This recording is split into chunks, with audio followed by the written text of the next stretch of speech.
Hey, hi everybody. Welcome to the start of a stream. It's Friday. Welcome back. Play some X4 today. Whoa. Haven't seen that in a few months. I don't remember when it was actually. Was it June? Were we playing X4 in June or May? I don't remember.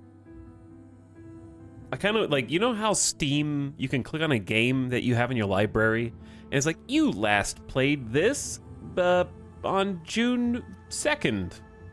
I kind of wish there was a drop-down menu that showed you all the days you had opened the game, like a calendar.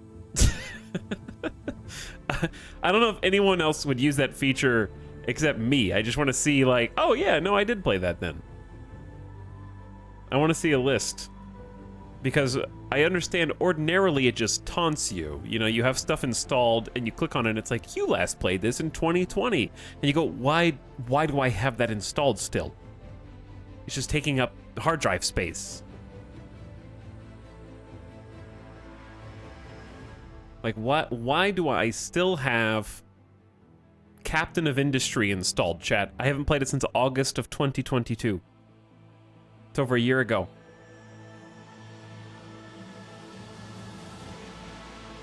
It's just there. Why do I have Total War Warhammer 3 installed? Because it's 130 gigs and I never want to have to install it again. Also, the reason I have it installed is because I actually have like many terabytes of solid state. Oh yeah, I forgot. No, yeah, I built my computer specifically so I never had to uninstall anything ever again. Not for a very long time. I have 4 terabytes of like NVMe storage. I'm good. Well, I guess it's like 3.6. 3.6, because you take a little bit out. They always say like, ooh, 2 terabytes, but it's actually 1.8. What are you using the other 200 gigs for? You don't need that many. That's like 15 games. True. It is like 15 games. Maybe even 10. And then I have one emergency regular solid state drive. That's 1 gig.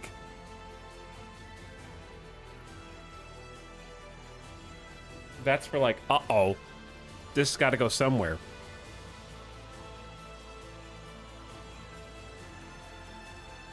But yeah, I have one drive that is completely empty. I haven't even done anything with it yet, I think.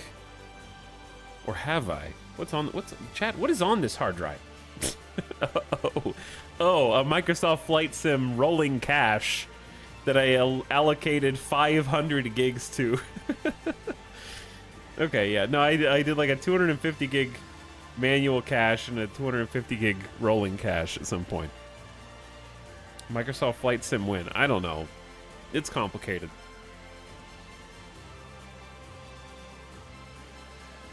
One day. At or before the Microsoft Flight Sim 2024. What did you end up doing with your old computer? It is in my closet. I'm still using the monitors from the old computer, so it can't really do anything. It could be hooked up to a different monitor. Can I have? No. I might need it. What if this computer breaks and I like need to order parts but they won't come in for 2 weeks? That's my backup computer. And if I was a smarter streamer, it might be my second stream PC, which I also just don't want to do because Las Vegas is very hot and this office has no ventilation. So it would just be, it's already hot during the summer and it's finally going to start cooling off in the next like month plus, like month and a half. So that'll be nice. I'm ready for it to be just frigid, icy, December. Let's get one of those anomalous Las Vegas snows. I'm going to be cozy, just stream for 12 hours while my computer keeps me warm.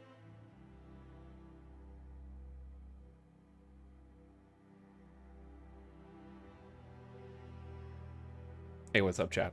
How you doing? Like I said, we're going to do some X4 today. I've been craving some space game, like I just want to. I'm not going to be able to not talk about Starfield today. We're going to be in a spaceship in space. Like, it's going to draw comparisons, and I can't help that. Okay.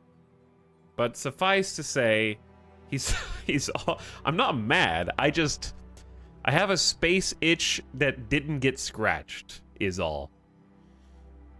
That's all I'm trying to say.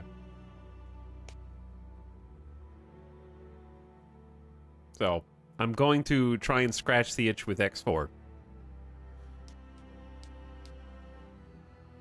Anyway, hello, beginning of stream, arrivers. What's up, Arvarax, Robot Mystic, Ombra Moon, hello, Kate Danny, Grugan, Rhodey, Northern Nine's back, Spininator, Chemo. Finally, we get to fly a spaceship. We will get to fly a spaceship as long as I can remember how. Hi, Aeronor. What's up, Mad Dog? Starwolfkin's here. Chill Warlock, Altager. It's Lucy. Piplup Union. Welcome back, Chillin' Sicilian. Fronog. Attack Frog. First minute in. That's a first of sorts, Dan. Hello, CeeLo and Hummus. Yes, it's also, as always, every day is Starbase Morning Day. So we're, of course, listening to the Starbase soundtrack, as I will take any opportunity to do that presents itself. Also appreciate the beginning of stream subs.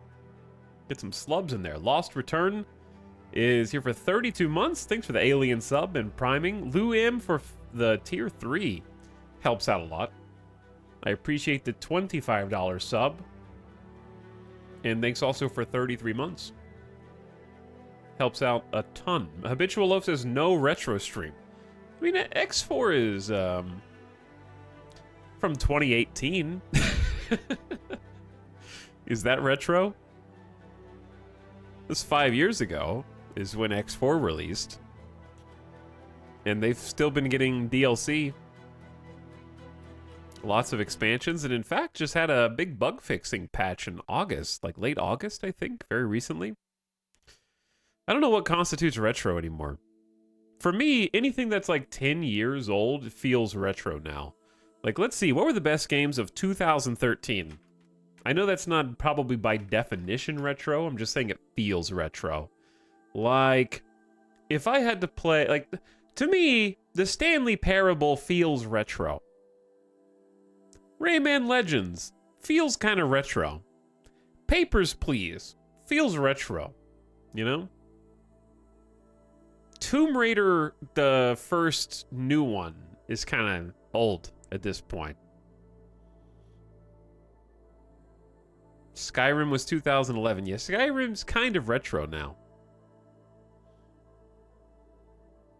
The Last of Us 2013, they just remade that. I actually have the remake for PS5. And it's a very pretty game. Dude, Path of Exile was 2013. Huh. Didn't know that. Dude, Far Cry 3 Blood Dragon was 2013. Come on. StarCraft 2 Heart of the Swarm was 2013. Pokemon X and Y was 2013. Good old BioShock Infinite. Shh, I avoided that one on purpose.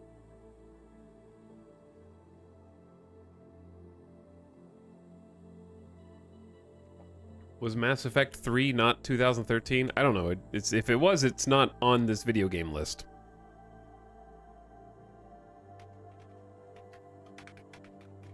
I'll look it up for you. It was 2012. Next time, you Google it.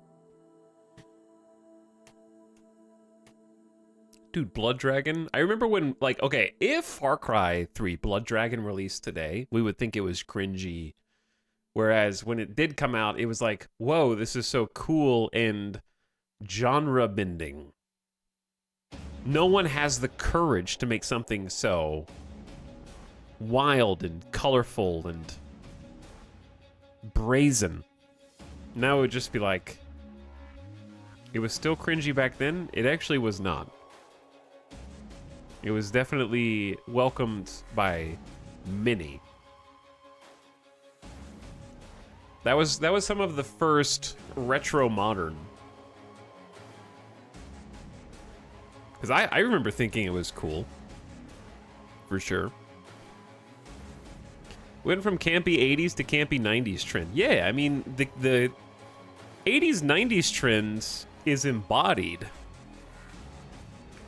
by probably Stranger Things.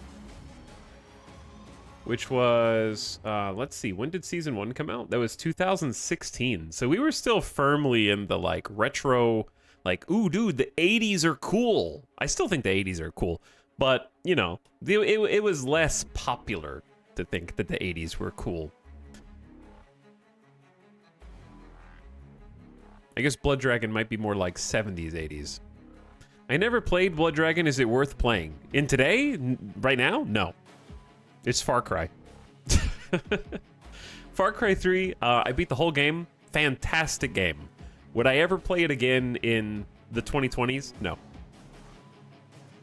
It's just a by-the-books shooter. Without much else. If you like clicking on heads, go for it, I guess. But at the time, it was a lot of fun. Anyway. Thanks again, Luim, for the 5 subs. Habitual Loaf says no retro stream for 22 months. What's up, Encrypted Bit, for 26? Thanks for over 2 years, Encrypted. Amethyst, welcome back. Thanks for the $5 sub. Phantom Whiskers pumping it.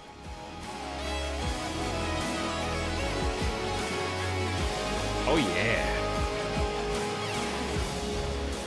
Perfect timing. Low Volt says, back from my nonsensical Twitch hiatus. How was Starfield?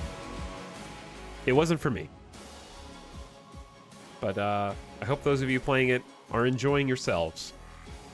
Lord Waldemar says, more X4, couldn't have asked for a better anniversary gift. Happy 1 year. Thanks for the 12-month sub. And last but not least, War of the Worlds gets us up to Frexter, who's here for almost 2 years. What up, Frexter?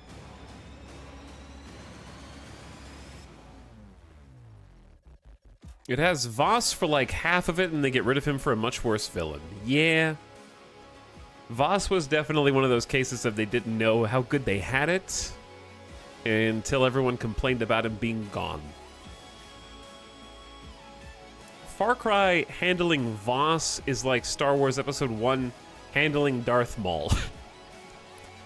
They didn't know they were going to get such a cult following afterward.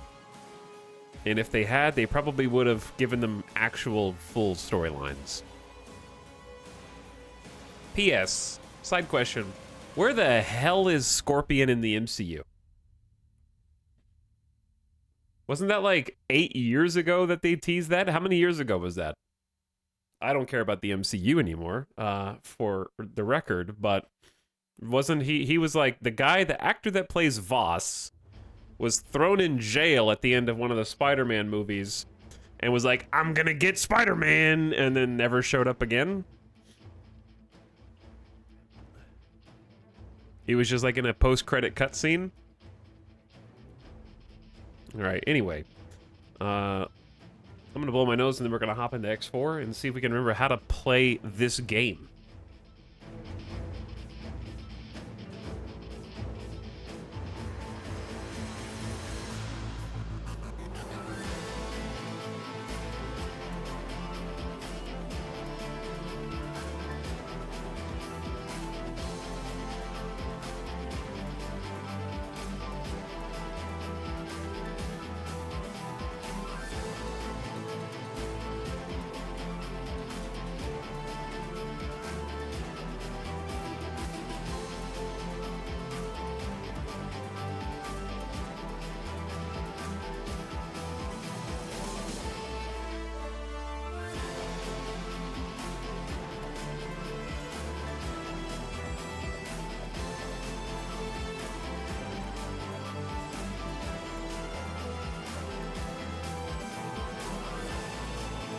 Okay. There might be more of that in my near future because I just took 2 puffs of an antihistamine and it needs some time to work.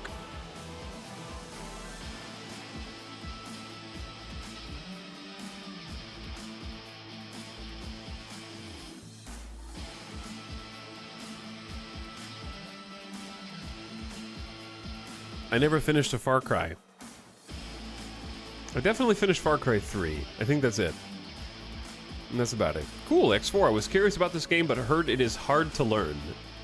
It is a little hard to learn. You'll be able to see that vicariously in a moment.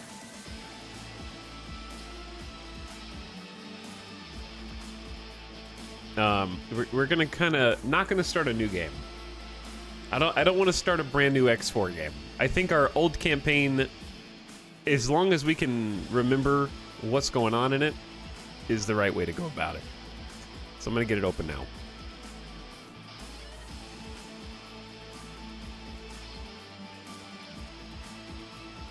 X4, is that you?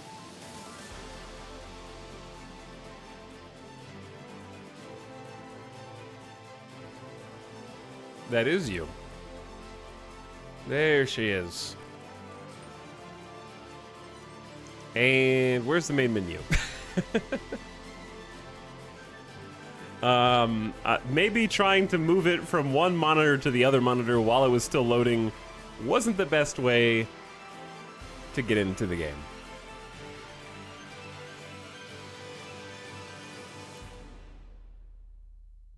Let's try turning it on again.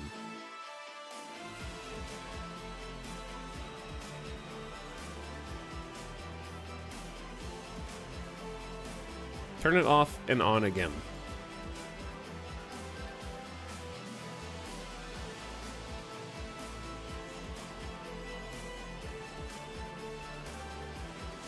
There it is. There it is. I can see the UI now.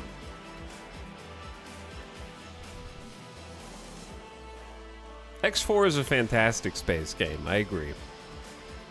Backseating allowed stream, I am going to Jeff. I have never played X4. I actually just need backseating for X4 most of the time. There's a lot going on in it. Chat Hivemind, how unfriendly is Baldur's Gate 3 for beginners? I want a Quarter 4 RPG, but Starfield ain't it. I have never played tabletop Dungeons and Dragons, and I figured it out just fine. I think combat, I would describe Baldur's Gate 3 combat as finicky, but the answer is you just have to save often. Just mash that F5 button for a quick save all the time, and no problem. That's pretty much it. Dorito says, I never played D&D. I thought it was very welcoming. Yeah, I would heartily recommend Baldur's Gate. No, without any reservations. There are no... Like, for example, I would heartily recommend X4 with the recommendation that you have to really want to be playing a space simulation sandbox and be willing to watch at least a couple tutorial videos. I would say you could probably get into X4 with 30 minutes to an hour of tutorial videos, and it's not too tall of an entry in my mind. I feel like that's reasonable.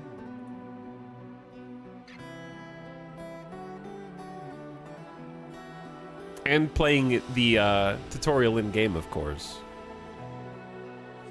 Whereas Baldur's Gate 3, the only thing I would say is you have to... If you want to play an RPG at all, there are no other qualifications in my mind. I think the only people who like RPGs but won't like Baldur's Gate 3 are people who hate fantasy for no reason. Which I think is stupid, but I can't change the mind of someone who just hates all fantasy.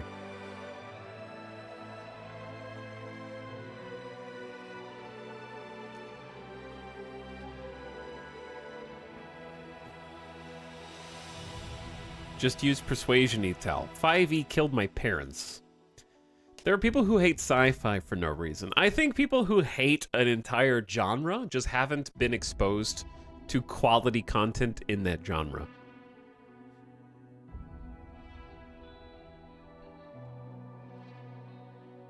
That would be my take. I think anyone who hates an entire genre just needs to see something that is enjoyable. Like they probably had bad experiences. Game of Thrones proved that until they ruined it. To an extent, I agree there. Yeah. I think Game of Thrones definitely convinced a lot of just average TV and entertainment enjoyers that thought that they didn't like any kind of fantasy. That they, ooh, maybe I do. Snapped. Disagree. Never liked sports games. What is that? How is that a disagree? Is sports games a genre of entertainment media that you think is comparable to sci-fi and fantasy? Oh yeah, sorry, I forgot. The three major pillars of TV and movies: sci-fi, fantasy, and sports.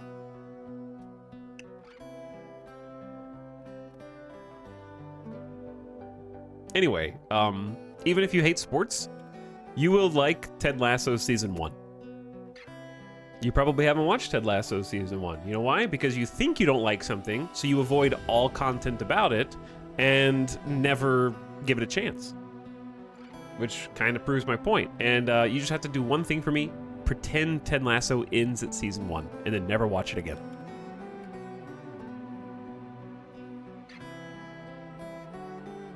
If you watch beyond the first season, you've lost. Yeah, Ted Lasso's on Apple TV.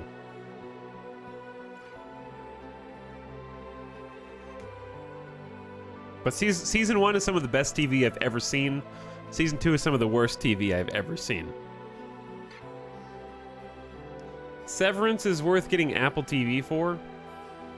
Severance, Season 2 when? When is Season 2 coming out?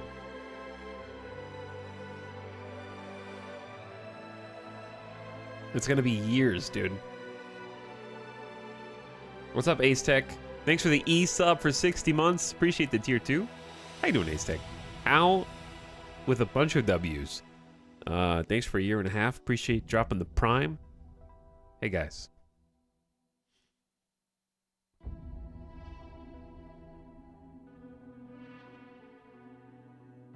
It's already been a year and a half. Yeah. I guess, writer strike and all the other strike. I just assume there's a strike on everything. We're gonna see, do you guys remember the, like, content dearth that kind of caught up to us for when all the COVID shutdowns happened and affected all the TV and movies? We're gonna have, like, a similar big hole in all content that we haven't really gotten to yet. Because the things that we're seeing on TV now were already sort of finished and then going into editing and like special effects and stuff and then coming out. So there's gonna be another giant hole. I still remember the like the mid 2000s strike, dude. Back around season 4 of Lost. I don't remember what else was on TV. It was like Heroes, Lost, probably 24. Yeah, 2007, 2008, I guess. It feels like ages ago. But also, it feels like it was just yesterday. Wait, is that why Heroes started sucking? I have bad news for you. Heroes always sucked. We were just really thirsty for superheroes. That was pre-MCU. Heroes definitely had, like, a few moments.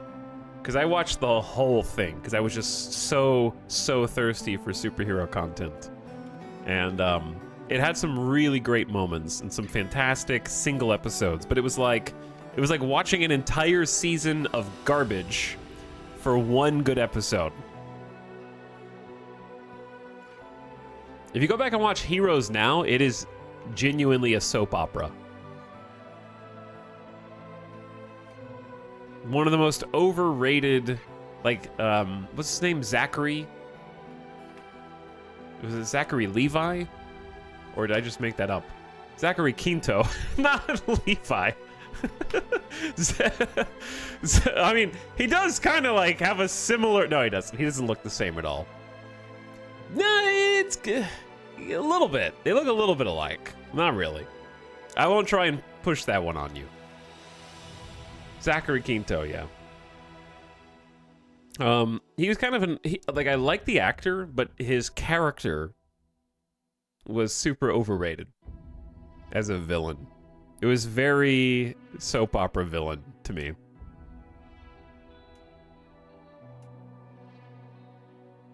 Lost holds up much better. I still want to rewatch Lost again. I think Lost will hold up even better after Game of Thrones. Not that they're a similar show at all, but they're legacy shows that defined generation, I would say. Like, they were generational shows. Why does that ship look like a fish? Because all of the faction who make this ship have kind of like a sea fish aesthetic, including the aliens themselves. They're in like bubbles so they can breathe.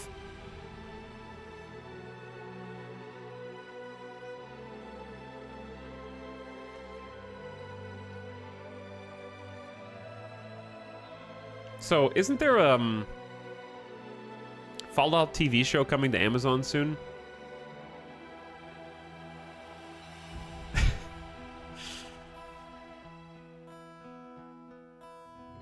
I don't expect anything good from it because I think it's an Amazon Prime.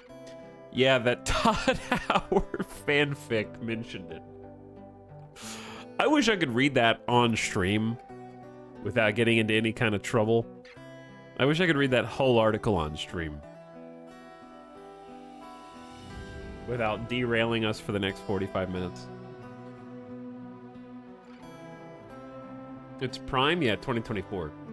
Dude, the best thing, like, I really hope that all the people striking right now can find a solution that they are comfortable with, that has fair terms for them. However, I just want to thank them. Shout out to my boys striking in order to try and stop the Lord of the Rings Season 2 from coming back to Amazon. Just keep that as far away from me as possible. Delay as long as you have to.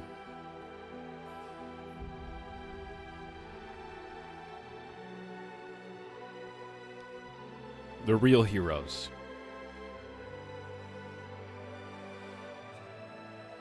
Fallout by the two people who created the Westworld series. Hold on.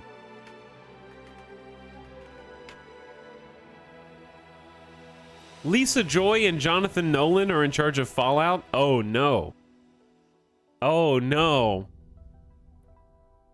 It's over. It's already over. Chat, my conspiracy theory is the reason why everyone likes Westworld Season 1, but none of the other Westworld seasons is because Christopher Nolan was involved in Westworld Season 1. If I remember correctly. That's my conspiracy theory.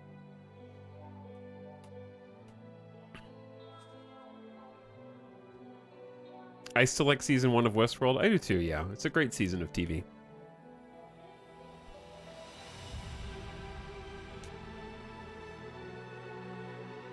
But I stopped after... I watched all of Season 2. I muscled my way through, and then I gave up. But yeah, it's over. It's over, dude. No, I have no hope for the Fallout TV show now.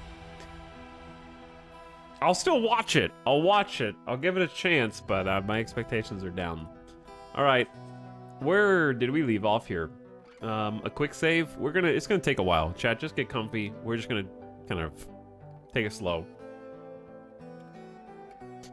because we're going in media res right now to an existing campaign, Sandbox, that we haven't played in like 3+ months.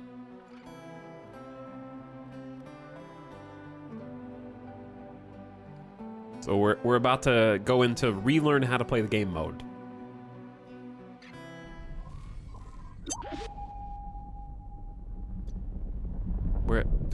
I just woke up inside of a spaceship. Money just got deposited to my bank account. that was the you just got paid noise. I think we're in autopilot. Autopilot disengaged. Okay, we're gonna go. I guess I'm going through a warp. Entering system. Morningstar. Hold on. Let's come to a stop here. Where am I? What am I doing? We're inside of a ship that I am going to need to remember all the controls for.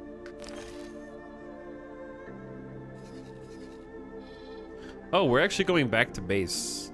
Okay, well, we can just leave autopilot on then. Engaged. We were going back to our space station.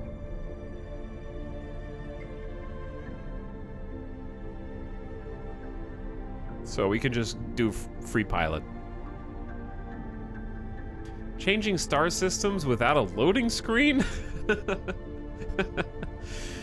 What were the commands to do third person cam for this? So we can actually, dude, is it F6? F6 is cinematic cam.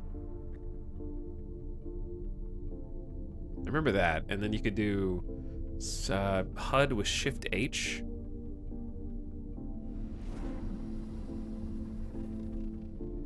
It was, oh yeah, F3 to go into third person mode. This is cool too though. Why are we making money? I guess we must have been selling some goods.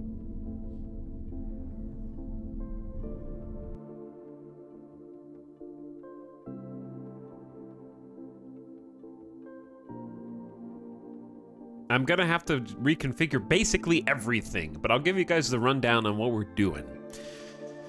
I don't know what our goal or objective is right now, but what we were doing previously was setting up our own mining company. And our mining company started off pretty small.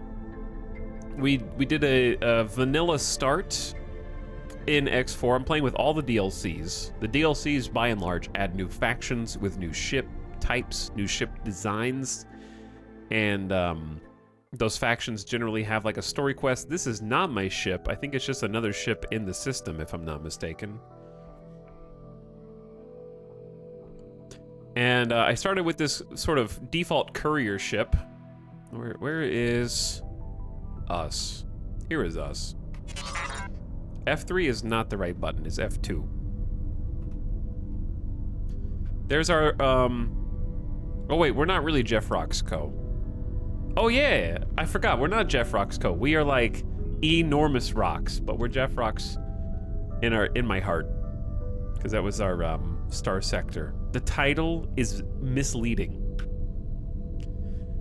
This is not a mining vessel. This is a fighter from the new faction from the most recent DLC, and we were kind of testing this out, I think, in some combat situations, if I recall.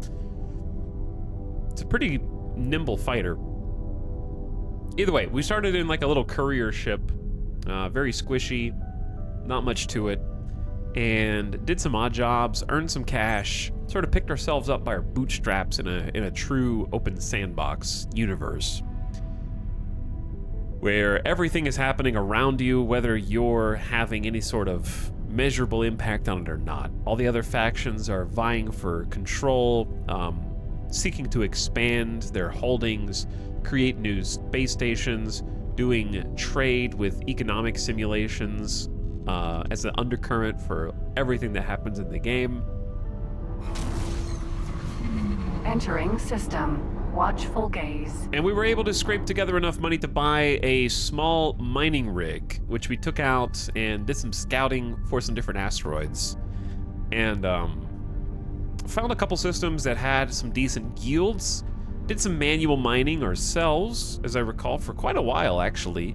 And then took the haul to some neighboring stations, sold that for some income, get some money flowing, and then we sort of steadily expanded our fleet from one to a few different mining rigs piloted by AI, and we would take all of them out and hit some rocks. Some good old-fashioned honest work. And we upgraded from small to medium mining rigs.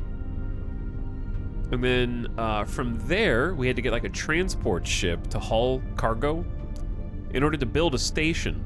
So we started building a station from scratch. We're currently flying back to said station now, if I recall. I'm a little worried about these two jumbo asteroids right in front of us.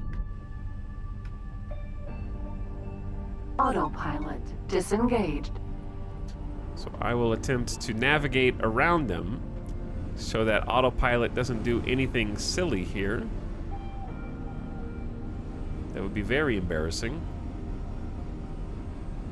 But it already feels good to be back in a spaceship with spaceship physics and actual mechanics behind piloting, not pointing any fingers. Autopilot engaged. But, like I said, we started building our own space station from scratch, which is kind of an ordeal. You have to have a lot of raw materials there. And there's two ways to get those materials. One is you put out a work order, basically say, hey, I got money. And then if the AI wants to fulfill that work order and get the money, they will bring you resources to help you build. So you kind of buy those resources remotely. You see all these ships here? That's a little worrisome. We're gonna make a save. If they have this many ships right outside of this warp gate, it can mean that there is hostile presence on the other side that they've been frequently dealing with because maybe they're guarding this gate. Entering system. Barren shore. But this is my system, so hopefully there's nothing here. The second way, besides putting out like a buy order and having the AI fulfill it, is to go get those resources yourself, which is cheaper but potentially more time-consuming.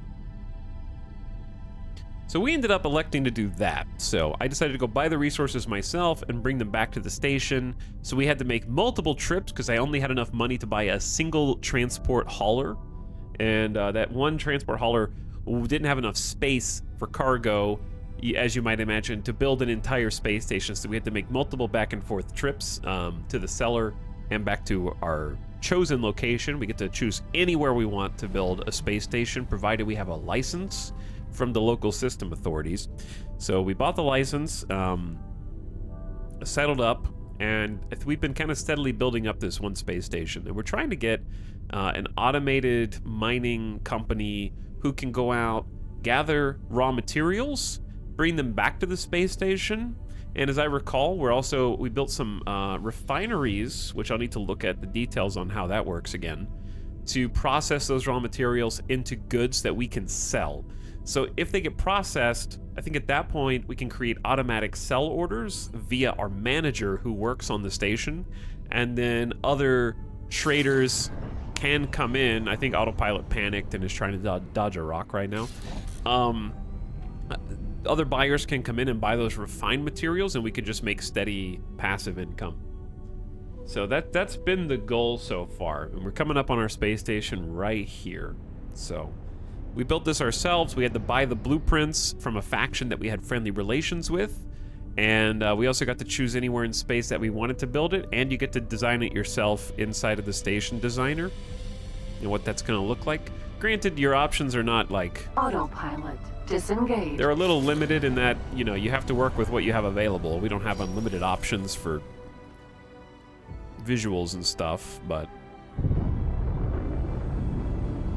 this is it. This is home. So down here at the bottom, we've got solar panels, and those solar panels are generating a constant source of energy for us. You can see they actually, I don't know if they have to be lit for the purposes of the game, but I faced them toward the local star anyways, because it made me feel good. You can see that local star shining through an asteroid right now.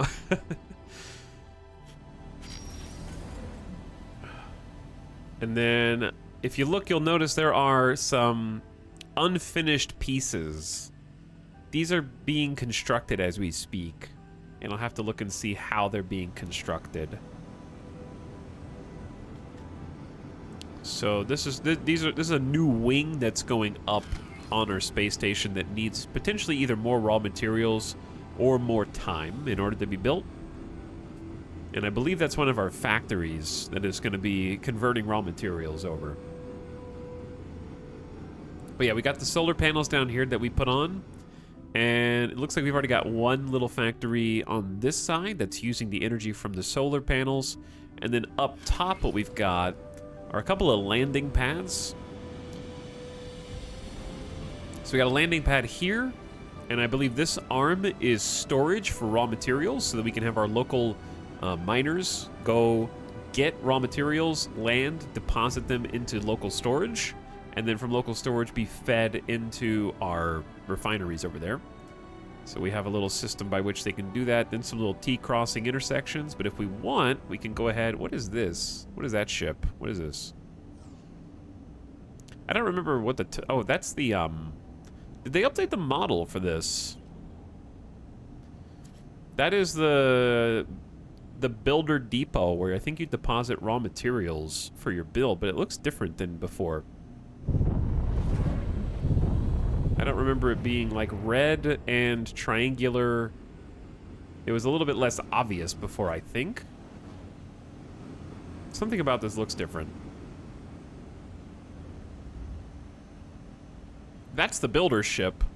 So this is the thing that's helping us actually construct our space station. We hired a builder that was traveling through different systems, and we pay them a fee, and then they come and park a constructing vessel over here, and then they have little drones that fly off from the constructor.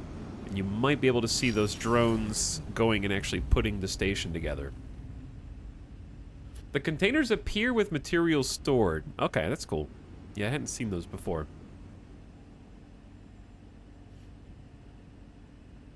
All right, let's land. Refined goods complex. Okay, we have docking permission.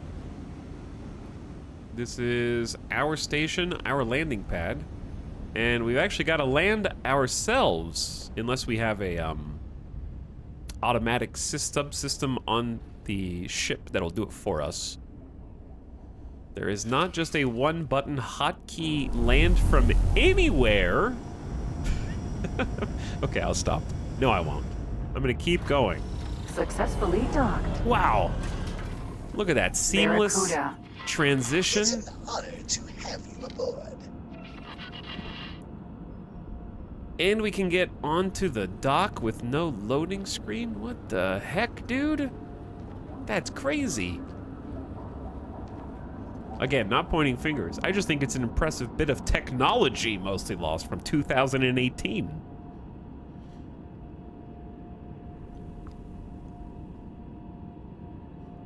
To be fair, there's no planet gameplay. Dorito, I have a question for you. Do you think that for the purposes of video games, a sufficiently large station is different from a planet for the purposes of rendering technology?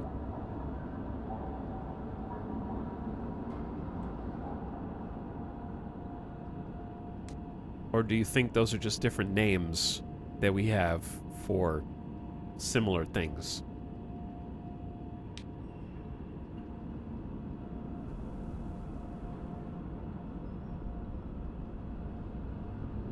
Anyway, what's up, Modified? Egosoft would like to thank you for buying their product. Egosoft personally thanks me for buying X4.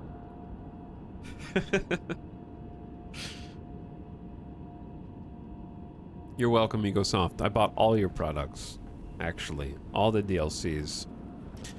Alright, let's figure out how to do anything in this. To do most of the things we're going to do in X4, we're going to need to use a menu. There's lots of menu gameplay. So let's look at the menus, dude. First, this is our galaxy map.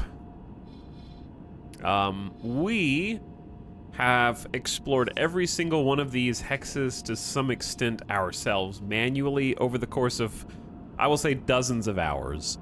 I spent a long time at the beginning of our campaign trying to chart our star map to find a place that I wanted to settle down and call home. Some may be familiar with this tactic because I have used it in other games I have played to try to find the quote-unquote perfect spot.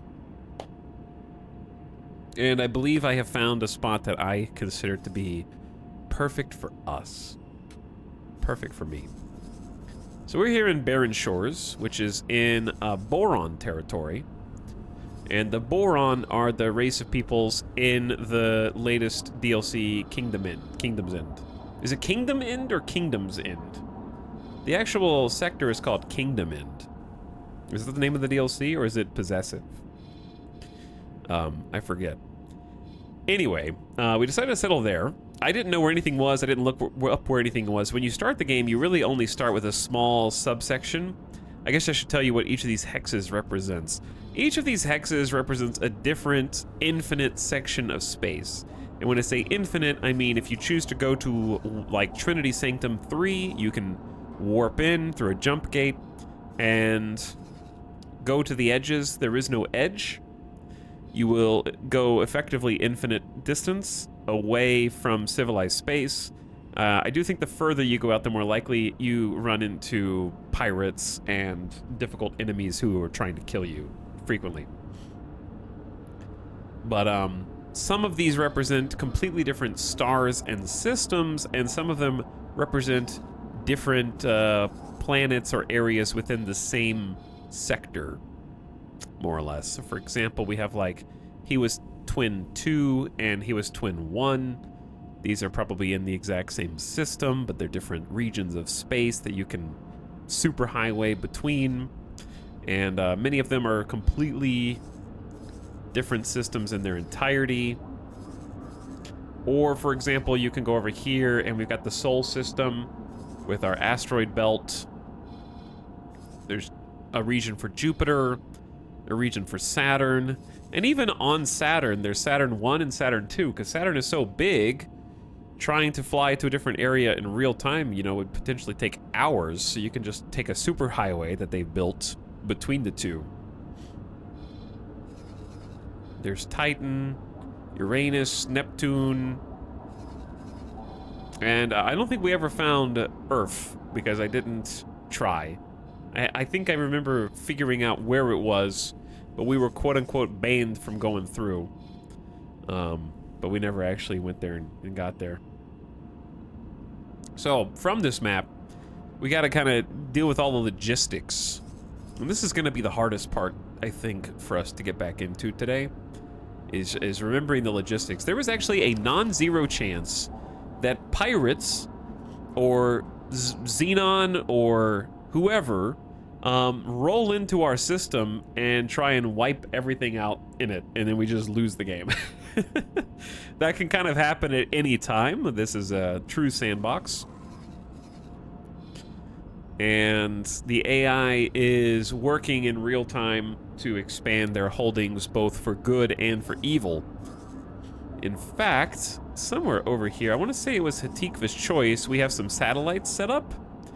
And there's active conflict going on right now where Xenon are trying to push into Hatikva's Choice. And I believe they have or had a station here at some point. We might actually be able to... Is there a way to, like, get an observation on one of our satellites in a different system? Is it possible to, like, camera in to this satellite over here?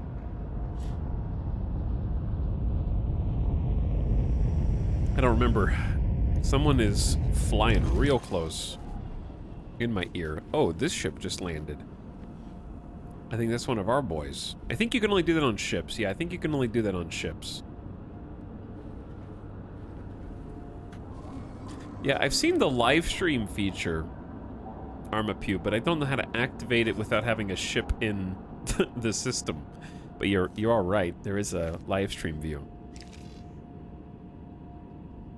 Anyway, they're in active conflict there. There are raiding parties, and all the stations that have been built by friendly factions are subject to being destroyed, and they're also working on expanding their space and managing their own economies. And we're just a fish in a very large pond. We're just a small fish doing our best.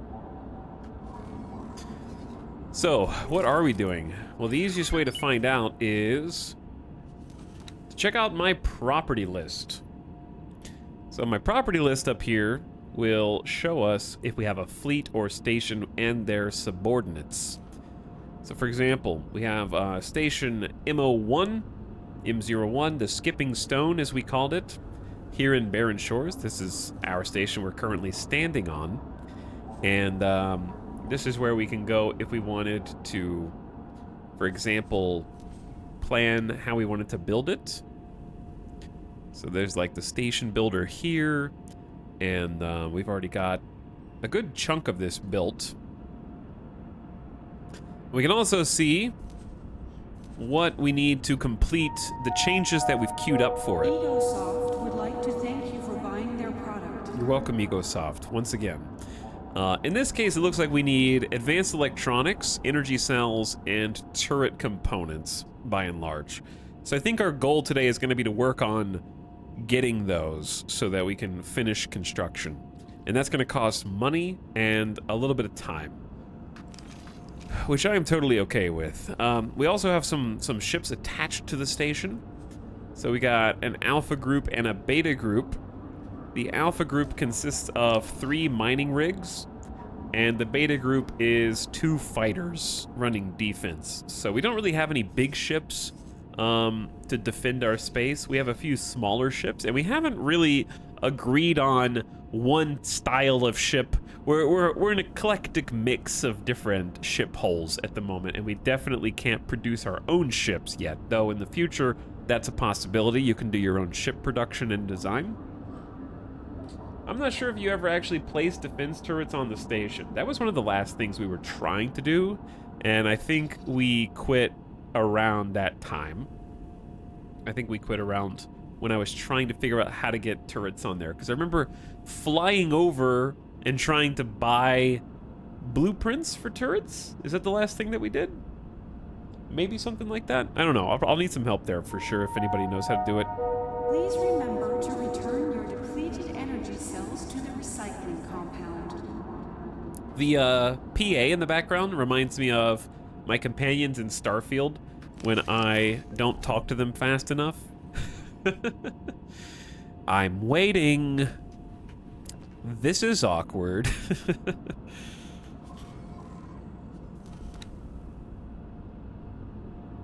But yeah, we have 4 unassigned ships here. We have Lil Tuna, which I think is parked here. Lil Tuna is a Barracuda. And I believe I also marked these ships. This is 002 SHF Lil Tuna. There's our live stream view that chat was just talking about, so I can that's the ship we were flying. So this is the one that we've been piloting. It's our newest Boron fighter. Not a great camera angle here, but gets the point across. This is a better camera. And then we've got the FS Roach. The Roach was on a mission to kind of set up some eyes and ears around the galaxy for us. We had given them a number of resource probes, nav beacons, and satellites. And what we're doing is we're having them fly around and deposit satellites near points of interest for us so that we have real-time communications feeds on what those buildings are producing. So if we have a refined goods complex here and there's a satellite next door, I can see the prices update in real time. So we're going around and setting up a logistics network of satellite beacons in places that we might find interesting to trade with or buy resources from. I don't remember where we were sending it before. It's currently in second contact, it looks like, over here. And it's not got any more objectives or missions right now. There's also advanced satellites that are more pricey and expensive, but cover a much larger area. See, now that it's been so long since we last played, I don't remember what we were doing. Like, I don't have any logistics here, but I don't think Hop likes us. Isn't Hop like a Engi faction who doesn't want to trade with us at the moment? And they're also really close to a system called Faulty Logic, which, as the name implies, might be occupied by rogue artificial intelligence who is murderous in their intent toward all existing life.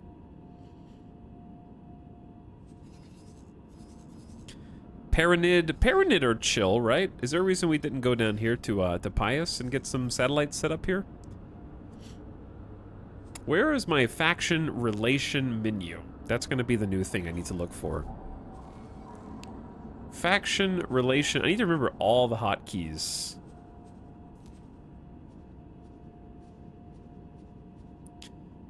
It's probably up here on player info.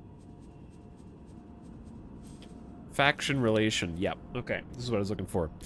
So, lots of factions.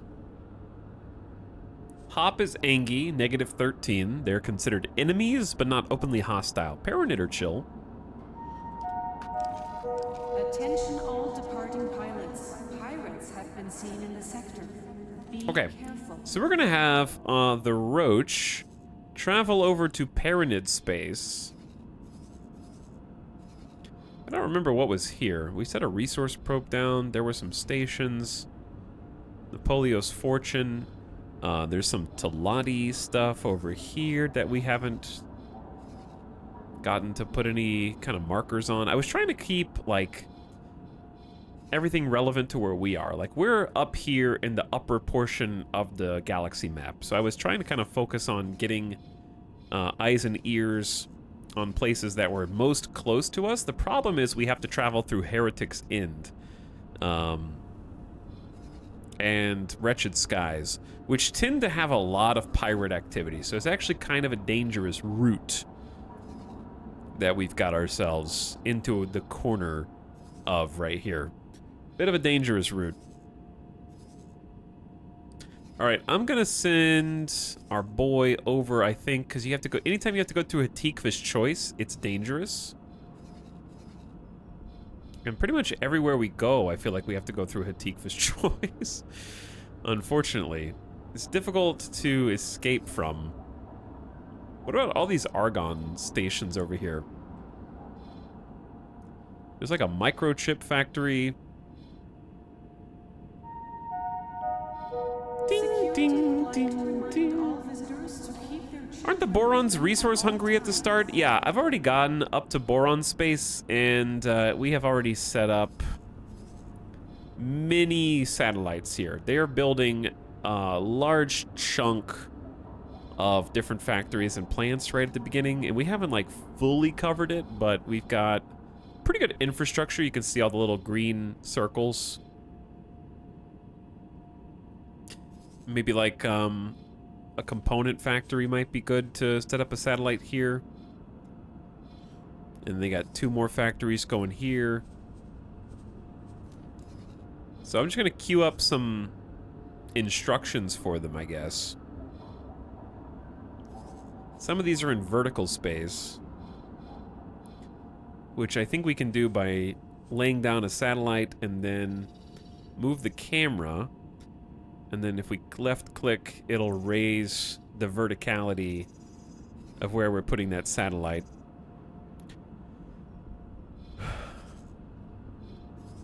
I don't know if we need advanced composite factories or anything like that. all ex-military personnel, please report to Medbase. All right, I'm gonna fire the person who's on the PA.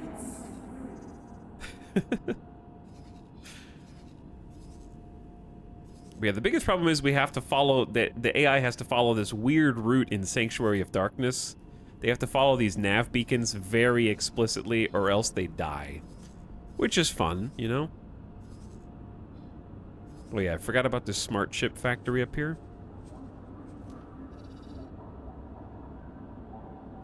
Alright, they got kind of a funky route. That'll get them going for now. And then I'm gonna send them somewhere else. I like to keep my AI busy.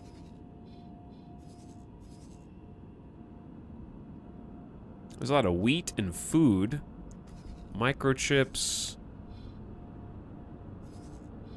Engine parts, defense platforms. Microchips can be useful. Let's go all the way down here and set up a satellite. I think we got most of Second Contact. They have an antimatter converter factory and missile components. Sure, why not? And then there's microchip and medical supplies. And then a hull parts factory. And the AI is actually piloting this ship, and they're going off and they're doing their own thing right now. Okay, in fact, I can watch if I want. I can just be like, hey, what you up to, big guy? And this is the ship that I've been giving orders to. He's Newman. Where are you going? Oh, he's trying to go through. Where are you going? You doing okay, big guy? AI's doing his best.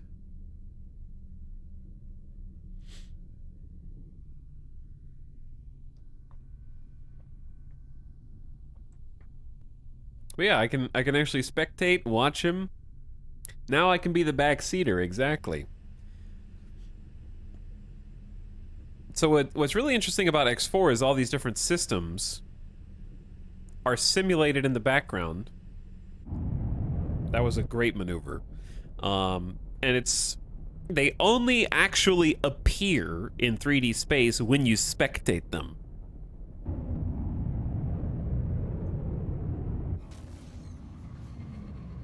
Otherwise, thousands of ships and items are being just simulated in the background with an entire supply and demand economic sim running, which is crazy. And then we can just watch it in real time whenever we want. All right, I don't know where that guy is. I think he left. You mean they don't fully render every individual inventory like in Diablo 4? Exactly, exactly. Okay, so that's one ship doing its thing. We also have this Oopsie Odyssey, as I call it, and then a Diamond Duster. The Oopsie Odyssey is a medium gas miner. You are reminded that lottery tickets are available. Lottery at all tickets? retail outlets in the Dude, give me some station. lottery tickets. I want to play the space lottery. We were having some problems with this gas miner. Long story short, we were just kind of selling the raw materials, in this case methane. The trick is, there wasn't anybody buying methane.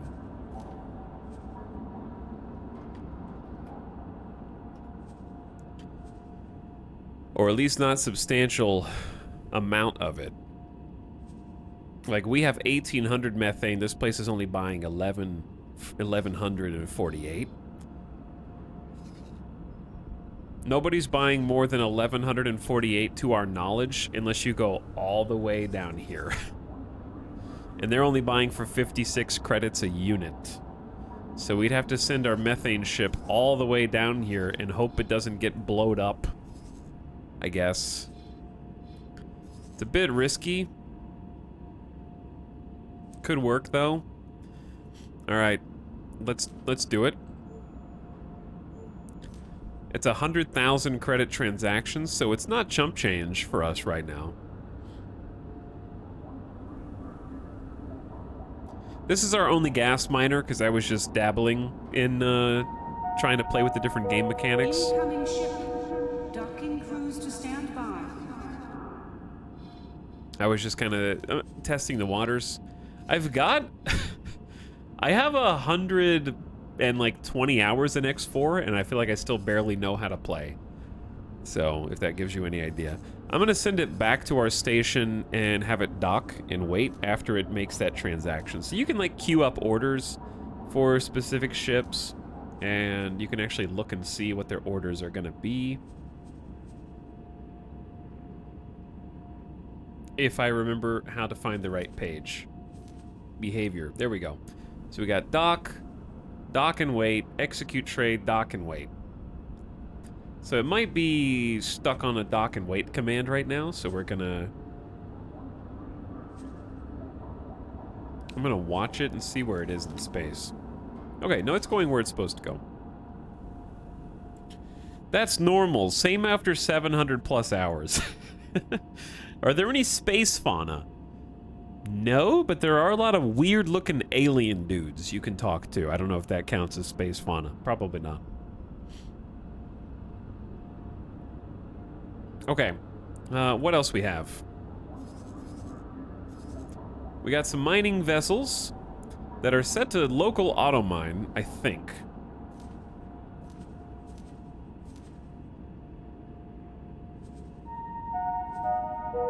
Warning.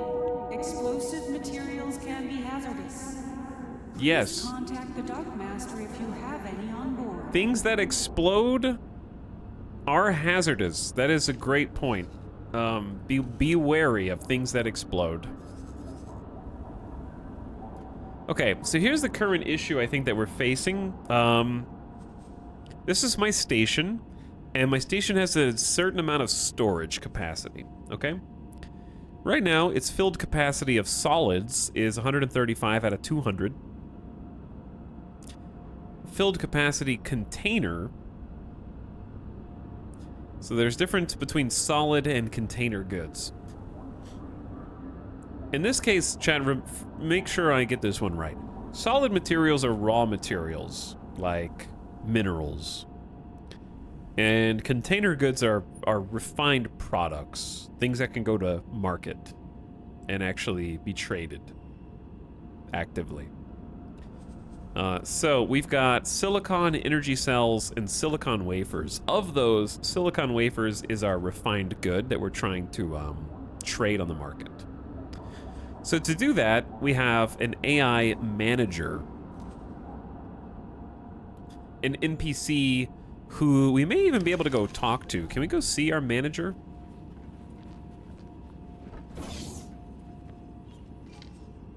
Let's go to the manager's office.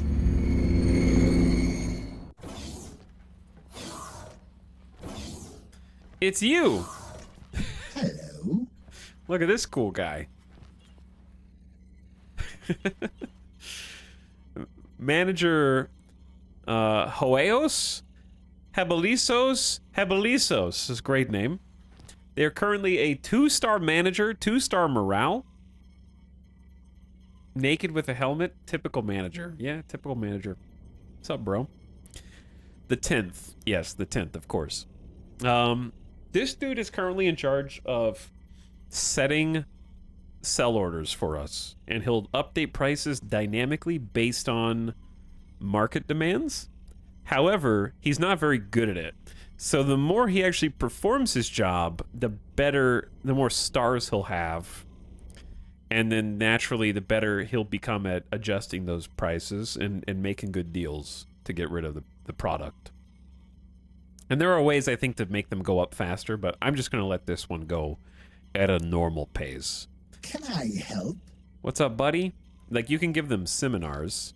I can give him, like... Seminars are basically skill boosters, but I don't have any for management. Tell him to work somewhere else. Get some general info on the station. Can I help?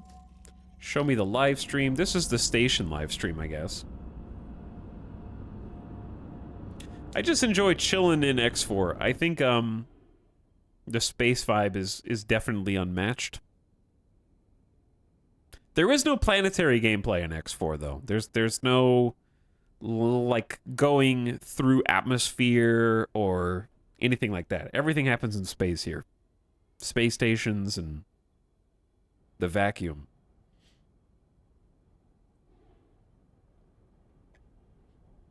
Sometimes it's just fun to let the game run and watch it. Yeah, it's a gorgeous game.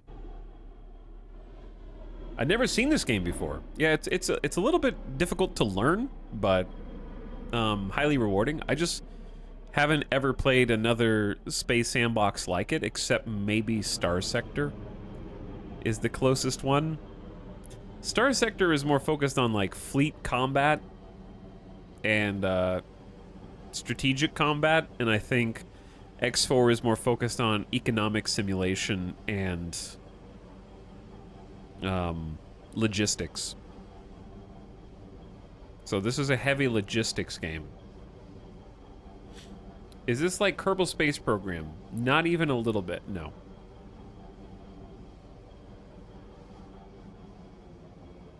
And I'm not being mean, they're just not the same. That's like asking if Arma is similar to Hearts of Iron.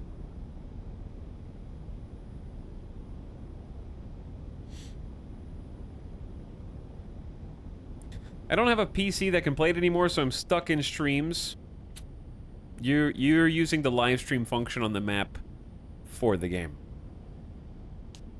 But yeah, Kerbal Space Program is all about building a ship that is realistic. Doesn't have to be, I guess, but this is like sci-fi economic logistics game. You can do combat and be like a bounty hunter and stuff.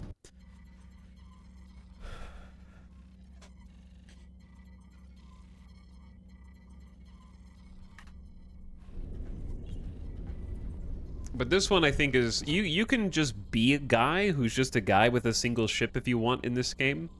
But I think it really shines when you try and build, like, a faction. This game's usually about building your own full faction of, a spacefaring empire, basically. Yeah. EVE Offline! I forgot! That is the thing that we say. Yeah, it's EVE Offline. Oh, that's the first of many, of course. Alright, let's do, I need to do a little bit more trying to get this station settled, because we have an issue with storage. And I'm trying to remember what we were doing to fix it. I think one thing we were doing was manually offloading and selling some of our product. And the way that we were doing that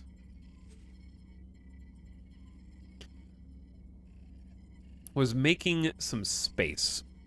So what are we full up on right now? We have almost full container storage. I have 352,000 credits, which is a respectable amount of credits. What I could do is just let the space station do its own thing for a little bit, and then come back and check on it.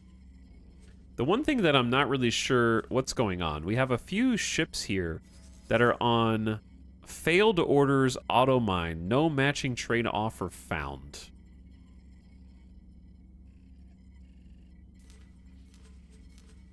And I don't know if Past Me was going to do anything about that. We had set a default behavior, auto mine, where's #1 silicon, max gate distance to gather resources 2. I think I was trying to set up an order for it to gather silicon, but it can't gather.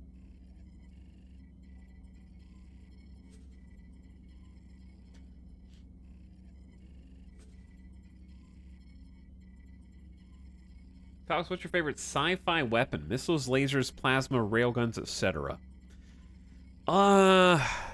The first thing, I'll just go with the gut reaction. The first thing that comes to my mind is the railguns like in the Halo novels. I remember reading the Halo novels and being very taken by the railguns as depicted in that lore. This guy read Halo novels. I did, yeah. Like the Mac cannons. Yeah, I couldn't remember what they were called. Railguns are sweet. I think that there's something inherently cool about launching a projectile that travels potentially thousands of miles on a very specific course that hits its target with pinpoint accuracy. But yeah, the Halo novels were actually pretty good. They were actually pretty sweet, to be honest. What do you think X4 does better than Star Sector, Etal? I think Star Sector has much more engaging combat and fleet management of your seeking and destroying different clusters of enemy ships and like pirate hunting. And I think X4 is better at settling down long term and kind of building a station. So I would say comparing the colony building of Star Sector to the space station and faction building of X4, it's better in X4. There's a lot more longevity to it in depth. Whereas the kinetic combat is incredibly strong in Star Sector. Economics are also just better in X4. In that, like, Star Sector is very easy to cheese, I would say. You can figure out certain routes, and if you're playing without randomizing the map in Nexarellan, you can learn the easy way to make tons of creds really fast in Star Sector reliably. There's not really... There might be some ways to do that in X4, but I think because it is actually different every time you load in, some factions will be more or less successful in each game of X4. Like, there are games where the AI pirates will just overrun the entire good guy forces incredibly fast in X4. X4 leans more toward a tycoon game with other bits added on, while Star Sector's more of a shooter with tycoon parts added on. Kinda. I would say something like that.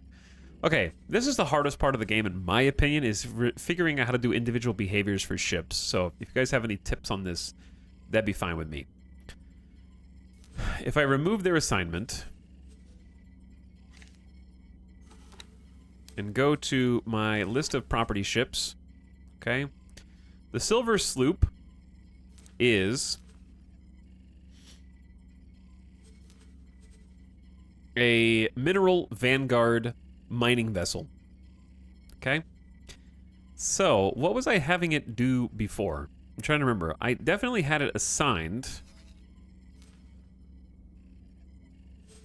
to mine for commander in Group Alpha.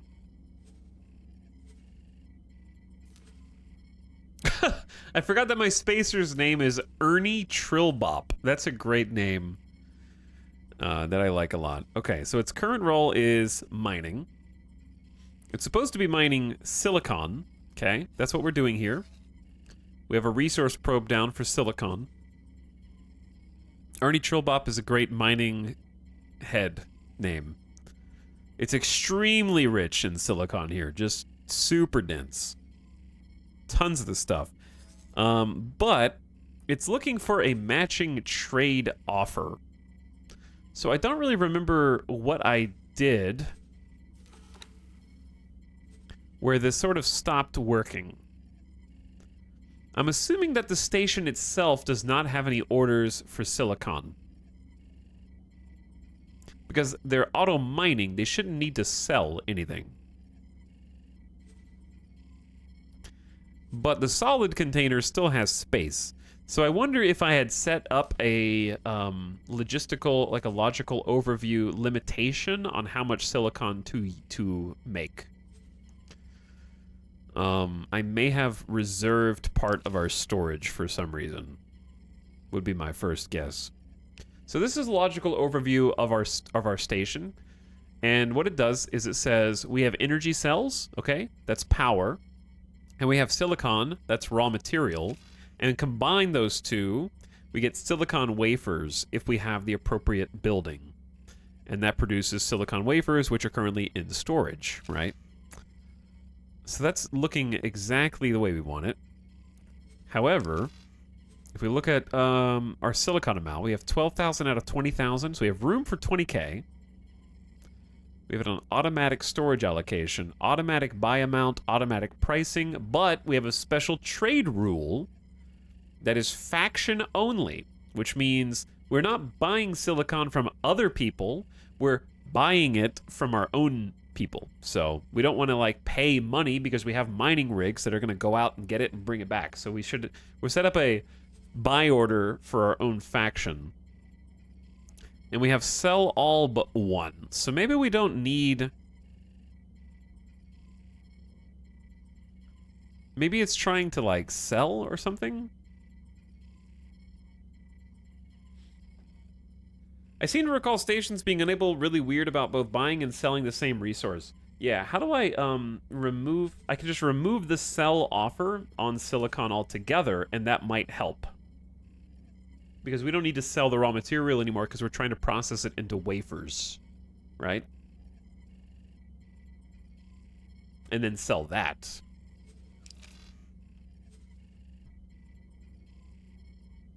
So as long as we're buying it faction only, we shouldn't actually be paying any money.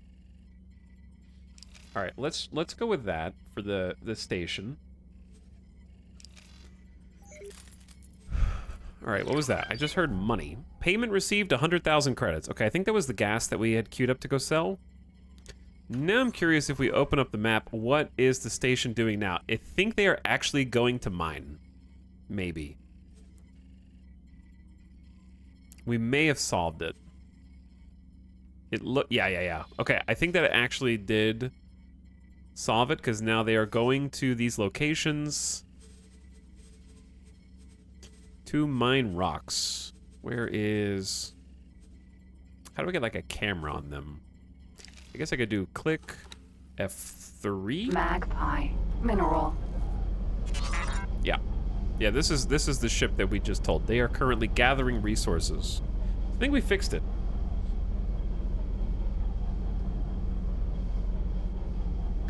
So now our mining rigs are going to go back out. They're just going to choose locations and hit rocks, bring them back to the station, put them in storage, and then the storage will process them over time.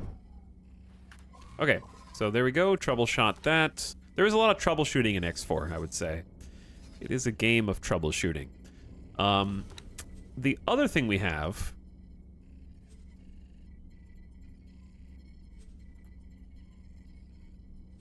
Okay, Oopsie Odyssey is coming back. That's our gas miner. And then, here's what we're gonna do. We're gonna get the Diamond Duster. We're gonna fly that, and we're gonna go get some raw materials to try and build the other arm of our ship. I also think it would be a good idea to buy another transport vessel, possibly.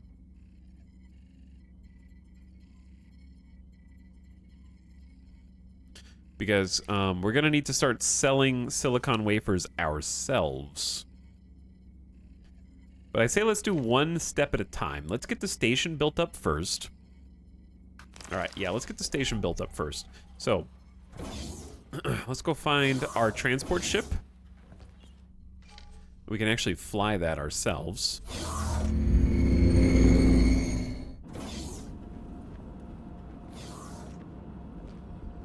Here she is. Quite big.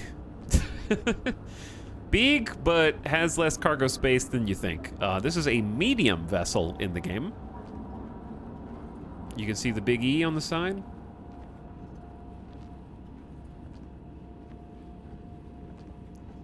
The reason why I like this ship is it doesn't have as much storage space as other medium cargo haulers. But what it does have is two well-positioned medium turrets, which will help you against smaller fighters that are annoying you, but really won't help that much against the larger ships that are going to be harassing you. So people probably generally would say, maybe rightfully so, that it's better to pick a hauler that has more storage space, because if they get attacked, they're dead anyways. But I don't know. I like the design of this one, so I've kind of stuck with it, and I might buy another one. We'll see. Does the red make it go faster? Sure, yeah. Absolutely. Does this game have multiplayer? Chat, isn't there some kind of weird thing with the multiplayer for X4? It's not co-op, but it has something, doesn't it? It has some weird online connection. I don't remember. I'm pretty sure it's single player, but there is an exception. Hello, Captain. Station sharing, I think. Hello. You are ugly. Sorry, I couldn't help myself. Okay, here's what we're gonna do. Let's check the ship info. Make sure it's not got anything in it, okay? The second thing we want to do is figure out what resources we still need to complete the skipping stone. That is our station name.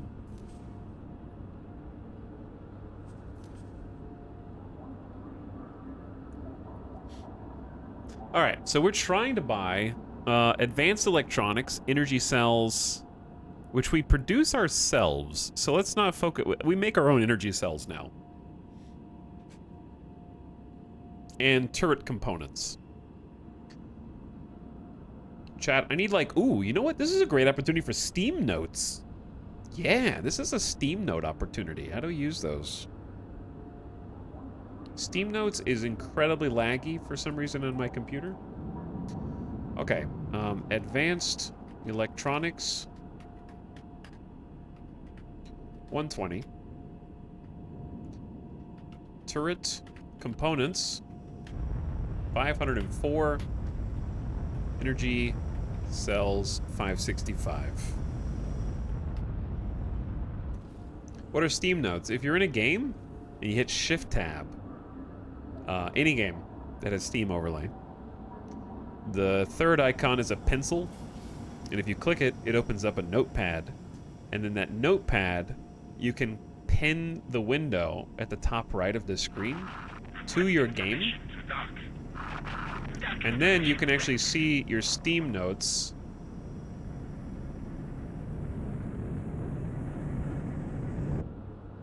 whilst playing the game, so you can make little notes for yourself.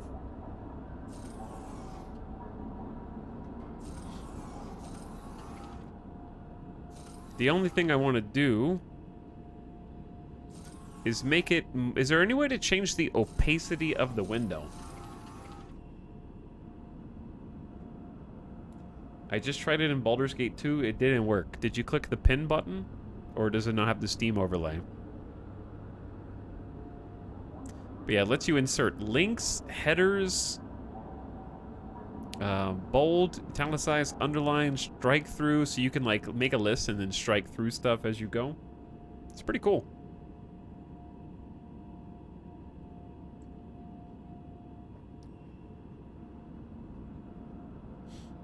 The multiplayer is something like frigate missions from No Man's Sky. Yeah, you wouldn't buy this for co-op or multiplayer.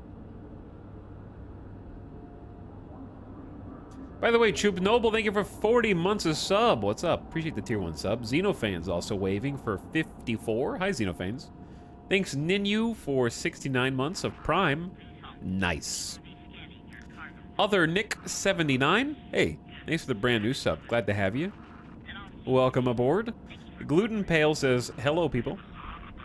Round 60. That's 5 years.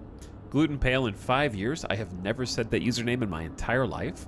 So thank you for 5 years of sub. You either monster lurker or person who just changed their username.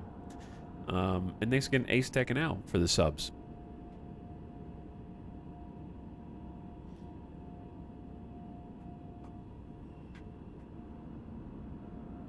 Okay. Now, I can see the note. It's just kind of taking up a lot of space on my screen. You guys can't see it. I'll show you what it looks like, though. It looks like this. Over here. So you can actually move it around and put it wherever you want on the screen, which is pretty cool.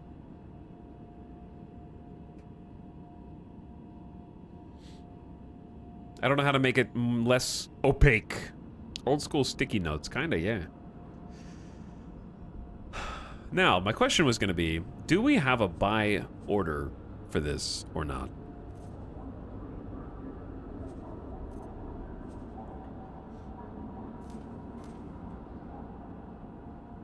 Alright, I don't have any money for construction, so we're not gonna buy anything.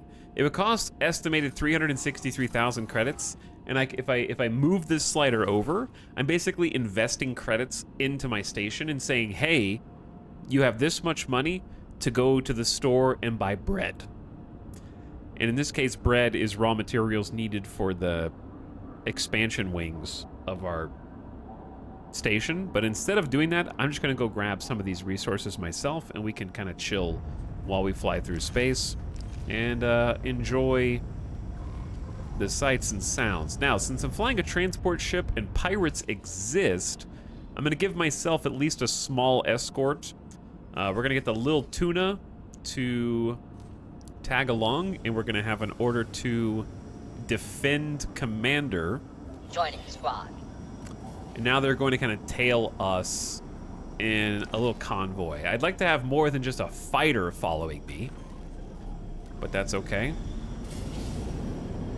Now we're gonna take off with our medium transport hauler. I'd like to get larger ships than this and more haulers than this. We're definitely gonna need some for infrastructure and trading, but this is a start. So, as you might imagine, transport hauler is not the fastest. I don't think this one's too slow compared to some other ones, though. Now, I need to do a trade search specifically for advanced components and turret components. And then we have the trade filter on. Wait, I did this wrong. Let's just open up the trade filter settings. There we go. Okay. Advanced components and turret components.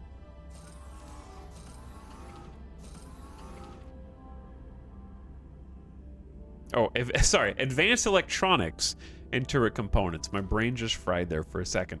There's advanced electronics, and here is turret components. Okay, lock it in. So what that does is tell our network of satellites that we've set up in different regions next to different stations and ports what we're looking to buy. And depending on how far we zoom the map out, it'll show me the best price on the goods in that area. So if I go all the way out, it'll kind of look everywhere in here, and if we have price information on that, it'll point out where the best deals are. So I feel like Argonne is definitely it. So that's good, because Argonne's not too far away from us, and they have both. So we can just go there for either. They have 20,000 electronics and 4,800 components. So they got more than enough. So let's set off for the wharf. We're gonna set this as our destination, our target. Start guidance to object, and away we go. Also, I'd like the music to be up, please. I might turn on the soundtrack myself just so we can hear the whole thing. Oh, they're buying those. You're right. They're buying them, not selling them. My bad, my bad, my bad. Good call. Chad, this is why back seating is allowed. This is why it's engaged. However, I'm pretty sure we still bought some near there. We did. Okay, yeah, no, I was close. We can buy for 382. They only have 33, though. Oh, my God. Can you make a filter that makes them have more than 30 of a given wear? I feel like that should be a default filter setting. Minimum volume? Yeah. Maybe medium? There actually is a filter setting. So they have advanced electronics in boron space.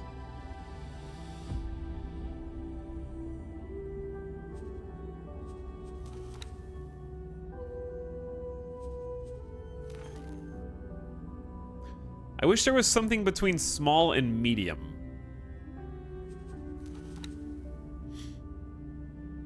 Because it doesn't look like there's anyone in the entire galaxy who is selling turret components. Which is a problem. Maybe I don't have enough satellites set up where turret components are generated.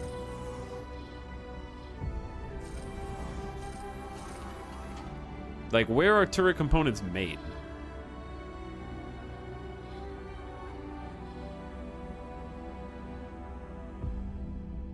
Alright, well, we're gonna have to go here, I guess. To this electronics factory. Which is gonna be a little bit annoying. But that's okay. Let's make a save. How do you... Is F5 quick save in this too? Yeah.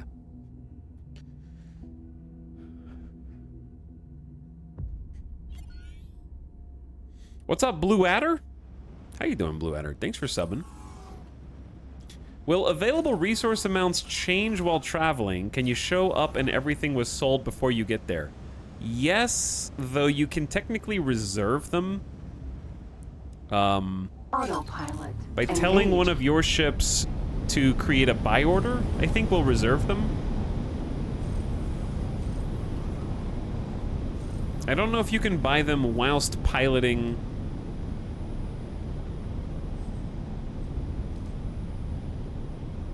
Let's see.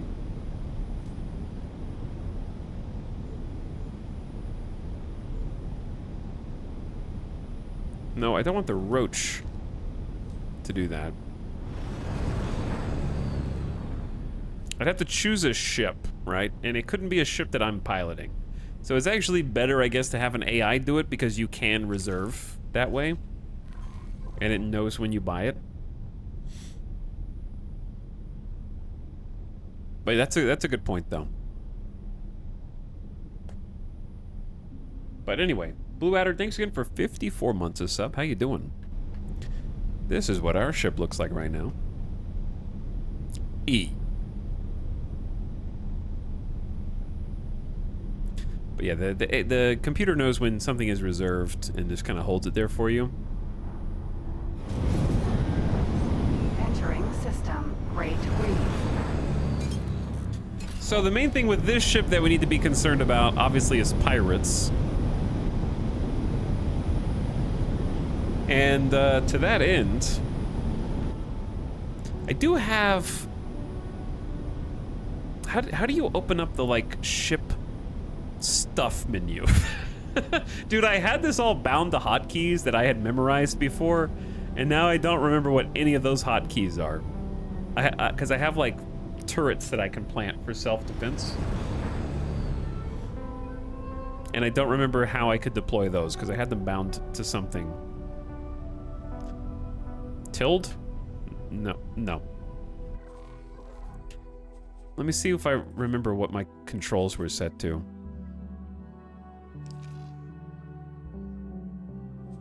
Is it not controls? Yeah, I had deploy laser towers control 1 for me because I bound that myself. So I can just spam control 1 in case of emergency. Control 2 is a satellite, Control 3 is a resource probe, Control 4 is a nav beacon, and Control 5 is a mine, if we had any.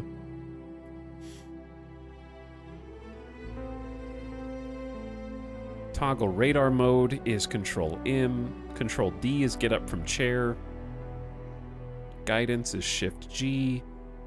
Yeah, there's a lot of hotkeys that you kind of need to remember. Turret arming is mouse button 2. So let's practice that now. Yeah, right now my turrets are off. Now you can see my turrets are on, off, on. I have to do this every time I go back into this game, yeah. You can technically stand up from the captain's chair. Yeah, I could let the other guy pilot. I just find that they have trouble sometimes.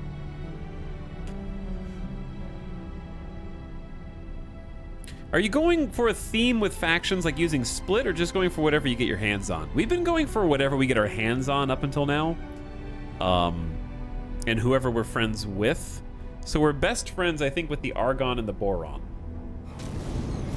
And in this game, it's the kind of game where doing campaign missions gets you great relationships with the other factions, typically, and can give you access to more ships.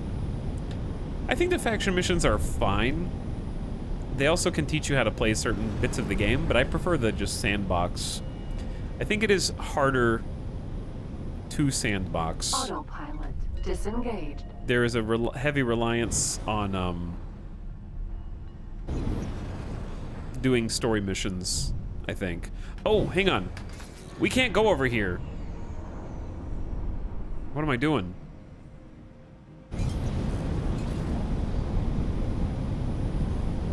I forgot where I was. Autopilot engaged. We might get blowed up.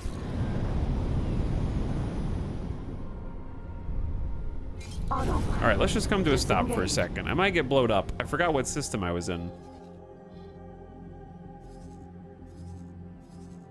Luckily, we're following the right path right now. Okay, so in specifically Sanctuary of Darkness, there were these lightning storms happening in the background, where if you take the wrong path, you will get struck by lightning until your ship dies.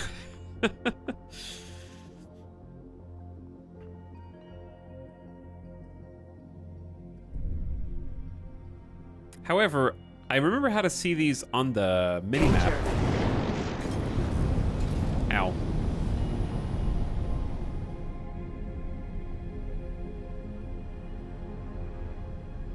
But how do I see them on the HUD?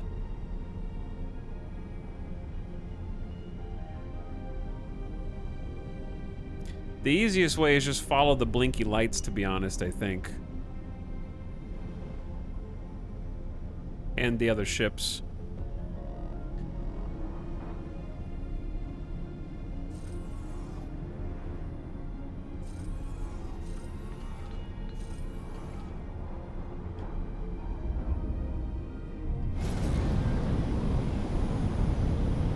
Yeah, we're supposed to follow the nav beacons that we had set up.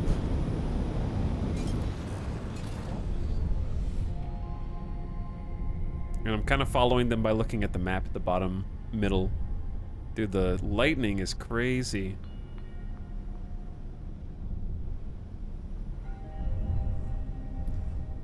Hopefully it's not striking me.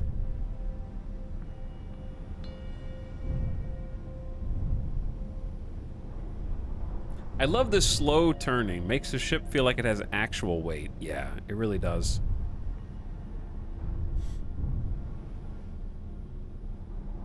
It does that very well.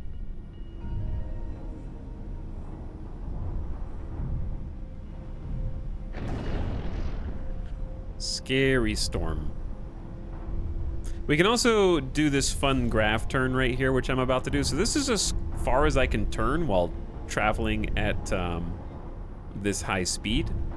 But I can do like a fun gravity turn if I do control space. And then I have free movement, and we're still flying in the same direction that we have momentum. And then I can turn the engines back on and start adjusting my heading toward where I am pointing, and you can see the little speed lines reflecting that. It's really fun. I think flying in this game is super nice. So if you want to see what the graph turn looks like, it's kind of like turn the engines off and then spin.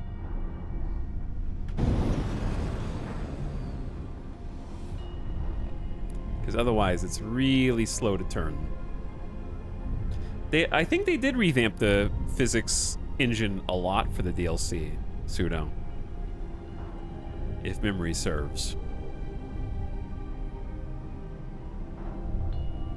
Okay, and then autopilot can actually navigate us through there just fine. Autopilot. But I'm gonna go ahead and Entering autopilot now system. and let it take over. End. And I'm assuming our little friend is with us as well, the little fighter that I told to follow me on my tail. But yeah, as far as like the ships that we're gonna try and acquire, I have been just getting whatever I can get my hands on. I'm also picking whatever I think looks cool, and simultaneously, as much as I'd like to have a theme and pick a specific style of ship, I have just enjoyed being like, I wonder if that ship is fun. So I've been sort of just picking things to test out, doing a little sampler buffet of some different ship styles. So there's not really a unified theme. Because also I wanted to, like, you can see by my map, I have done a lot of exploration. We spent a couple dozen hours just exploring space at the beginning of this campaign. And I really wanted to find all the different factions because I had never played like a long campaign of X4 and therefore never really encountered the DLC factions. So, especially since Boron had just come out and there were like Terrans I'd never seen. I had the DLCs, but I had only seen, I think, split ships. I kind of just wanted to go explore and try and naturally uncover their home systems without looking up or doing a specific start with one of them, I guess. And so we spent a good deal of time just kind of roaming in space, and as a result, I didn't really target any storylines to try and get good favor so that I could acquire a specific style of ship, so we just kind of got what we could get. But now we're good friends with the Borons, because you kind of have to be friends with the Borons if you want Boron ships. It's basically mandatory. Disengage. Advanced Electronics Factory. Gonna have to navigate back through unless you want the AI to do it. Yeah, I know. It wasn't that hard. I just forgot that it was there. All right, let's get docking permission Grant. and bring her in. Boron docks are pretty cool.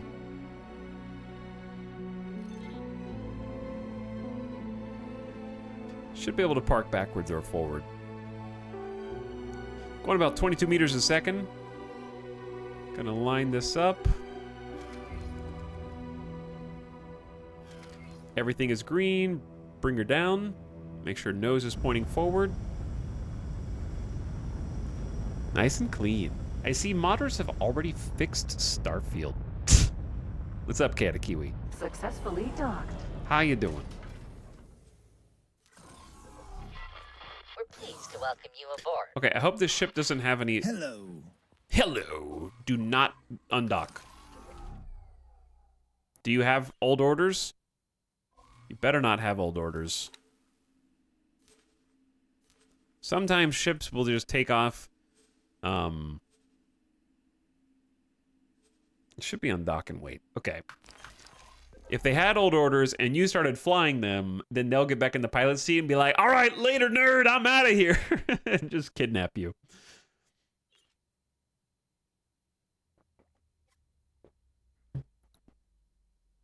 Is this like Outer Worlds? Is Starfield like Outer Worlds? Chat, those of you that have played both Starfield and Outer Worlds, yourselves, which one do you like better?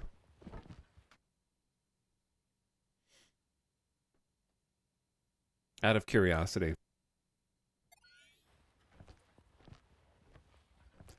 Starfield, Outer Worlds, Starfield. Outer Worlds is better. Mixed opinion from the few chatters. Another for Outer Worlds. Starfield. I would rather Clockwork Orange Starfield into my eyes than play Outer Worlds again.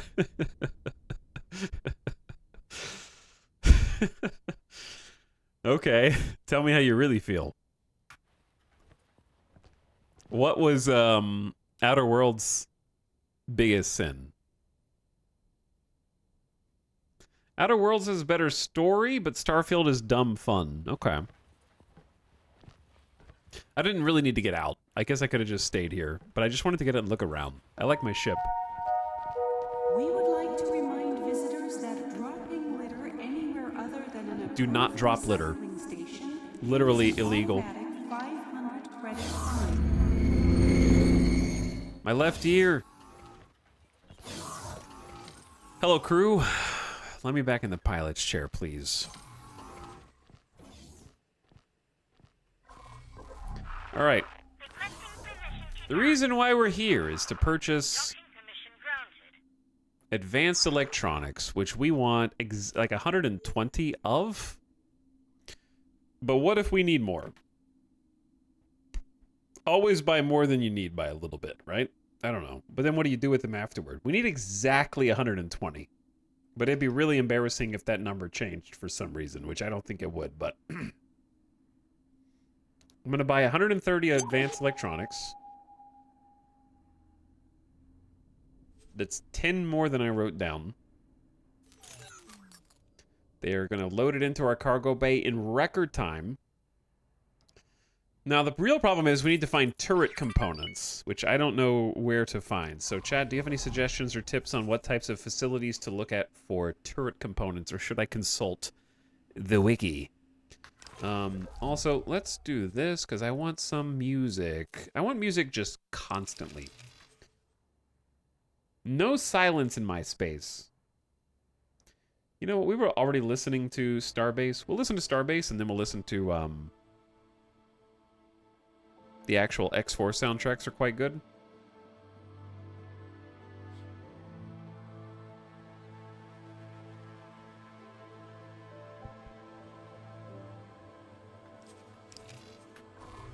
What if we just searched for turret, the word?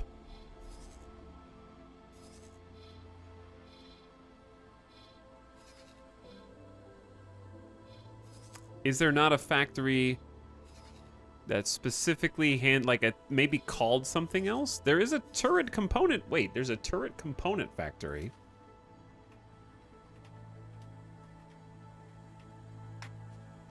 Okay, so those exist. There actually is one in Boron space. We just have no satellites whatsoever there. Okay, that's a problem. So let's have... I wish you could do a filter and still show your own ships. Oh, I can. If I just know the name of my ship, I can then add... I can add turret component up here as a filter and the name of my ship, the Roach. That way the Roach will show up. That's pretty clever.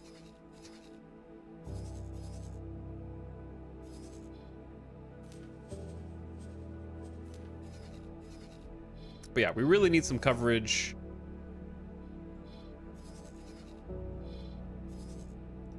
On turret components, because we have to buy a bunch of them.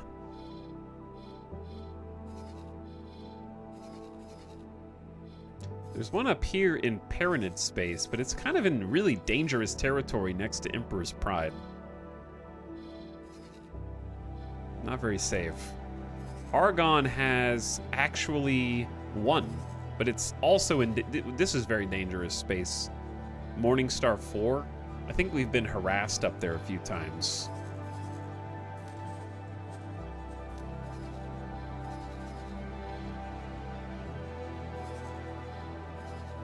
And then there's one down here in Second Contact.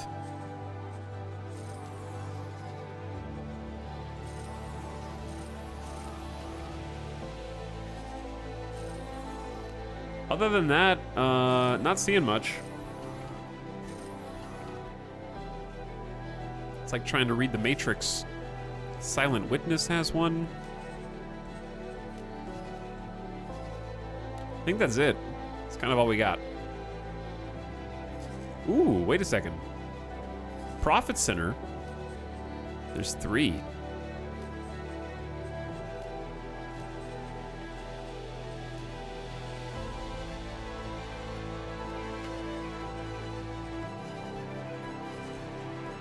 Okay.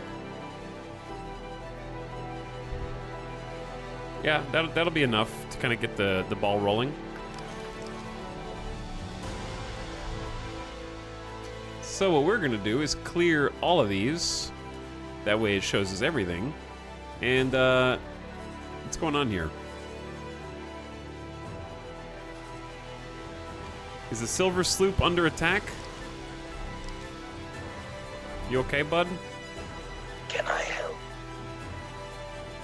Over and down. Looks like system authorities were intervening.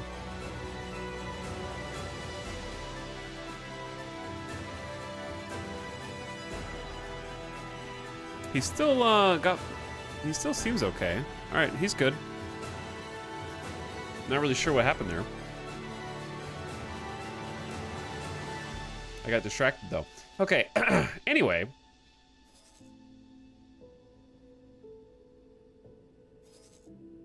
There is a... Do we already have a satellite next to this turret component factory? We already do.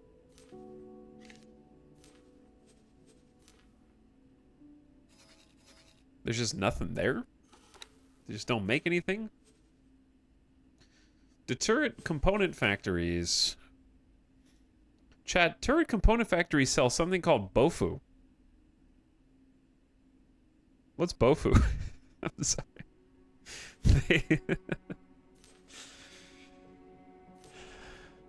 I believe you have to click the trade offer icon next to your search field. You may have disabled it.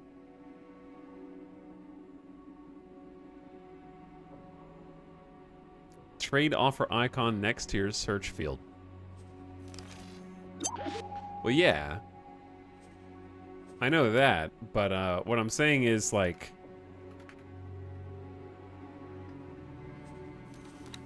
The issue we're having is when we look specifically for turret components.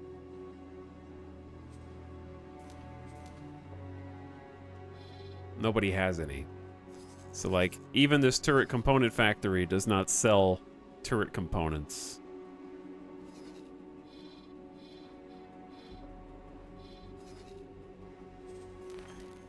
In fact, nowhere in space that we know of currently sells turret components.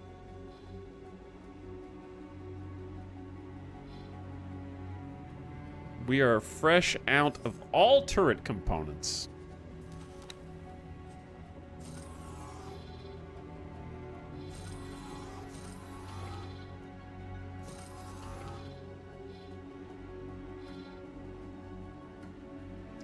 Where's the Roach heading right now?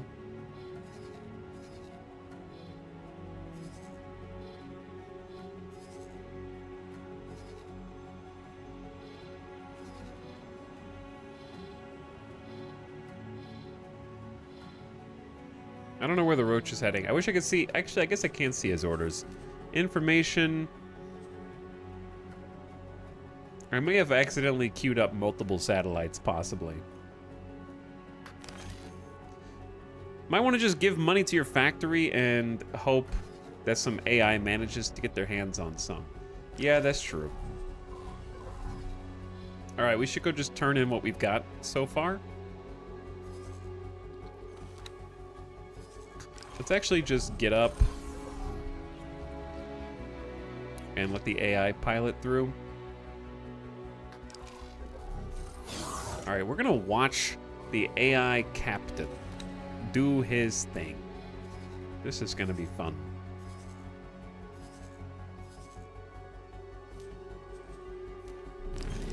Here we go, chat. We're gonna be the backseat gamer now, watching Captain Yotpilt. Yotpilt.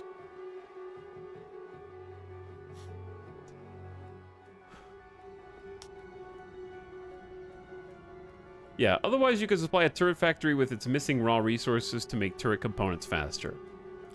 Yeah, the hard part is reserving those components once they're made.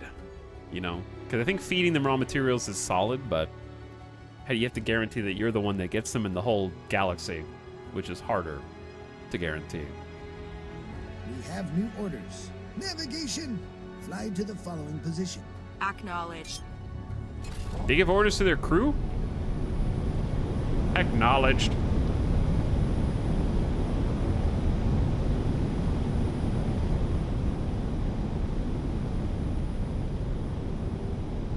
Okay. Well, we have some of our resources at least. We'll have to put in a buy order for the rest.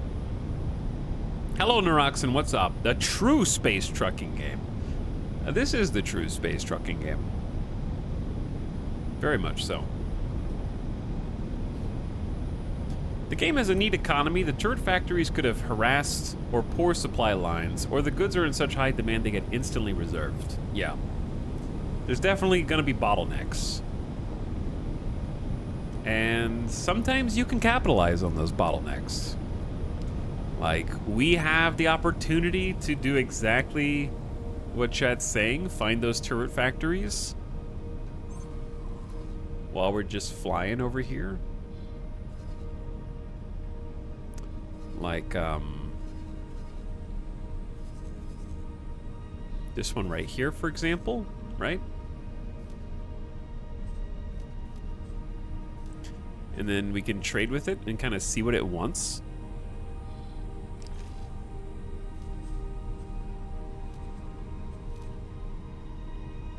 And it currently has a buy order for water, scanning arrays, quantum tubes, medical supplies, and Bofu. However, it's not always as easy as just get them the raw materials, because the raw materials in X4 can sometimes be complicated depending on the final product.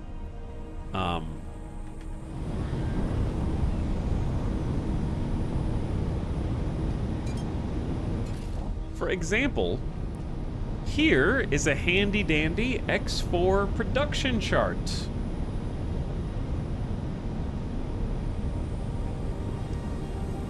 And if you want to make turret components Just giving them the raw materials isn't the easiest thing in the world. The reason why they don't have turret components is because turret components need microchips, quantum tubes, Entering system. and scanning Sanctuary arrays. of darkness. Microchips need silicon, quantum tubes need graphene and superfluid coolant, and then scanning arrays need silicon wafers and refined metals. And then each of those need those raw materials to go in to actually make what they need too. Space weed. Space weed. But yeah, just give them the resources for turret components is difficult. Hull damage. Are we dying?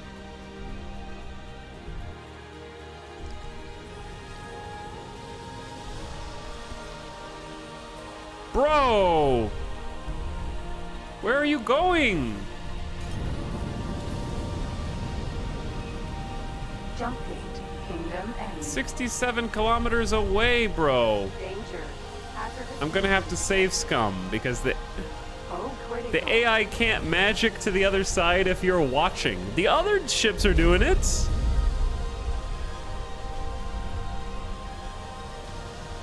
I'm dead.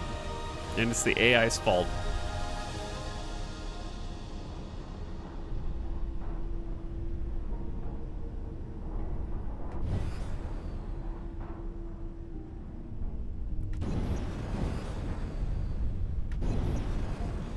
Which, portal is this?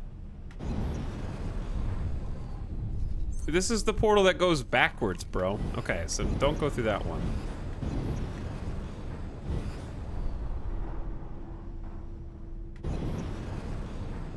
Did I just save us with like 1 HP?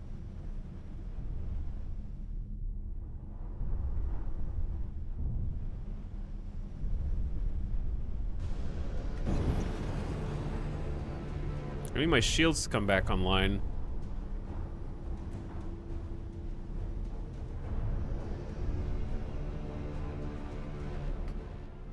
We have, do you see that white bar? Hang on, I'll show you once I save.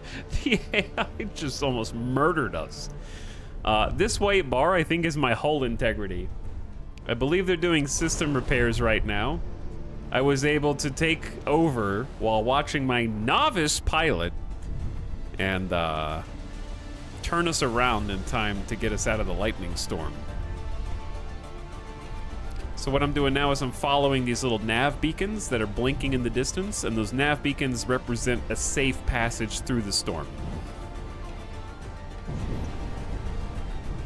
I had to set those beacons up manually as part of a story campaign mission, as it happens.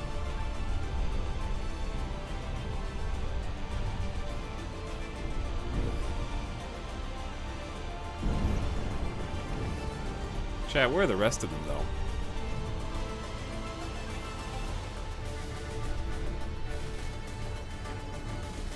Where are the rest of them? Oh, that's big rocks. Hold on.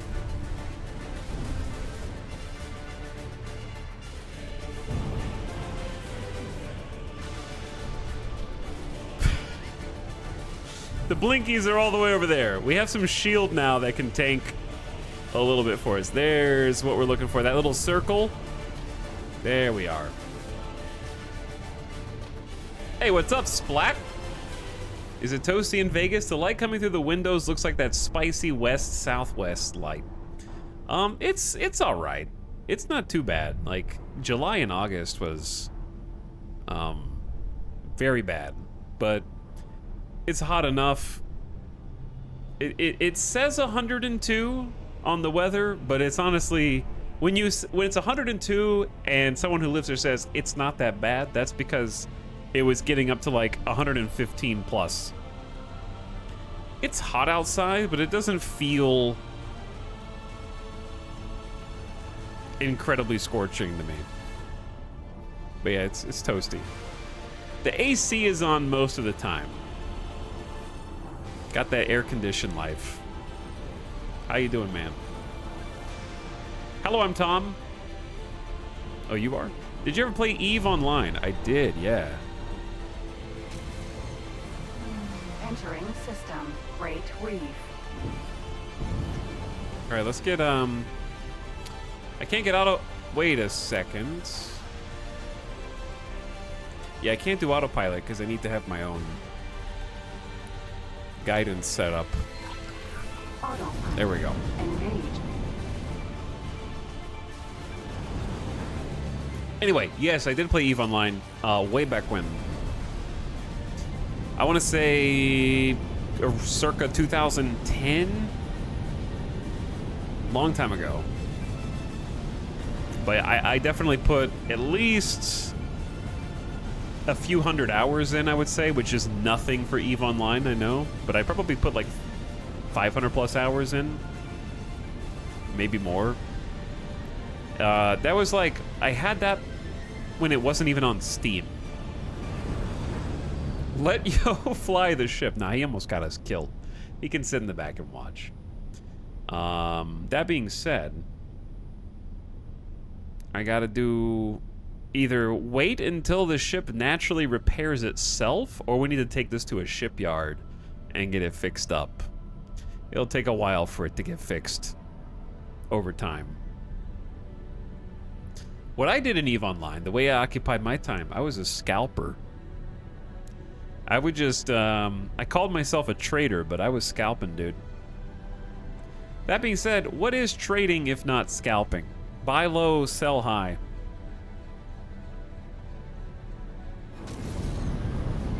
Entering system. Barren Shores. So what that means is, I basically had a few areas that were my markets, and I tried to corner the market in a few key places in EVE space that were like off the beaten path, but beaten just enough where there were people that traveled there and bought resources. And I picked like a handful, you know, anywhere from 6 to 12 different resources and studied the hell out of them and figured out the exact prices they should be selling at.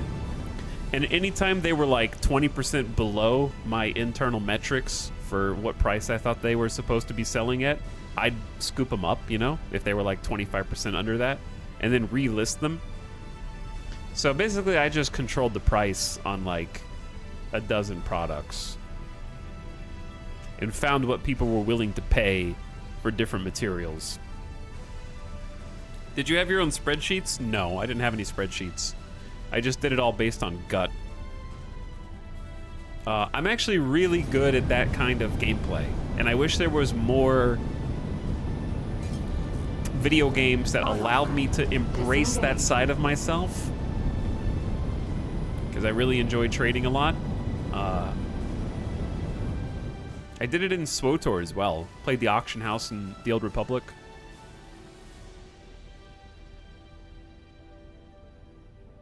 But I made enough ISK to. I remember vividly getting my first free month with in-game ISK. Was like a really great feeling. And then I was so addicted that I got enough for a second month of ISK, and then I got 4 months worth of ISK, and then I had 6 months worth of ISK, and I had a nice nest egg for myself. I don't know what happened to that account or how much I actually ended up climbing to, but yeah, I was raking it in.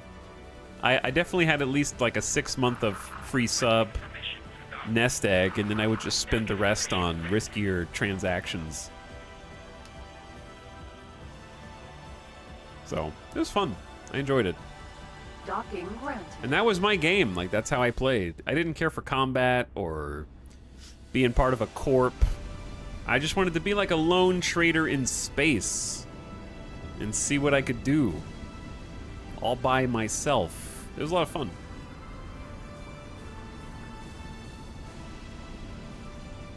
Actually, we don't need to dock here. Docking aborted. We need to dock with the builder. Where is it? It's around here somewhere. Okay, if the planet's here, Then the builder is over here. Yep. That guy.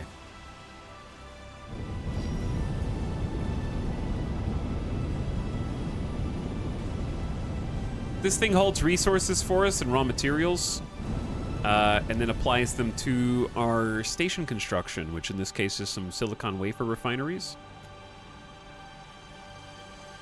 It's kind of hard to select this thing, actually. You have to get really close to Docking it. granted.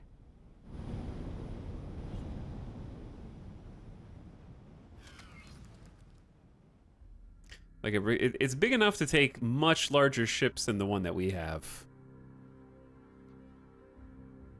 Oop. Too far. Back it up. And bring her down.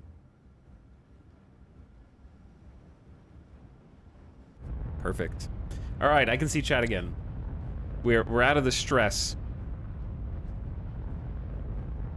Successfully docked. I'm good, man. Back on that X4, tempting me to buy it again. I think I should play this and I stare at the store page and then I don't commit. It's honestly, it's got a definite learning curve, for sure, before you can get into it. It's definitely one of those you got to set your own goals game. You can do like the campaign missions and stuff, and there's plenty of those. But it's a lot to take in. But I also like that it kind of scales with your expectations, in that like we're sort of managing like half a dozen ships and a space station right now, but you can stay small and just worry about yourself and do some missions and try and upgrade your combat capabilities if you want. The combat's okay.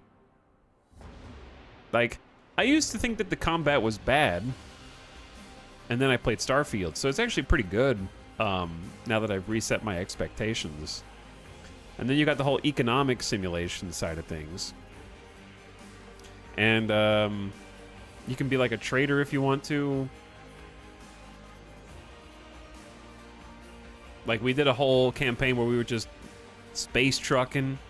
It is difficult though, because even to do like be a hauler and buy low, sell high, you kind of have to set up a network of satellites, which is, I would describe X4 as time consuming, but like in a good way.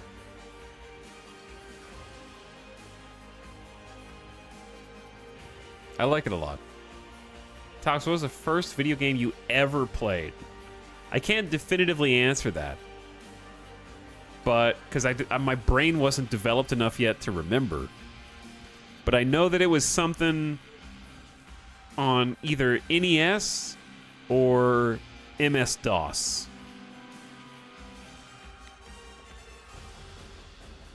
It was either like, I'm trying to remember what game it could have been on like NES. Some of my first memories were playing Teenage Mutant Ninja Turtles on NES.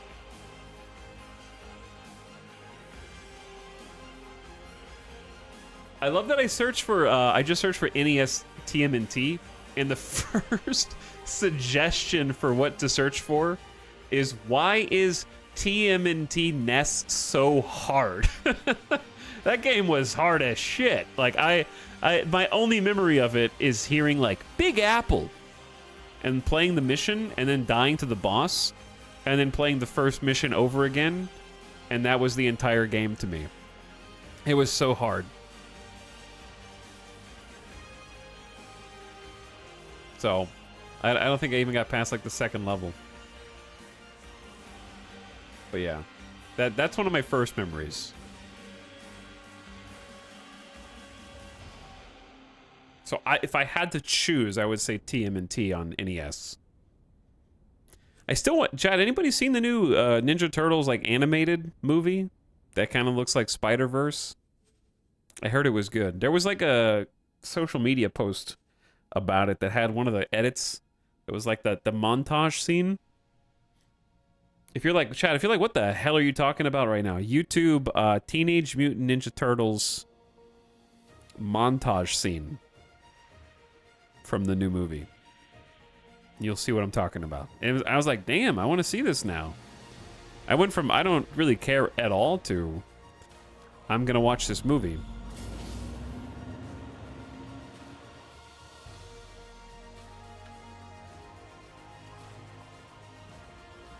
Okay, here's what we're going to do. We're going to go back to our space station, which is here. Refined goods complex. Find a place to dock.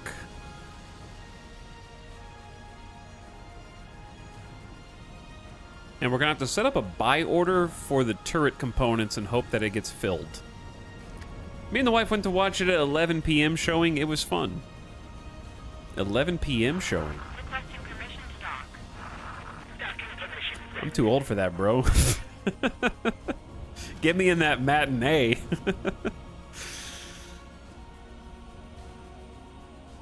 Hit me with that 1 p.m. showing so I can go to sleep afterward, you know?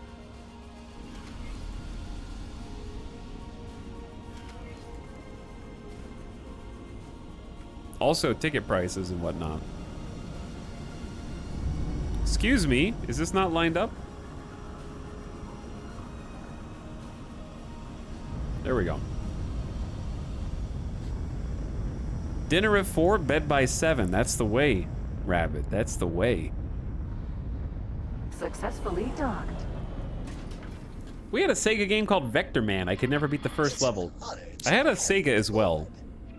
But I was playing like, there was some game called like Exo Squad or something like that on Sega that I had.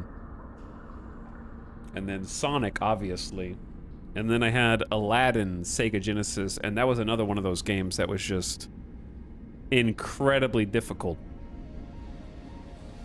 Exo Squad was dope. Exo Squad was pretty dope. But yeah, Aladdin was hard as hell too. Boa. Everything was hard. Nothing was easy. Completely overtuned. On purpose. The game was like 30 minutes, so they had to keep you playing the same level over and over again indefinitely. Okay, what we're gonna do with this guy is have it go do some trades on our behalf. We have to do two important things here. Number one is we gotta queue the station up. It's missing... Can we not just feed it its own energy cells? Hold on. Can I? No! Where are you going? This is what I was talking about a minute ago. What are your orders?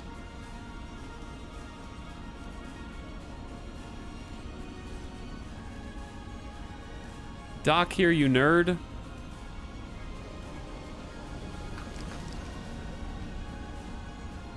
Bye. Security would like to remind all visitors to keep their belongings with them at all times. Is he just turning around and landing again, or is he gonna go somewhere else? Okay. Just had to...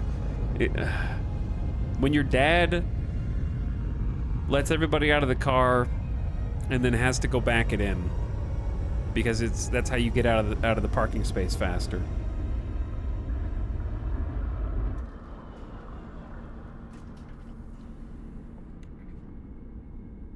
Today on how I stole my boss's spaceship.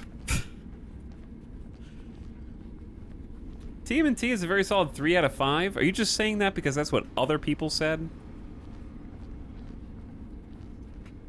You said apparently, so I take it you haven't seen it yet.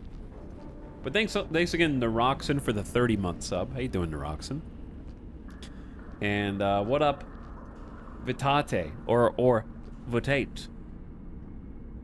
I don't know. Maybe neither of those. I appreciate the 5-month sub. Regardless, sorry for butchering your name. Welcome to stream. Okay, we got to do two things here. Number one, I thought that I was done with this ship, but we actually do produce our own energy cells, which we also need for building the next wing of this space station. So if I trade with myself, we can just type in So how do you type in a number, a quantity of goods? What was it? I have never heard that noise in my life. Was that like a message noise? What was that? It was some kind of notification. All right, we need only 565 energy cells. I don't really know how to like get an exact number. Oh, there we go. Perfect. All right, they're being loaded into the ship now.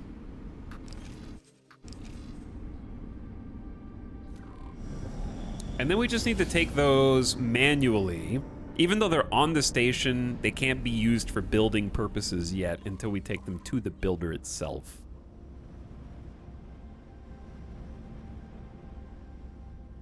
Okay, it's not that way. It's over here again. There we are.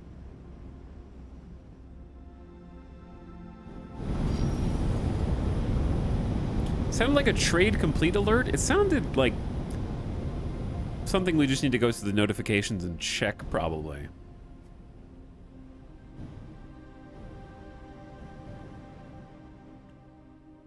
But yeah, dude, Splat, what's your like go-to for fun game right now?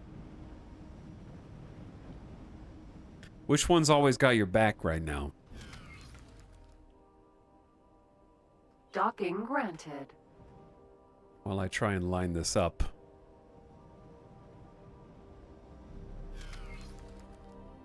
Close enough.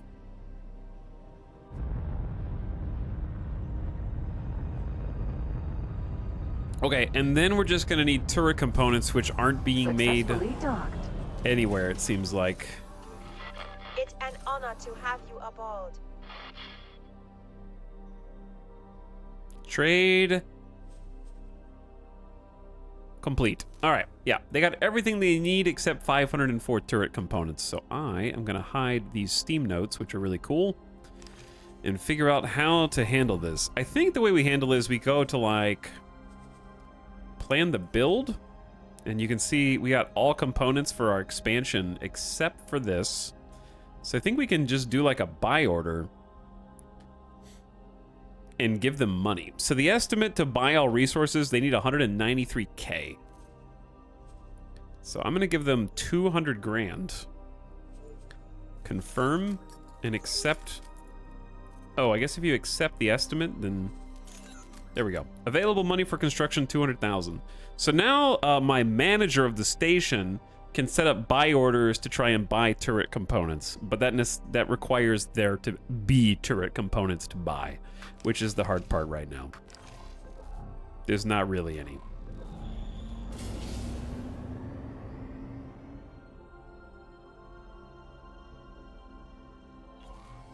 There we go. I'm off on another Battle Brothers binge, just bathing in sorrow. What do you think about their new game? I know there's not much to see on it right now. Refined goods complex. I'm excited for them to be working on a new project, but I'm also, I guess, nervous about going from a 2D detailed sort of, I don't want to say simulation, because it's not, but like hyper detailed 2D game to a 3D game. I know that sounds stupid, but I feel like it's a legitimate concern.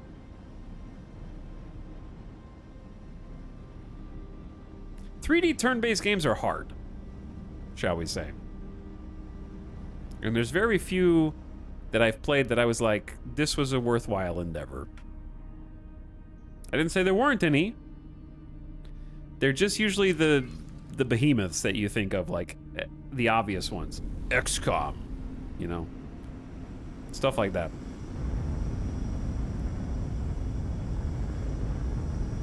Baldur's Gate 3, sure, but it is turn-based, but it's not exactly like Successfully docked. why you play the game. How does this compare to Avorion? I haven't played Avorion, so I unfortunately can't make that comparison. It is very in-depth game. Heavy logistics sandbox simulation. Very fun. By the way, X4 goes on sale whenever there's a Steam sale. So if it is something you think you might like, I highly recommend not buying the base game at full price. I'm sorry, devs, but I have to tell them. The base game goes on sale super cheap.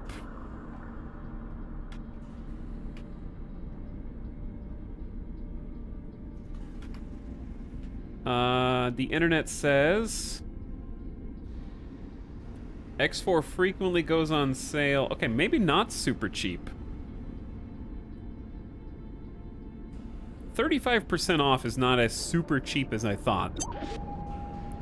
But it is at least 35% off.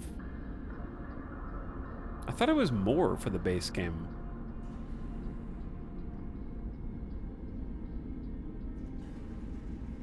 I guess not. No, it's gone on sale for 60% off. Okay. Yeah, June 29th it was 60% off, $20. It seems like it goes on sale for $20 with great frequency. Okay, I did the math. I researched it for you. The game and all DLC were like $45 recently. Okay, what the heck is going on? Are we dying? Hello. Chat, we got a hive guard here. What the hell? Hive guard. This is like right next to us.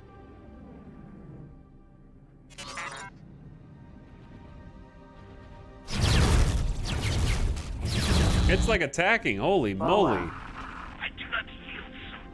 We got a Graveler, the Baltar. Where is the little tuna? Oh, we're blowing him up. Hive guard. Yeah. Kick his ass. He's just a husk. That's why we got the fighters. Boa. They almost blew up my ship that's just sitting on the dock, dude. No, they didn't. We're already almost blown up. Never mind. Forget I just said that. I forgot we already sustained damage. All right, we got to get some turrets on this station. And I don't remember how to do that. Turrets on this station are kind of important. I need to make a save again. Our fighters came through. No thanks to me. So, we put in the ability for them to buy their own turret components. Maybe we'll get lucky and those will just autofill. I need to look at our notifications and see what's been happening while I've been talking to chat, because things are, the universe just goes on. I can pause the game by going into the menu, but that's about it. What I need is more money. I need more cash. We also need to do some ship repairs. Where is the closest shipyard? There is a Boron Wharf. I'm gonna send the Diamond Duster over to the Boron Wharf to get repaired.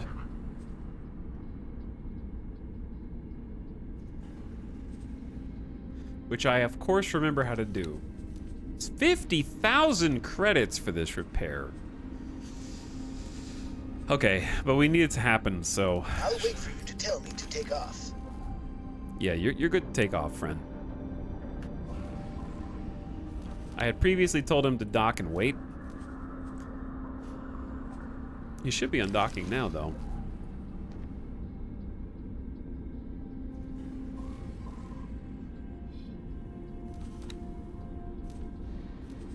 It says his current behavior is undocking, but he's gonna wait for me to tell him to undock.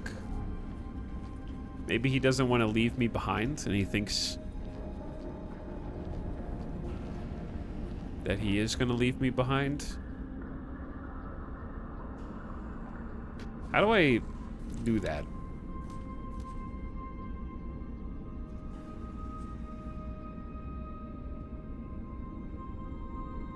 This game has an anti-marooning option enabled by default.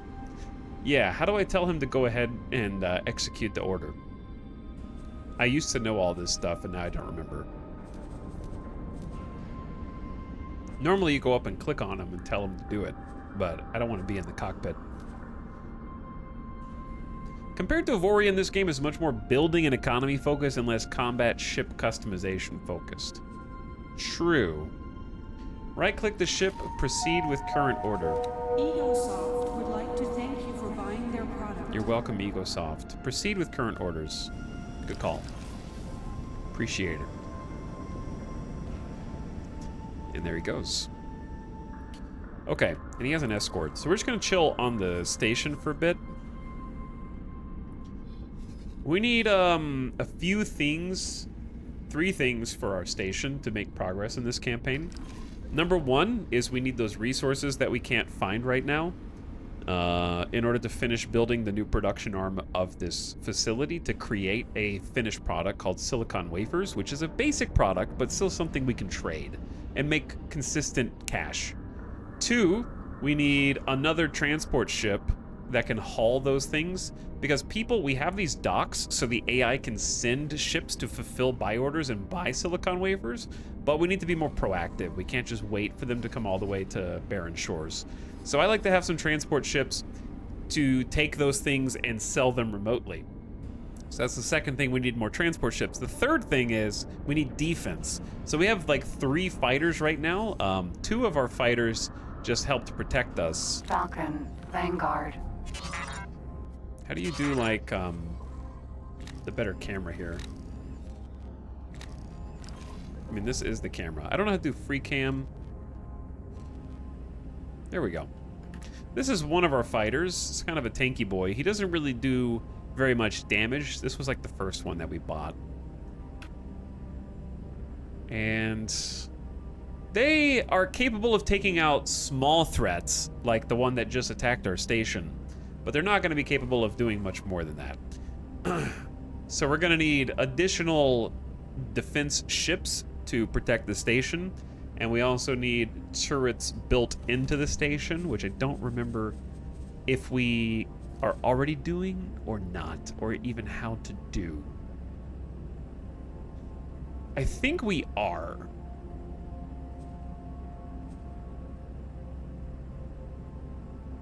I don't know how to tell. Planned and changed modules.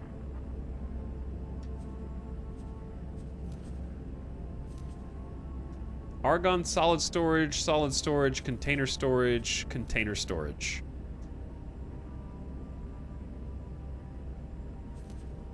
Argon connection, dock, silicon wafers. I don't know how to tell if something has turrets or how I even added those previously. So this game is Space Kenshi. Kind of. Space Kenshi. What's up, Magical Flute? With all those boron stations being built, no wonder it's hard to find components. Yeah, that's our bottleneck right now. Big time. Okay, let's take a look over here. We have defense modules, we have discs. Okay. Other modules. Dock modules, storage modules, and production modules. Meat! Was it right click on the modules? Yeah, we have the disc that we can build, and then I don't know. There was a way to add turrets to existing modules, and I can't remember how we did it. Edit the loadout?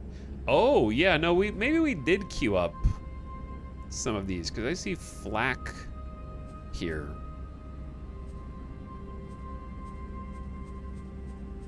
And we don't have shields for them yet. So it looks like they can have a shield.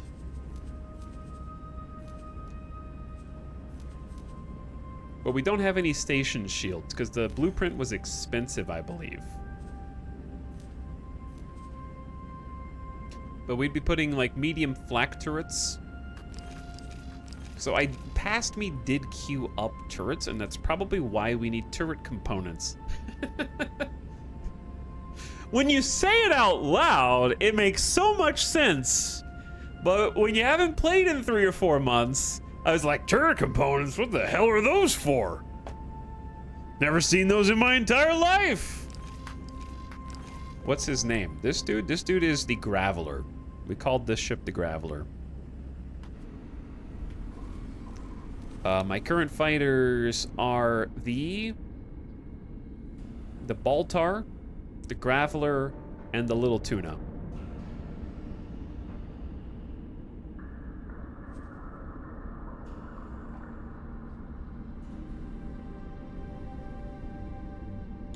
I had a full naming structure to how I wanted to title these.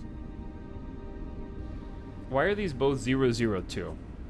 I don't think they're supposed to be both 002. And I don't remember what these tags meant. I named them. This is the 001 SF, which I think stands for Small Fighter. And this is the 002 SHF, Small Happy Fighter. What does the H stand for? I hope the Little Tuna is ironically a large ship. It is not, unfortunately. Small Heavy Fighter. Oh, is it a heavy fighter? Interesting. Why did I call it 002 though? It should be 003, right?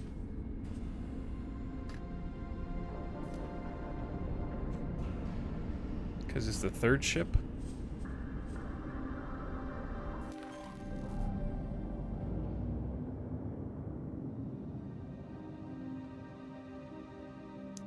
Happy Fighter, yeah.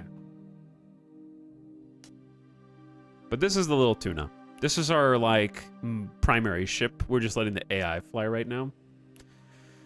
While stuff happens in the background. We were getting some repairs on one of our transport vessels.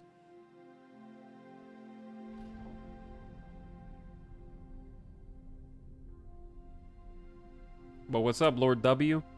I remember a significant hull part shortage in one run. Turned out to be a resource shortage. I only had a couple miners, but we moved to a sector with a factory and made some great cash getting the supply chain running again. Yes. X4 is the kind of game where two factions can be at war, and you can figure out what resources they need to continue their war effort in building more ships and combat-ready vessels, and literally supply one side with a majority of the resources that they need to keep manufacturing and help them win a war. That's how X4 is, and it differs from many space games in that respect. That requires some prerequisite knowledge of how resources interact with one another, of course, and like what you would need to accomplish that, but it can be done. Just sell to both sides and keep the war going forever. Hell yeah. All right, we're waiting on the Diamond Duster. It may have not had the order to come back, so we'll have it come back and trade. And I wanted to pick up as many silicon wafers as it can carry. There it is. So it just got repaired. Well, we need to double check on that.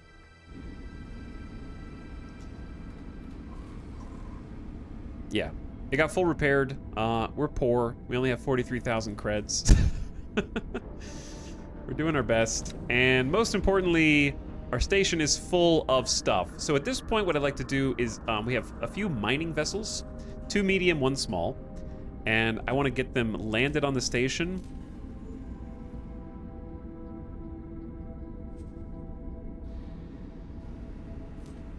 What do I want to do? Basically, we have too much of everything. We have too much silicon. I think once we pick up 400 silicon, or 4,000, or however much, we're going to pick up 400 silicon wafers. And then some of the silicon will be processed, and then that'll create space for the miners. What's happening now is we don't have enough storage for all the resources that we have, so our mining vessels are kind of just like floating around in space, not doing anything. So, sometimes what I like to do is temporarily go to Silicon, create a sell offer faction only. And then I can have my mining vessels land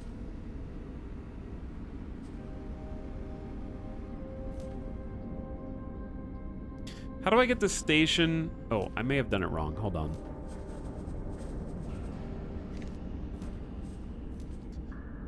I need to tell them to sell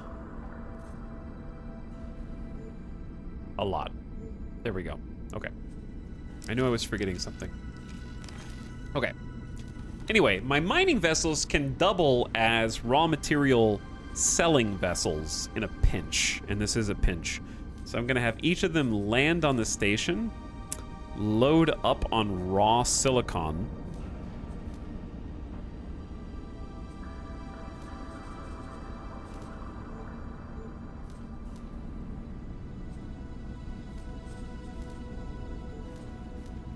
and basically take the raw silicon and free up the space here.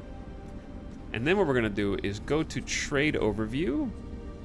We want to filter for raw silicon, which is a solid, not a container.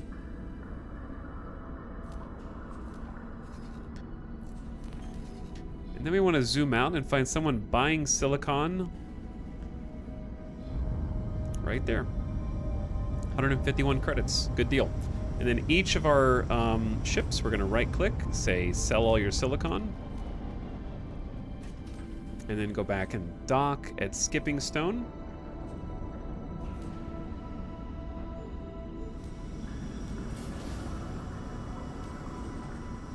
So we're basically queuing up the AI to go do a transaction for us to make some quick cash.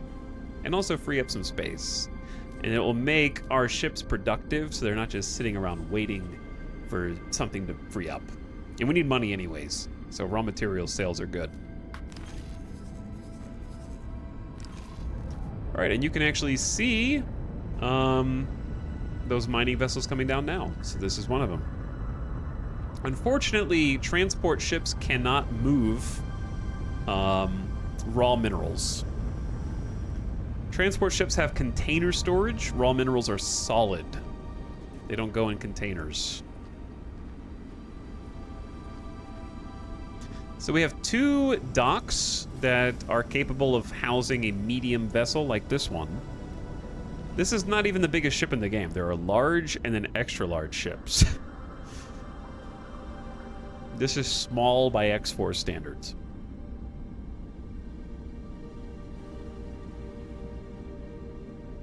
Hopefully they don't get attacked while they're en route. Because we don't exactly have an escort for them. Where's the constructor going?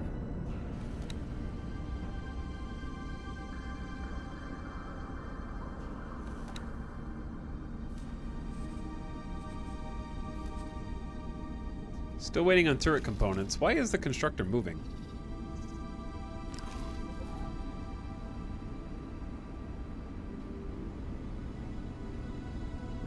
In my new Baldur's Gate 3 run, I've decided to make my Guardian exactly the same as my character, but with a twirly mustache.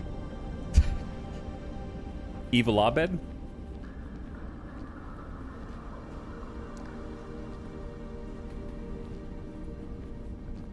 Constructor is not needed to build turrets. Does that mean... Refined goods complex. Ooh, it does. That means that the other silicon refinery is done. Ah. How about that? Now, we got twice as fast silicon wafer production. And we'll probably want even more, because I did the math on these previously and kind of figured out, but now I've forgotten all that math, so we'll have to do it again. But it's looking good, dude. This is our station we built module by module from scratch. Looking good. And then there's our transport ship back. So we're gonna have this go on a kind of a dangerous run.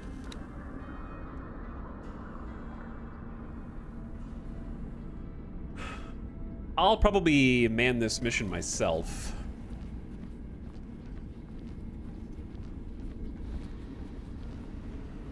We're gonna try and just manually grab the silicon wafers and take them somewhere to sell. And then once we have the money from the raw material transactions that we just queued up and the silicon wafers, we should have enough cash to get an upgrade for our fleet. BOA.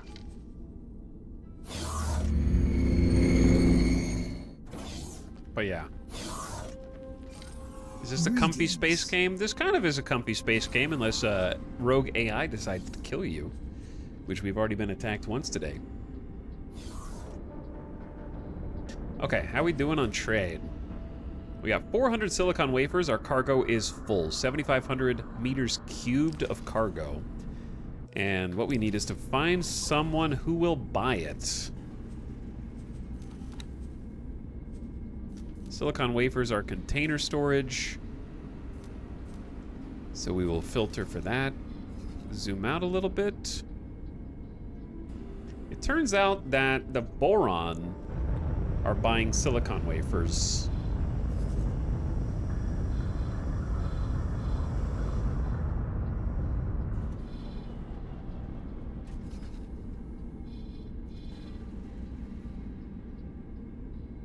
It's either that or I think we have to go to Hatikva's Choice. So maybe I don't want to do this mission so that the AI can just... Yeah, we're gonna let the AI run this one themselves. Because it should be a safe trip as long as I'm not watching.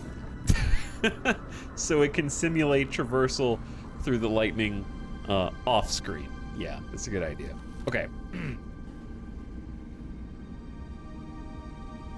So that's the Diamond Duster.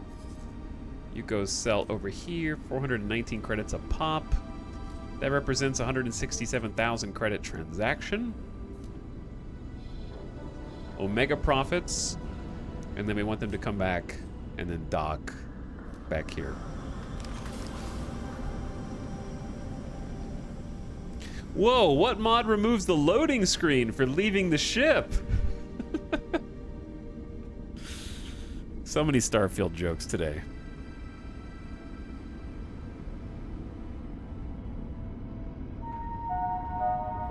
What is that? At the station's security cameras. Distracted operators lead to undetected crime. Yo, that's pretty cool. I don't think I've even watched that before. Is that like a little peg for the ships to land on so they can be stabilized? Please stop. Todd is crying peepo sad. Roomba. Kind of is a Roomba. Chat, how do I get out of here? Oh, there's a ladder. That's funny. So the Oopsie Odyssey is currently in storage. Let's pull it out of storage.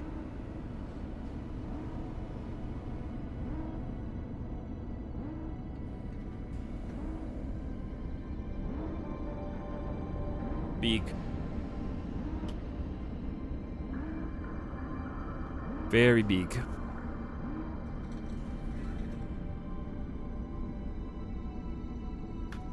Impressively big. Okay, what is this guy doing? Previously, it was doing some gas mining, I believe. So what I'm interested in... Do not wave at the station's security cameras. Distracted operators lead to undetected crime. Do not wave at the camera operators.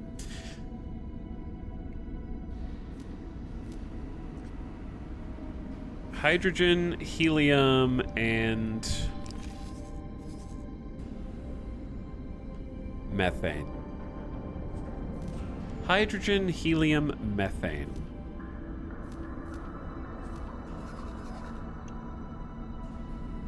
Okay, so they're buying a bunch of hydrogen and methane there.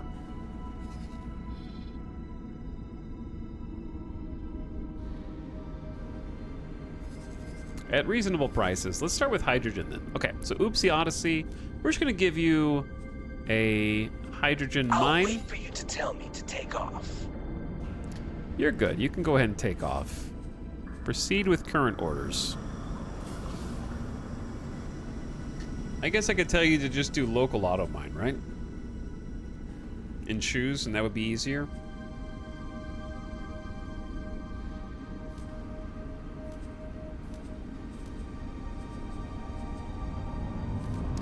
Default behavior is local automine methane. Change that to hydrogen. Open for anyone wishing to dine before departing the station. How do I change their local behavior for where I want? There we go. Hydrogen in the Great Reef. Okay. So hopefully they'll revert to their default behavior. All right, everyone's doing something. Money should just be rolling in without me having to lift a finger. I think X4 perfectly encapsulates the space company CEO. You can just sit back, crack your knuckles, pull up a chair, watch space outside while all your minions go do your work after you give them orders.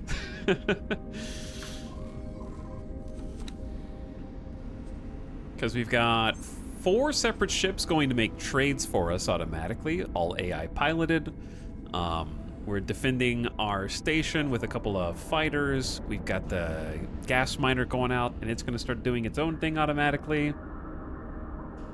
How long does it take to get to this point from 0? Depends on if you know how to play the game or not. If you have no knowledge of X4, it'll take a long time, just because you got to figure out the game. You also don't have to do any of this. You can just be like a bounty hunter guy who does combat. You can choose to follow the campaign. Each of the different factions usually have their own campaign, which have huge rewards. The rewards for following the faction campaigns are very big, and they don't really pull any punches. So you could just follow those missions if you want. But if you do know what you're doing, it wouldn't take that long. Like, Avik was trying to do a mining company as well, and he wanted to see if he could do it all in one go. And I think he did in like 8 to 12 hours what took me like 30 hours to do. So it also depends on you and how picky you are. Me, I'm very picky. So I elected to manually drive and pilot through all of this different space. Each of these hexes are a different sort of sector.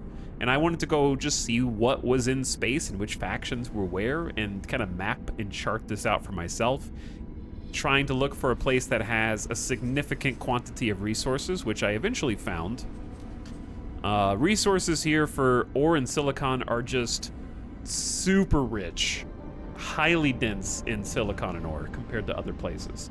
So I wanted to find some place that was like incredibly wealthy with raw materials and then set up shop there. But if you're not super picky, there's plenty of other places to set up that are still very viable, and you can do it in a fraction of the time. So I guess it just varies person to person. Customers are reminded that wares on the Okay, chat, I need to take a quick station GDB. We just made our first income. Let me see. Let me look at some messages. Player info.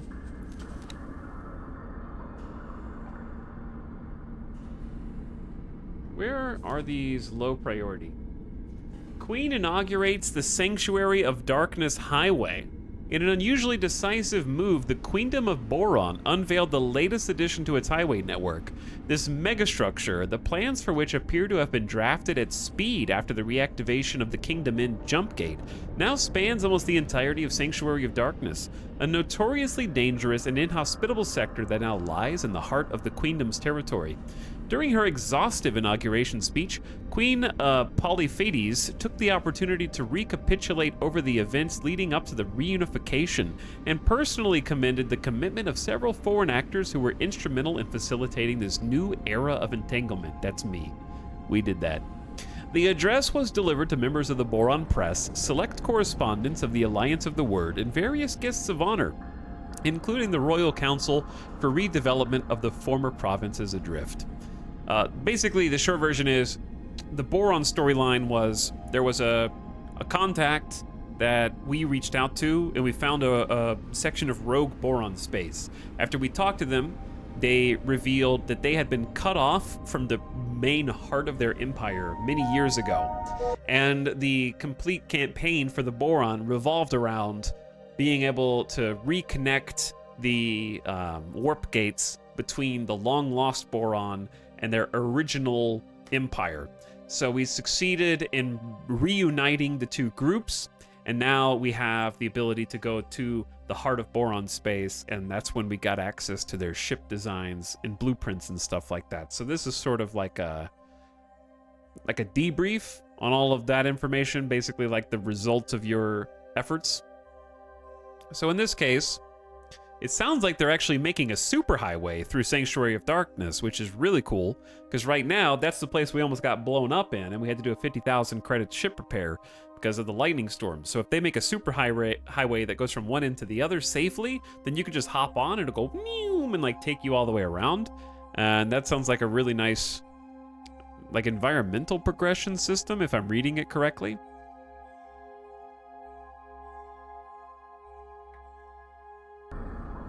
So that is this space over here. Did they already do it? Oh, that is actually incredible. Yeah, they have actually made a superhighway. World development that doesn't directly involve the player? Revolutionary design. Yeah, chat, can we get a mod for X4 that turns off the damn PA? Devs, if you're out there, please God, just give me a sound setting for the PA only, without having to turn down effects, UI, ambient, voice, or total volume. I just want to turn off the PA entirely. It was cute the first half a dozen times. It's just like on a 30-second cooldown. Can you build your own superhighways? No, I don't think so. This is actually really cool that they have this now. So I don't have to like manually truck anymore. You can just like hop on.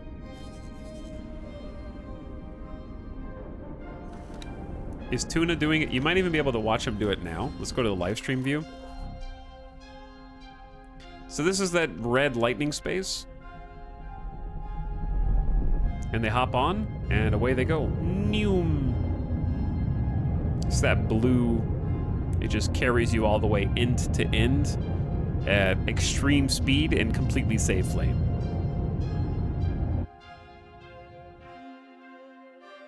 I don't know, the live feed is not keeping up with the ship very well.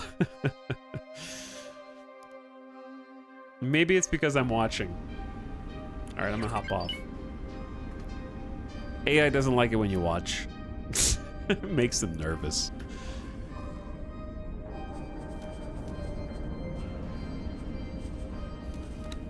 Anyway, that's actually, I'm genuinely impressed that that's like a feature in the game.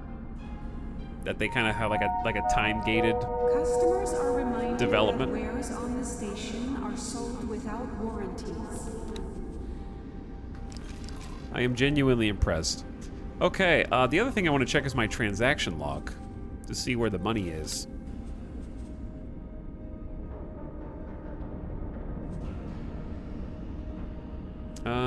I feel like this is not the whole transaction log.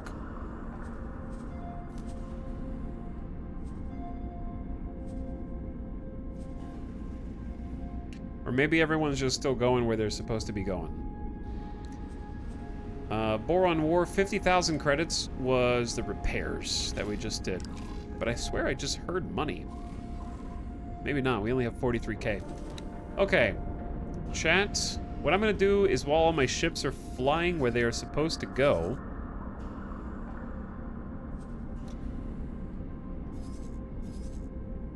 wait, these guys don't have any... Oh, I get it. So, the mining ships made the transaction and made the sales, but it'll take time before the money makes its way up to me, I think. Right? I don't get it immediately, if I'm not mistaken. But they're all on their way back.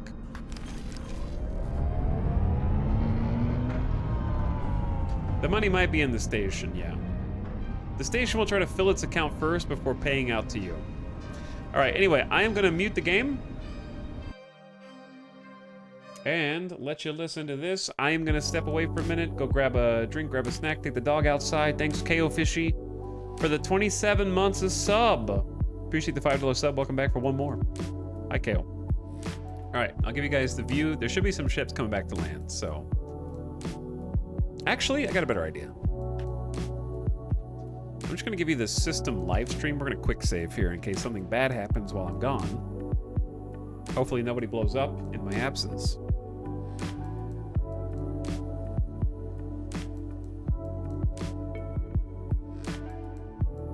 And then do the station live stream view. All right, enjoy the Space Vibes chat. I'll be RB. Thanks for hanging out today. Hope you guys are having a nice Friday. I'll be back in a couple minutes.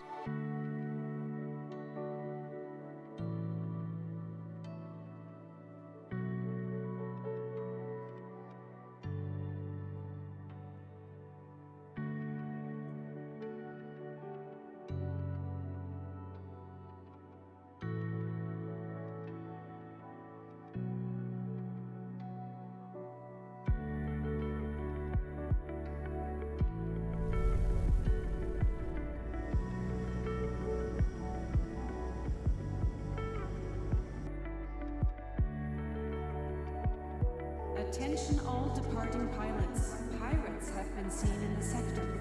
Be careful.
Awaiting orders.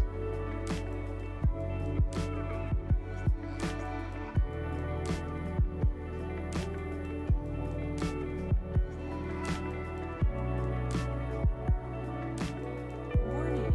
Explosive materials can be hazardous. Please contact the Dockmaster if you have any on board.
Please check your cargo is secured before departure.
You are reminded that lottery tickets are available from all retail outlets in the station.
Dear visitors, we are experiencing some minor surges in our power grid.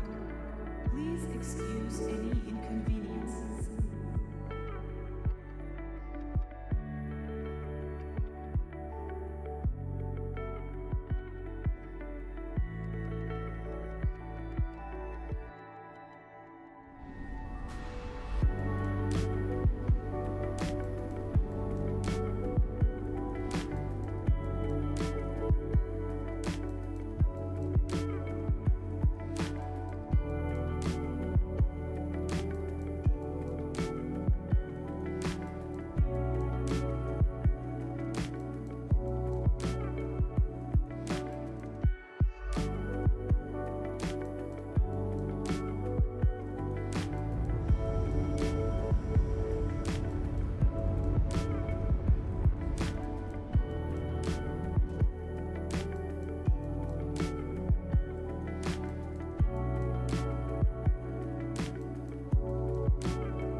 Yo.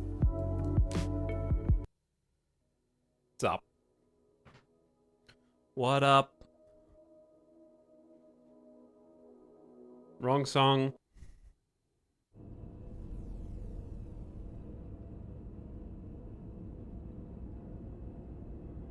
Did I accidentally leave two Please songs check on? your cargo is secured before departure.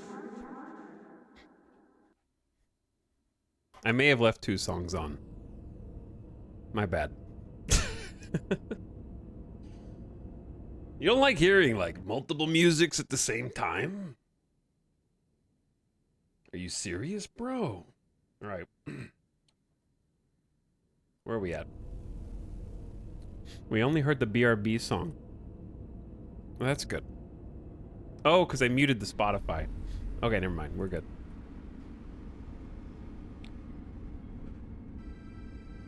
There we go. Hello, gamers.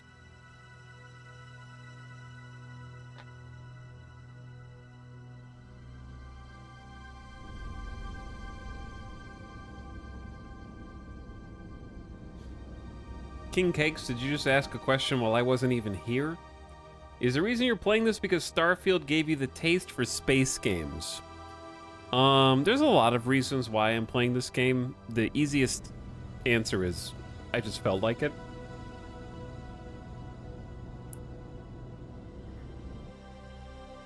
And that's not to be sassy.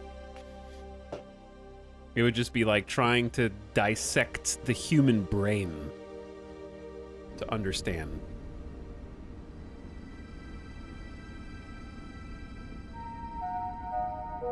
If you bring any creatures on board, please make sure they are chained. Did you guys have to listen to PSAs the entire time? Advised on site. I see someone's back. Who is this? This is the Silver Sloop. Yes, we did. I assumed the camera would go somewhere else, but I figured you needed someone to talk to you while I was absent.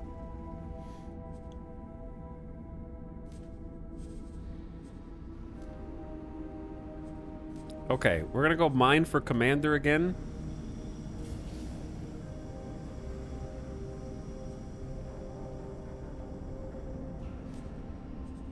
The Pebble should already be mining. Okay. We have a little bit of room for silicon, not a ton. And we're full of silicon wafers already. Where is the Diamond Duster? The Diamond Duster is just now coming back. And its capacity, why does it have 300? It has 10 advanced electronics. How do you eject an item?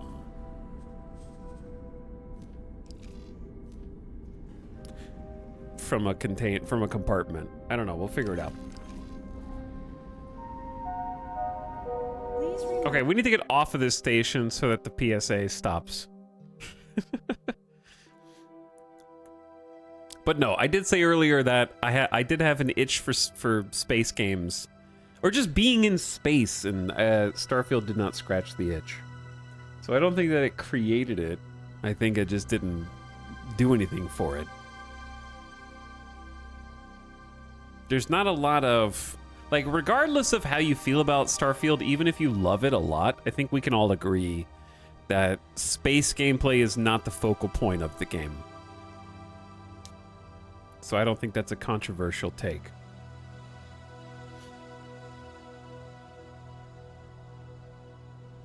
Which is a bit ironic. I'm trying to learn this game on Steam Deck. That sounds difficult. That sounds challenging.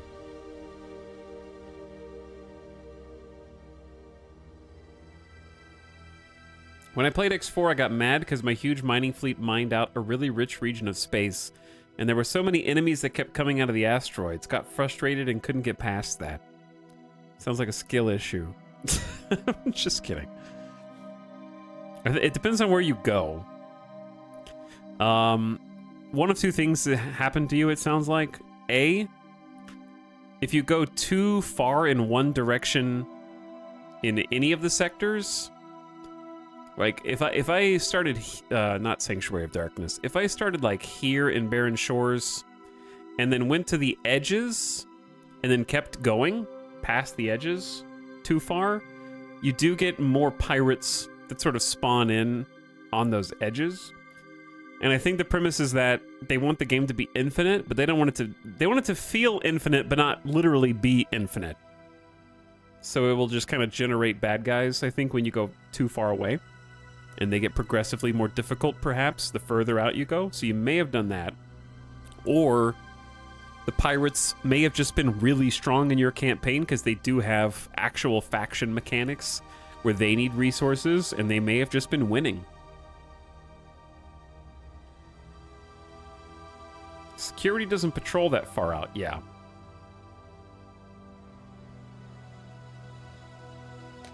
So it may have been one of those two things.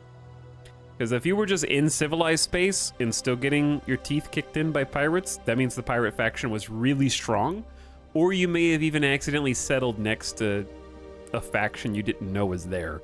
For example, you see Emperor's Pride up here? This is a hostile area. I don't know if Emperor's Pride is Ka'ak or Xenon. Probably Kak. That's what the faction's actually called, chat. The Kak faction. True story. So if you tried to build right outside of their little jump gate, you would have a bad time. So there are different places where there are like actual evil factions building up their fleets.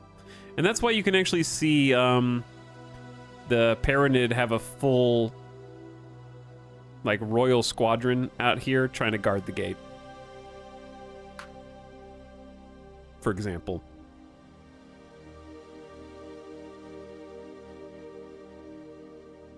But yeah, everyone's game will be different just because of the sandbox.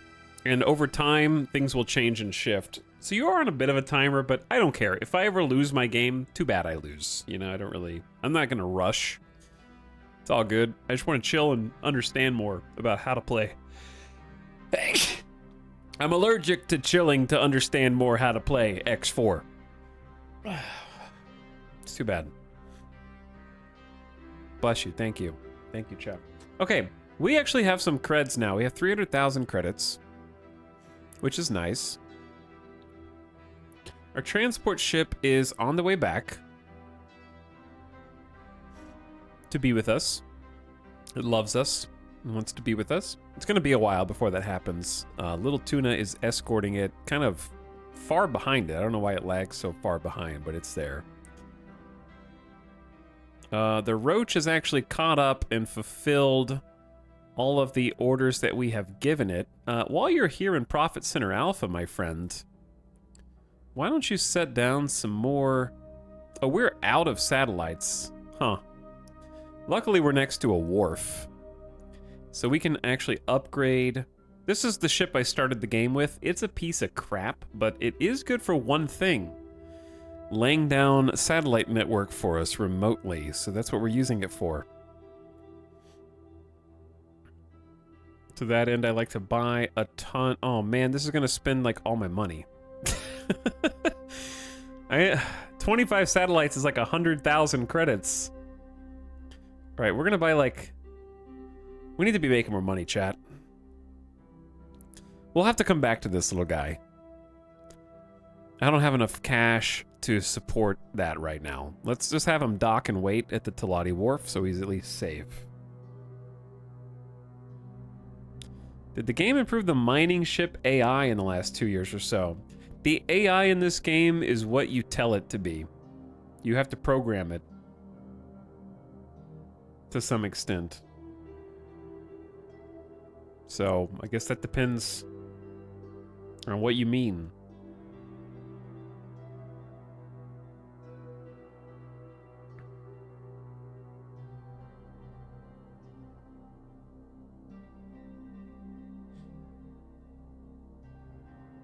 In my current X4 game, the main shipyards in Argon Prime have been destroyed, and the Teladi shipyards. That's rough, buddy. That is rough.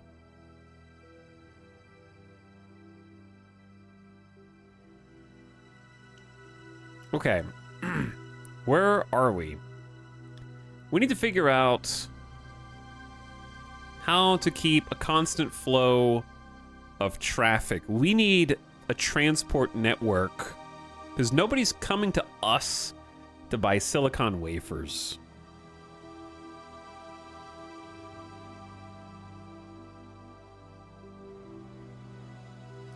I have a sell order with an automatic sell amount, automatic pricing. I actually wonder if we can't sell. I wonder if this station is set to only sell to faction.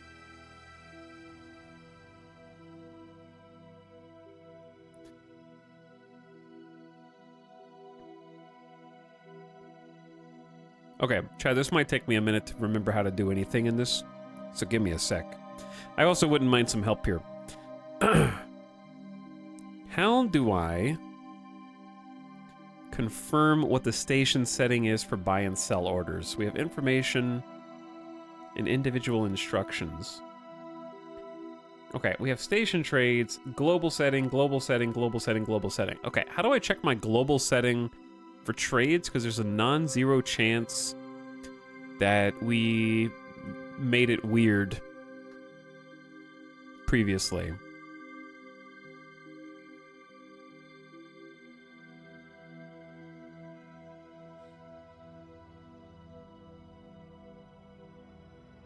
General rule of X Games, don't watch the autopilot. It will break if you do. Yeah. I think on global rules, it had restrict all factions with our own faction being approved. I think you're right. Where was that? That's why I'm looking for it right now. Global orders?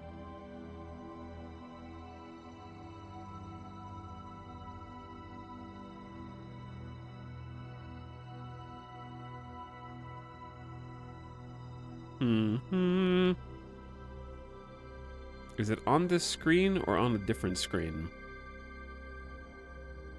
Because, like, this is just faction-only trade rules. I can create a new trade rule. How do I tell if faction-only is the global setting, I guess? Because this is global standing orders. Maybe because there's only one trade rule, it's global? Maybe. I can create a new trade rule. Let's call this, what would be the opposite of faction only, I guess?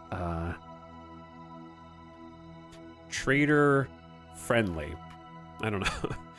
Okay, set trade rule as the default. Open trade? Sure.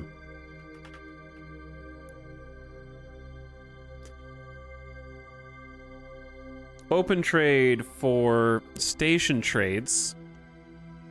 Probably neither of these other things.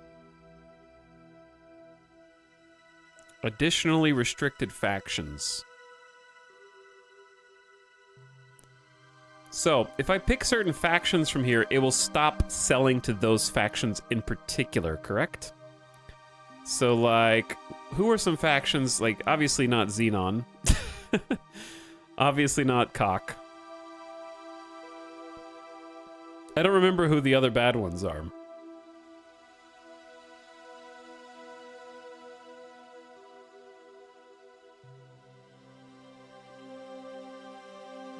I wish screens like this showed your rep with other people. Because I think, aren't we, like, not quite hostile with Zyarth?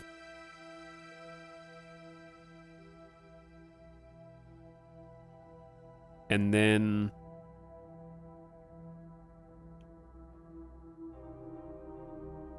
one of the Paranid factions is also not very friendly to us.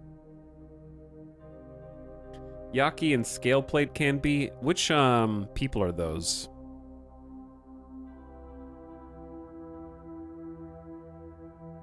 But yeah, I know they have two houses. I just don't know which is which from the list, Ottercock.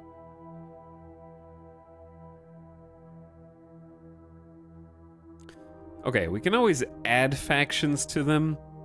So that should block certain factions. It's not quite open trade, but whatever. We'll call it trader friendly. Because it's not, if it was open, it would have everybody, right? So we save the trade rule. Defaults station trades. Okay. Next.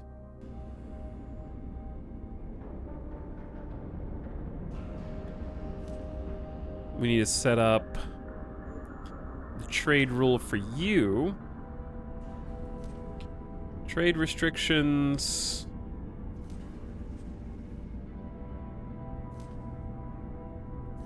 This is resupply. I can't use the global setting anymore.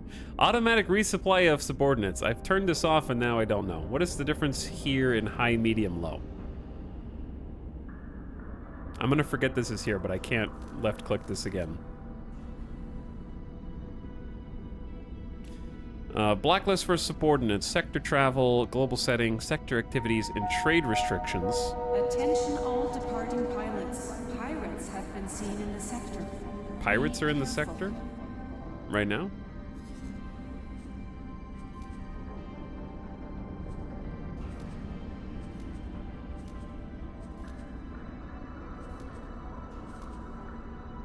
Okay, station trades are on trader friendly. Station supply is no restriction. Station construction trades is trader friendly. So those are all set. Oh, someone is here. Are you under attack or something? An arena. Mineral. Vanguard.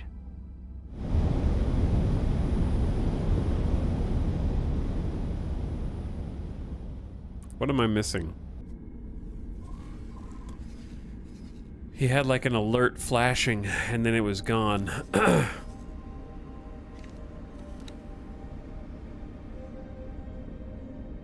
Are we accidentally selling? I guess we're selling energy cells, potentially. Let me look at the logical overview.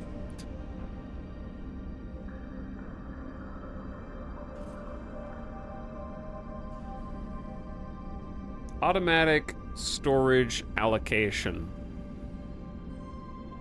We're making 8,700 energy cells per You hour? are reminded that lottery tickets are available from all retail outlets in the state. Oh yeah, they are trading. A boron energy dolphin is coming in to buy 2,700 energy cells.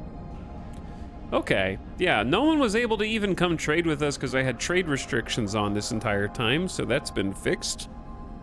Good news. But I'd say like 10,000 energy cells we'll have some storage for. Classic CEO move. Yeah. Are people gonna finally come for the wafers? Maybe. All right, I want to remove the sell offer on raw silicon. Trade restrictions apply to this ware. Correct. Okay, so silicon is faction only. That's exactly what I want. And then silicon wafers is on trader friendly and cargo is now full, but we have boron coming to buy 511. Our first silicon wafer transaction is incoming, and you can see it is on trader friendly. Very nice. They are finally coming, yes. That's a step in the right direction. It's almost like energy cells are not worth even selling because they're 10 credits a piece. I guess that's still 27,000 credits for not having to do anything else. Okay, fine, sure. Incoming ship. Docking crews to stand by. I would say we should always sell all but like 2,500 energy cells so we always have some on hand. You know? So we don't always go to zero.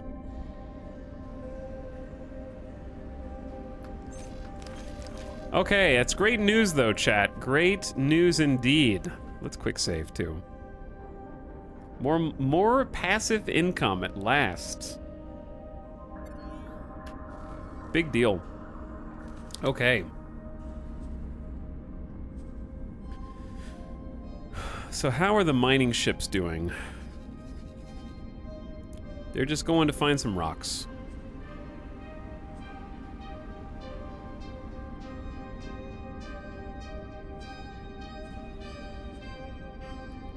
Oopsie Odyssey, I need to do some information on you. Is there anywhere to sell that hydrogen to?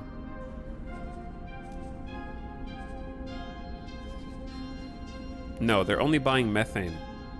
Yeah, the gas mining is rough. Incoming ship. Docking crews to stand by.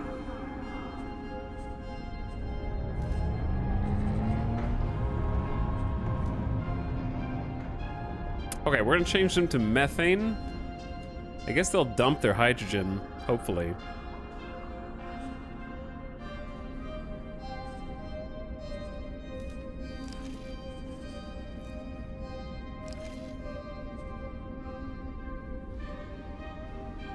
I don't know.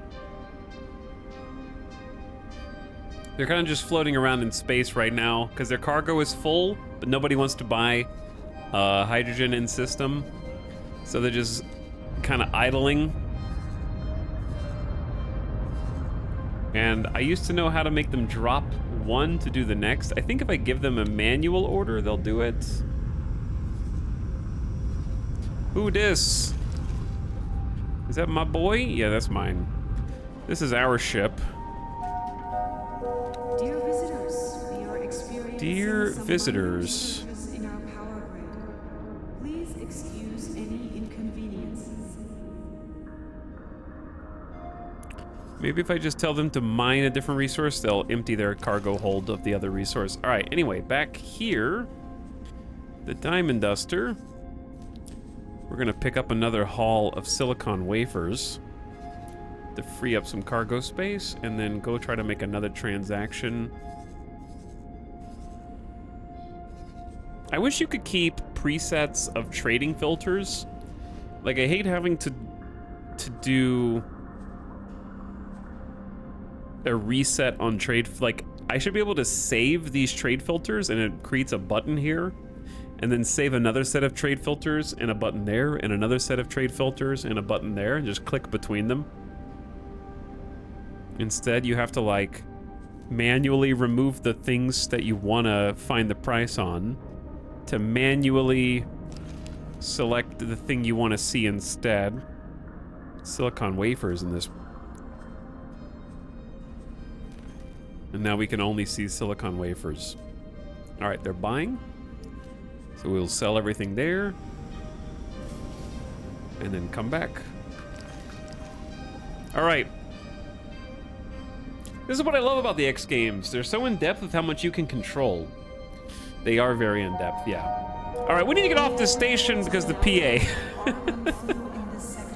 Maybe if we go down below. Please report to the medic bay for inoculation. Ding, ding, dong, dong. Ding, ding, dong, ding. Maybe we can't hear them in here. Greetings. This is my manager's office now. We have actually a great view. I accidentally created the manager's office in such a way where you can see the planet. All the rocks that we're mining. I love the location for this. You have to tell them to drop inventory. How do you do that, though? That's what I was just saying. I just said I don't know how. And you said, just tell them to drop it, forehead. Maybe right click.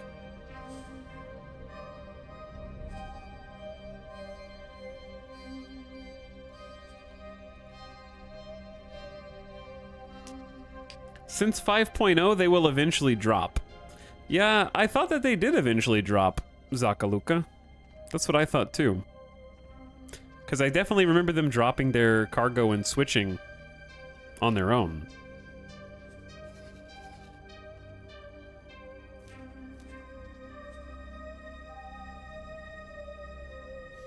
But now it says failed, not enough space.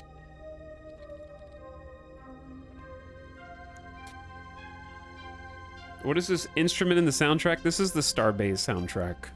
I love the X4 soundtrack, though.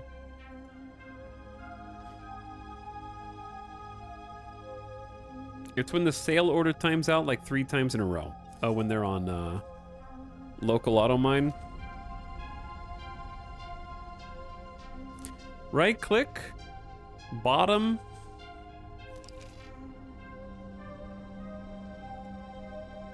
Change slider, drop. Right click, bottom.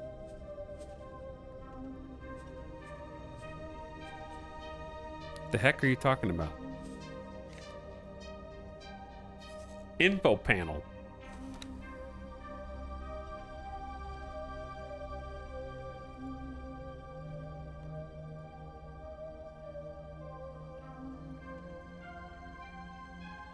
All right, chat. Never mind. I take back my request for back seating. I forgot you're incapable of writing incomplete sentences.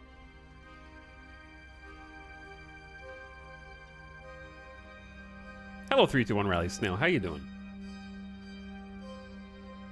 Asta says, hey, what's up, Asta? Thanks for 30 months of sub. Appreciate the $5 sub. And welcome back. Do this. I'm working on it. So what we actually do need to do is acquire another transport ship. Because what the issue is, this station is overproducing compared to how much we can offload. So we're sort of constantly full. Notice that we have, ooh, are we making some more sales? Now that ships are actually coming in? Because we've got a full inventory of silicon wafers, but 1,200 are reserved, I think? Or no, 1,022 are reserved.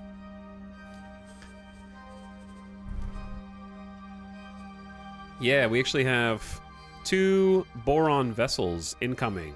Is that 2 minutes and 8 minutes? So automated transactions are happening, and that's going to help keep our supply down. Now, you might be wondering, well, how do you sell more? Well, Refined goods complex. one of the problems that we have is, if you look over here, these are the docks, right? So we have a dock here, and then we have a mirror dock on the other side. It is a symmetrical build. So at the moment, only 2 ships can land of medium size. So one of the easiest ways to sell more goods is to have more places for ships to land. Create more docks, and that way people can reserve a slot, come in, do business, and get out, right? So that would be one way. And the challenge is going to be equalizing how much we're producing versus how much we're offloading and how much raw materials we're bringing in, and trying to find that equilibrium is going to be the hard part. Chat, tell me about X4. I never played the game. Mountain Blade in space. No, that's Star Sector. Star Sector is Mountain Blade in space. Wrong game. You were close though, Maluda Kilo. Close.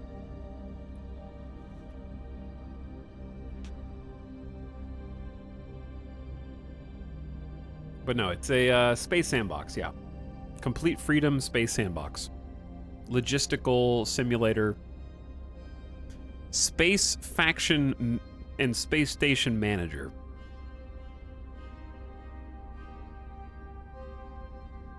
It's complicated, but tons of fun. Hey, here comes the ship now. Got some ships landing. This is one of ours.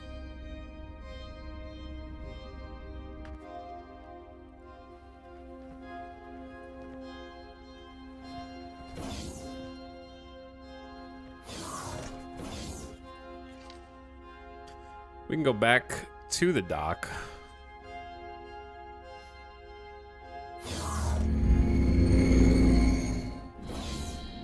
This is the trading area, more specifically. Okay, but yeah, I have to basically figure out how I want to spend our money. So, money is rolling in right now.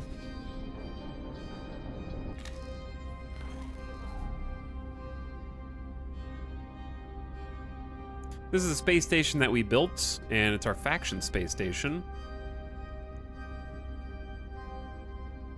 They just deposited probably some raw silicon to be used.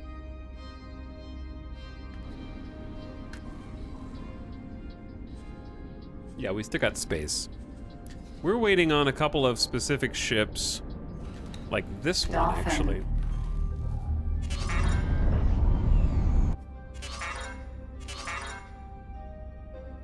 Don't mind that noise. I'm trying to figure out what the hotkey is. How do you do... Oh, it's F3? There we go. This is a a boron transport ship. Looks kind of like a fish. And they are one of the buyers of our silicon wafers. Where the heck are you going? The AI doesn't like it when you're watching. I think they're turning around. You can kind of see all the containers for cargo on the side, though.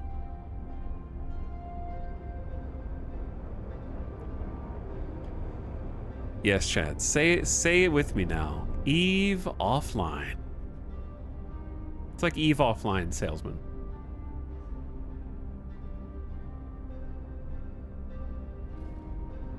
This is why I say it might be wise of us to build additional loading bays.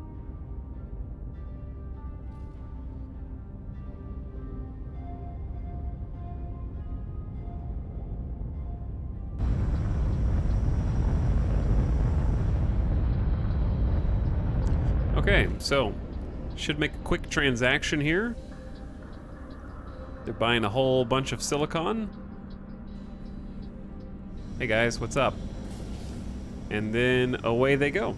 That easy. It's a big ship. We almost bought one of these, I think. I was thinking about buying one. Dude, I'm so hyped to get this game. It's a lot of fun, Haziness. It's a lot of fun. You can spend many hours, hundreds of hours, and still feel like you don't know what you're doing, really. But not in a bad way. So yeah, we got space for silicon wafers now. So what I want to look at is how fast we're producing silicon wafers. So for us, it's this thing right here, silicon wafer production. We are making 2,140 silicon wafers per hour, okay? And that is a real-time hour, like in real life. And it's consuming 4,800 silicon per hour. That's raw materials. If we were producing wafers at full capacity. So we have a lot. And we have 2 of these. So we're making like 4,200 silicon wafers per hour, which is probably more than we need. But that's going to cost us about 10,000 silicon per hour. So it depends on how fast our little mining ships are. Now, our storage is kind of small. I only have small container storage. So one of the things we can do is maybe go buy a blueprint for a larger container storage. Those blueprints are going to be pricey. I think what we need is another combat ship. I think we need something that we can fly around and kick some butt with. Okay, so with that in mind, who are we gonna buy from? Hey, what's up, Metalbit? Hello, Spaceman. Welcome back, Metalbit. Thanks for 73 months, dude. That is an incredibly long time. Thanks for subbing.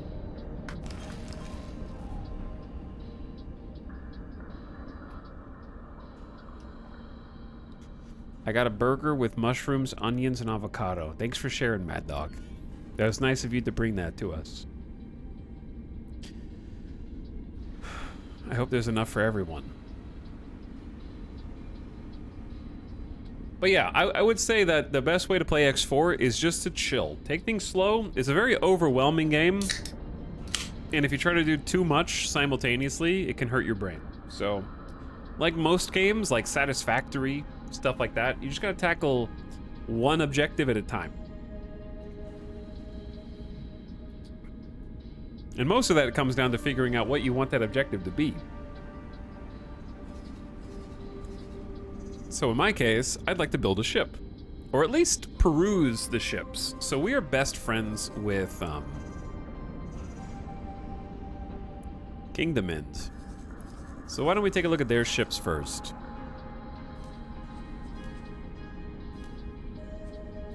So here are some medium ships. This is a Hydra Corvette. It is a medium ship and would be the biggest combat ship in our fleet if we bought it.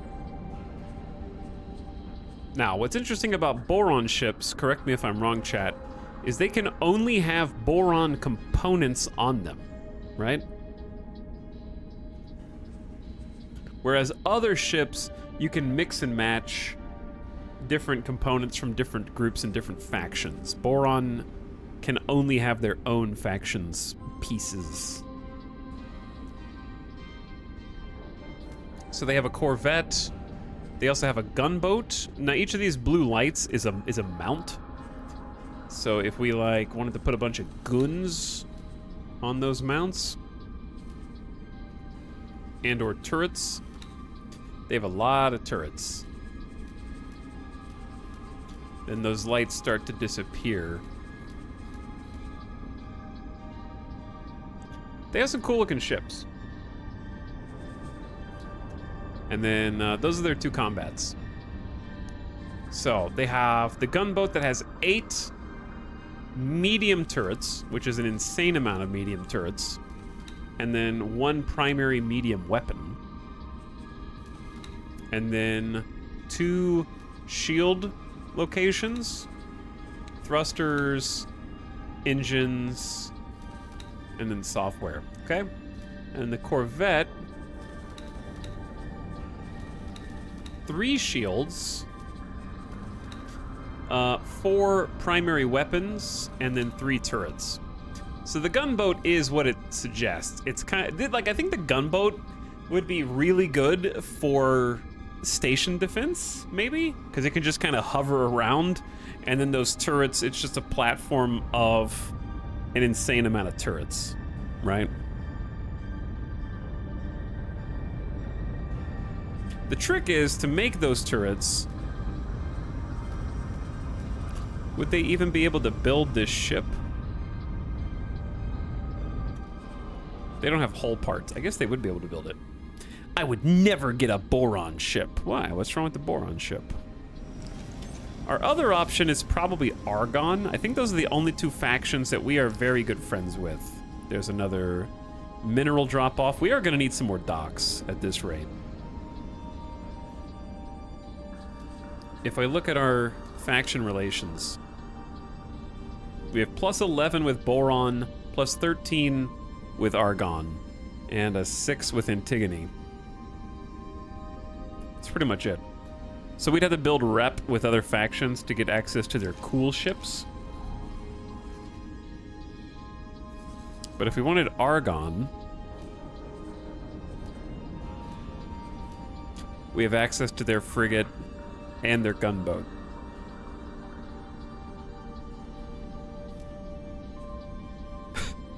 Their gunboat is kind of a unit.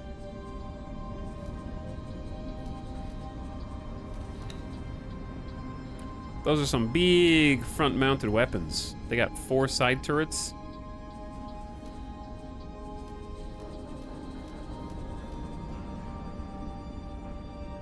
Looks pretty sweet. Now you'll notice that their frigate actually has a spot for fighters to land. What about boarding non-friendly faction ships? There's not really an easy way to do that.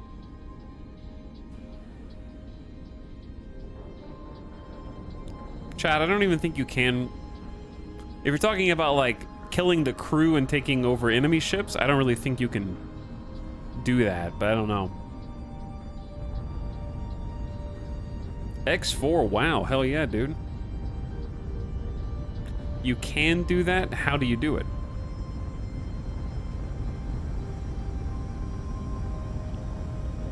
Because you can't land at their docks. You need to hire Marines. Okay, so it just fudges it, is what you're saying.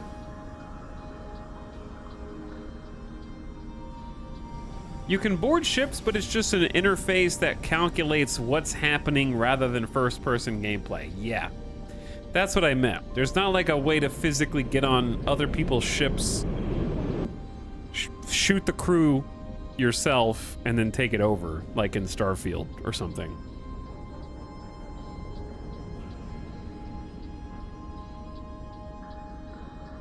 But you can, like chat's saying, you can shoot a ship until the crew bails or convince them to leave, yeah. And then you need Marines to, like, do an interface to steal other ships. You can totally be a space pirate, if that's what you're saying. It's just not the best way to build a fleet, probably. Because you would have to be stronger than them already to convince them to leave. So if you're smaller than them, it's you got to work your way up the food chain.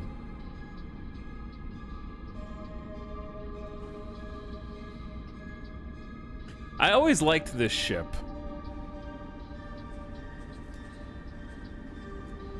I did always enjoy this ship with its little dock, but I think this is better for fleet support, and we don't have a fleet to support. I say let's get our first vessel if we can afford it, which we may not. I have 467K right now. And then we've got some Boron. The Boron Trader Dolphin is currently docked on the other side. I love that we're actually making sales and transactions now. We might saturate the market, though. We have to be aware of that.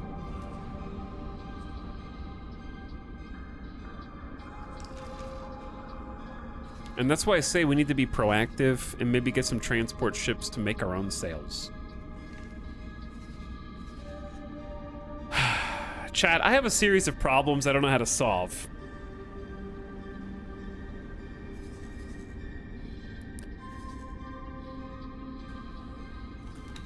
Basically, here's the problem, and we'll work it backwards. The problem is that we can make the most money if we got a large freighter. It doesn't have to be Boron, but we need like a large freighter with 30,000 meters cubed container storage. The chassis for this is 5 million credits. So that's our first problem. We don't have money. The second problem is we don't have a dock for it to dock. So we'd have to buy a blueprint, which also costs money, then build it, which costs resources, which we don't have. Those cost money also. So we need to start, we just need to get like a system by which we can just start automatically rolling in the cash, and we've made the first step in opening the floodgates so that traders can come in and buy stuff.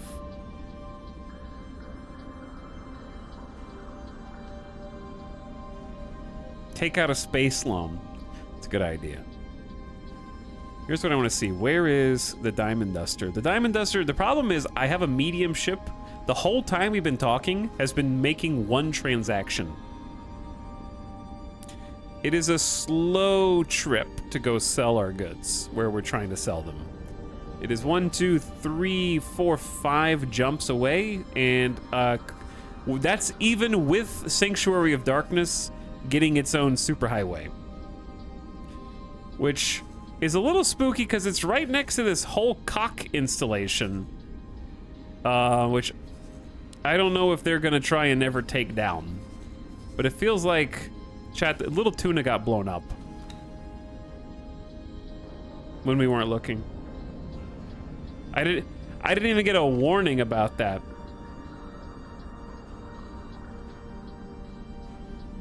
That was like my newest ship. It was expensive too. They're taking this path to the south, and it leads them right past cock platforms, dude, and then they just get blown up. So I don't know what I'm supposed to do. Except fly the route manually, or just don't go that way.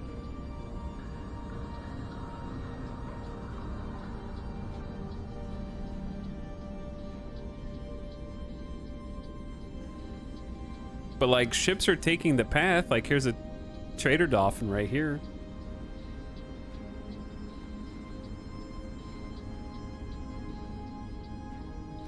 You can try clearing out the cock.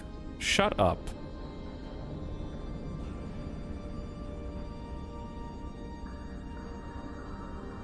Bro, was I not just telling you how I can't afford A ship? Dude's like, just go take out the defense platforms, bro. You could just go kill him.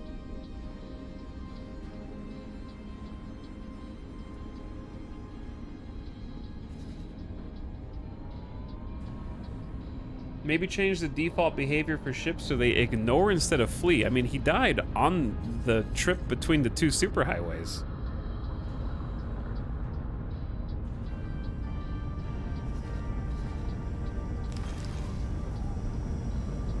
So I don't know.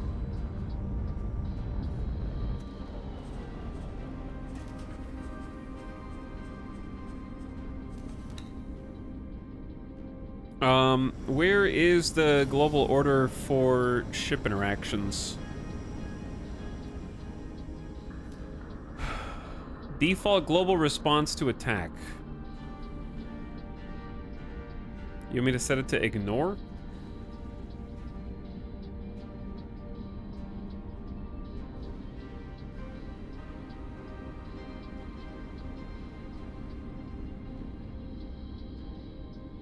It says notify me if an incident occurs. Did you guys see anything while I was AFK? Does the game not let you forbid routes? I don't know.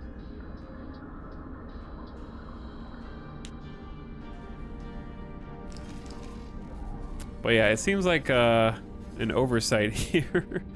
Well, our Diamond Duster is about to take that exact route.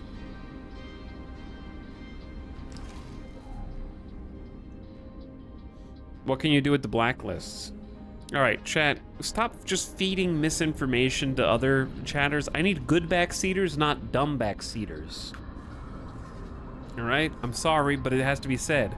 There is only one sector between us and where we're trading. Therefore, I cannot blacklist the entire sector without blocking the entire route to and from. Do you understand?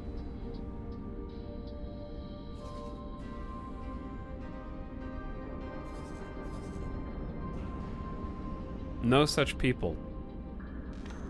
Well, let's watch the live feed and see if our ship blows up. Can I have them fight back at least?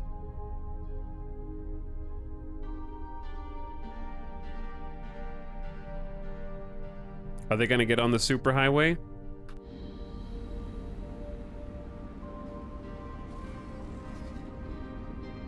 The superhighway's oh, I had to stop watching.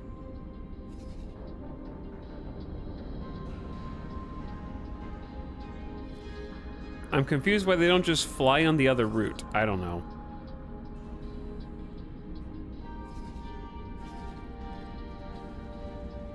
You can't ban one highway. I think that, like, this is not the Salt speaking. The developers honestly probably need to tweak the series of events where basically, like, once you do the campaign mission, after enough time passes, the Boron faction builds these superhighways. What they should do is have it be two-stage, where they only build this highway until the Cock have been destroyed, and then once the Cock are destroyed, the Queen builds this highway. It's the only way to make that it makes sense. Because just logically, how did they even build this when there's a hostile faction base right there?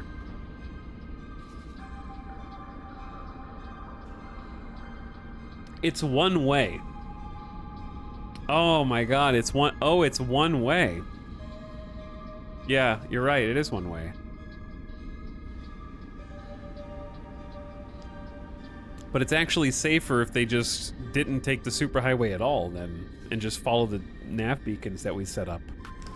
All right, well, I lost a very expensive ship, which is really annoying actually, just because they autopiloted down the new superhighway right in front of the enemies. That was my most expensive fighter, so that sets us back for no reason whatsoever. I can try buying a new one.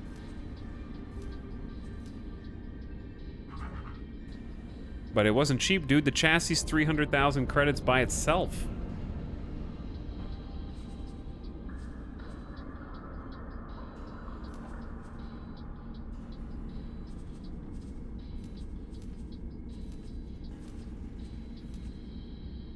160K if I want to add on the nice all-arounders. This was an expensive ass ship.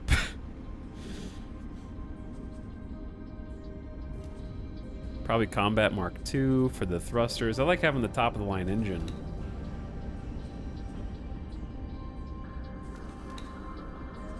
And then definitely top of the line shields. And then the weapon setup that we had, I don't even remember. Bro, this ship was like 1,000,000 credits, I'm pretty sure.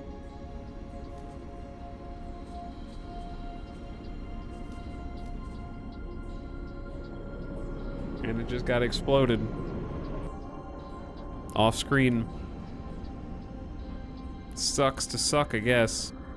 Well, I can't really afford to buy another one right now.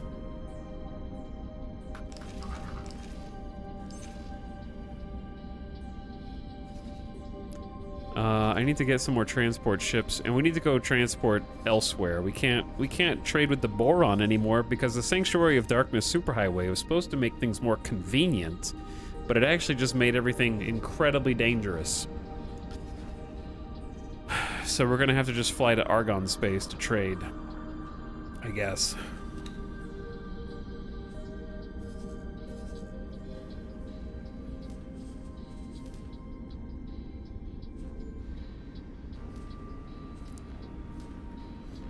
Okay, I still don't know how to drop cargo.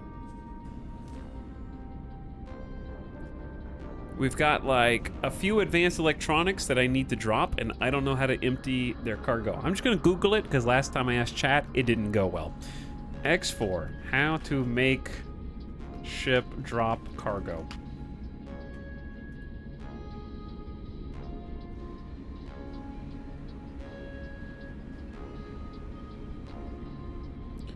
Right-click on your map screen, click on information. About halfway down, there should be a plus sign with what's in your ship's inventory.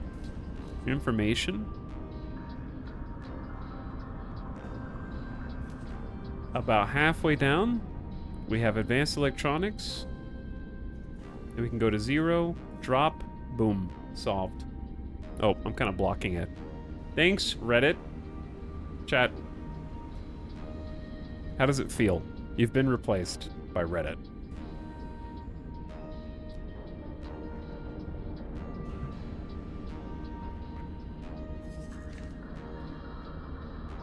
Okay, we're gonna land here. Now we can have 416 energy cells. Grab those, and we need to find somewhere to trade the silicon wafers that is in a completely different area of space. It's very sad. That was the whole reason we built up in Boron space, and they're also giving us the most amount of money for these. Instead, we're going to Second Contact, I guess.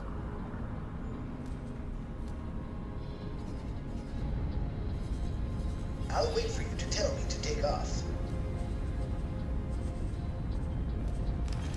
Who said that?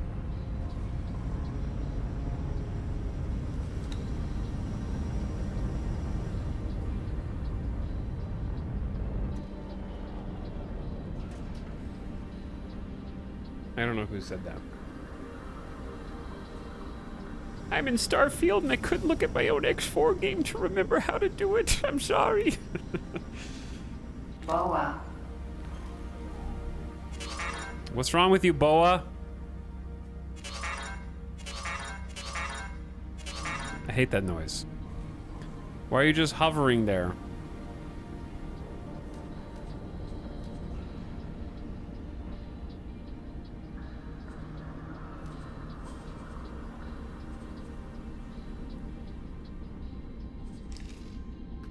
I actually don't know what's happening right now.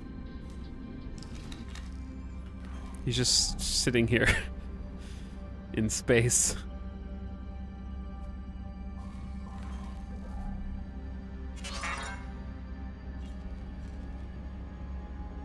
Hello? Calculating parameters. Hold on, did he get... Whoever asks me if the AI has improved, my answer is a little bit. I think he's stuck in a cycle of whatever calculating parameters is right now.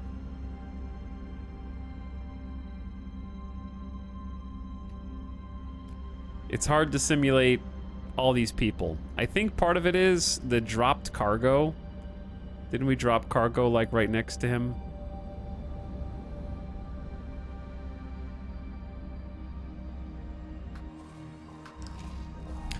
All right, what if we just cancel your orders?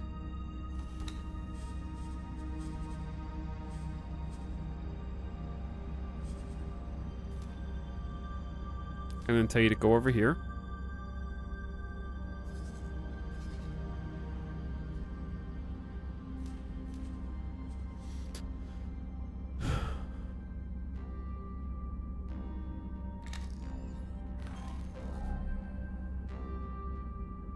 Chat, what do you got? He ain't moving.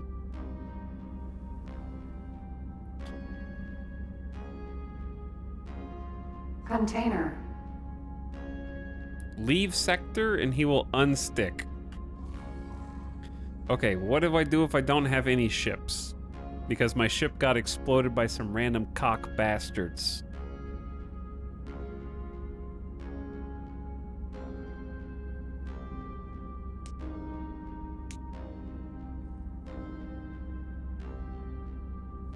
I guess I can just land one of the fighters and take that for now.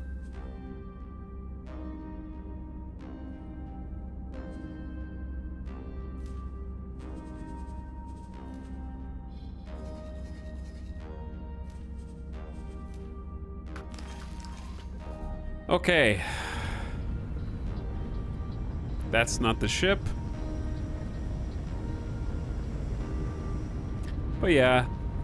I love X4, I really do, but there are just certain segments where you have to fight the game to do some basic things.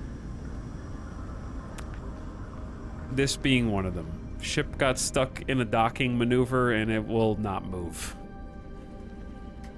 It's unfortunate, but that's just the way. That's the price you pay for ultimate freedom, true sandbox experience with hundreds of ship AIs trying to calculate all their random bullshit.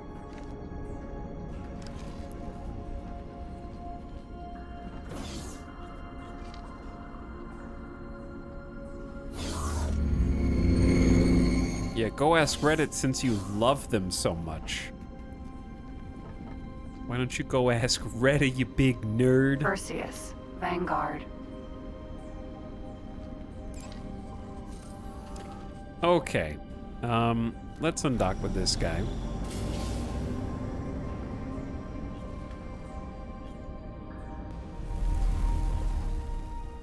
I will go to a random jump gate.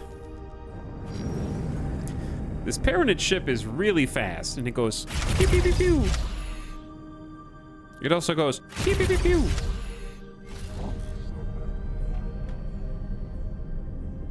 When are you doing a Space Games tier list? That would require there to be more than 5 space games that I thought were worth ranking. Number 1, Freelancer. Number 2,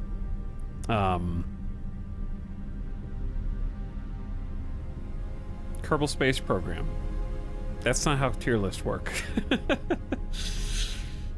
Tier lists don't go number 1, number 2.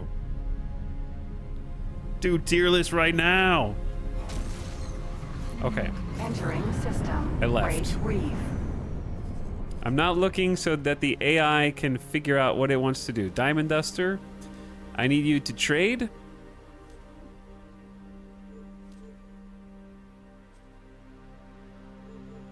What do you have? Oh, it's already got a full inventory of silicon wafers.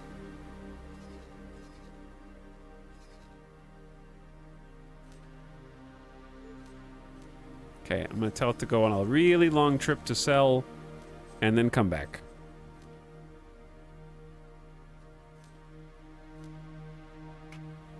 It does not have an escort because the escort is dead.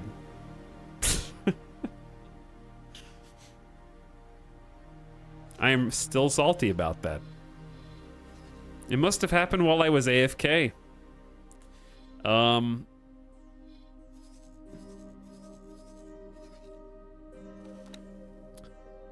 I think the thing that's annoying me the most, it's kind of like, if your ship is under attack, sometimes I don't even see a pop-up that says something is happening. I realize that was probably while I was AFK, but it feels like setting an alarm to wake yourself up in the morning, but you set the alarm on 10% volume, and then you're like, why didn't you wake me up? You know, like if one of my $1 million ships is getting exploded, there should be a pop-up in the middle of the screen that pauses the game until I deal with it. Like, hey, listen, I'm sorry, I don't want to disturb you, but some of your ships are getting destroyed. Maybe it's something you want to deal with. I don't want to bother you.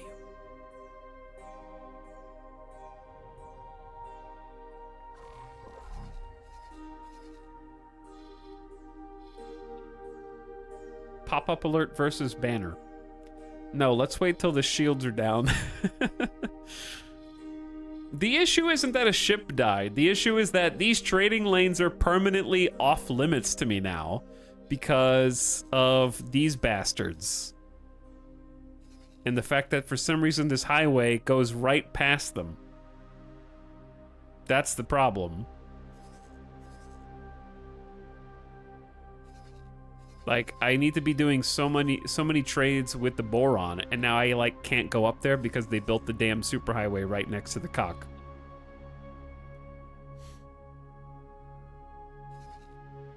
Like, losing the ship sucks, but the bigger issue is our closest trading partners are out of reach. Is there more to the Boron quest chain? I don't think so. Hopefully the AI takes that sector. I mean, yeah, eventually. Okay, while we're here, we need to focus on other things. Namely, consistent income and sales.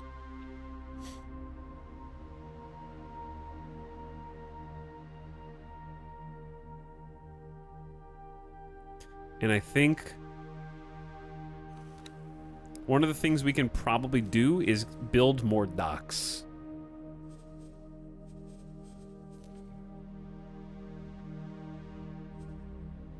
And possibly stop selling energy cells. Actually, it's decent money, right? Chat, what's 3,715? I'll do it. 3,715 times 18 credits. 66,000 credits just for existing. I'm okay with that. And we're selling about 500 silicon wafers at a time. If we get some more docks, we probably make more sales without doing anything else, without even having to buy a ship. So what if we just go to, like, plan the build? I need to remember how to navigate this screen. I know what I want to do. All right, we're just going to set up an autopilot, and we're going to go say hi to our friends, the Argon. Chat, which is the Argon capital? Is it the shipyard here?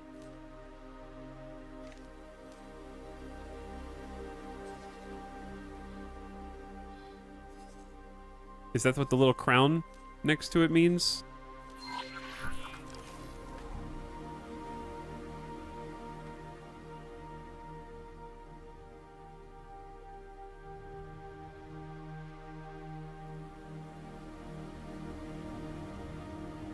Where did it go?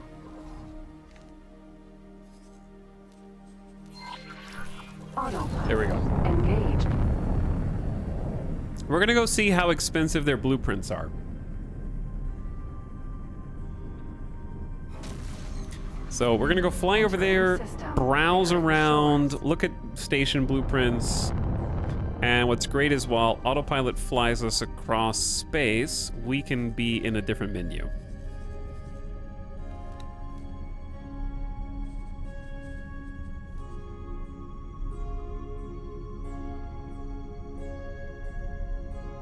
We should also check again to see if we can get the turret parts.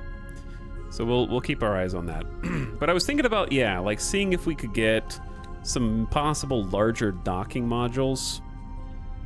Because we do have these. We have the super dock. That's not really what I mean. We can attach these end to end as well.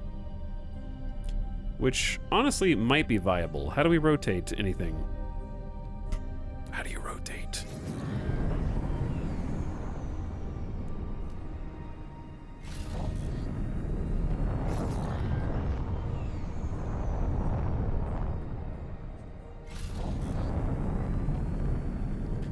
Why did the little green arrows not do anything?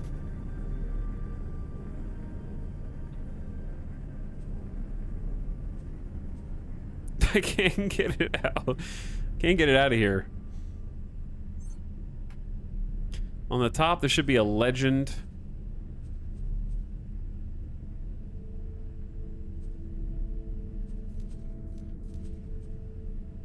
I don't know what you're talking about.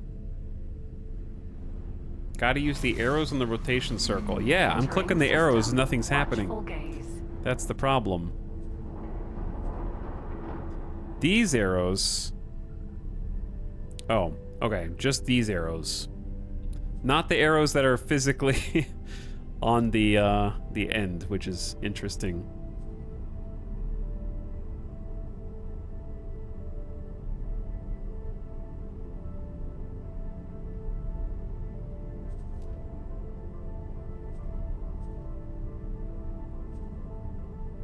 Chat, do you think it's a good idea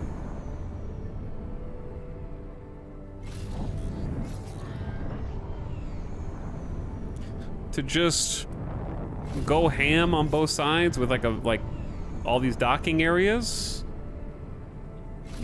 No. Okay.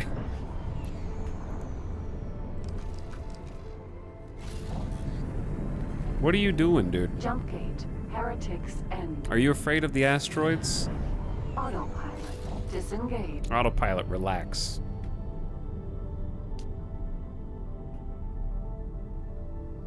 I have no idea what's going on. 4 hours, 22 minutes, and 40 seconds until we got our first I have no idea what's going on. Hell yeah. I love to see it. It's like a good omen. Means I'm doing something right. Anyway, are you aware of what spaceships are? That would be the first prerequisite of knowledge. The second would be, do you know what a space station is? If you know what those two things are, then you might know that spaceships need somewhere to land. We call those docks. And we were thinking about building docks so that spaceships can land on our space station.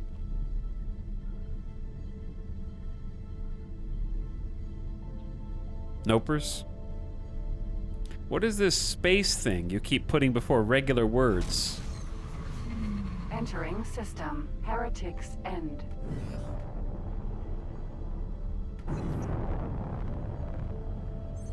Jump gate. Morning Star. Space sounds made up. Spaceships sound like witchcraft. We don't practice that here. Exordium World, thanks for the 9 months of sub. Welcome back for 3/4 of a year. Wait, there's something beyond the sky? No. You don't understand. We're just in the Earth's core in this game. That's why it seems so big and empty, but also round. This is what it looks like. Earth is just really big, and we're right in the middle of it in this game.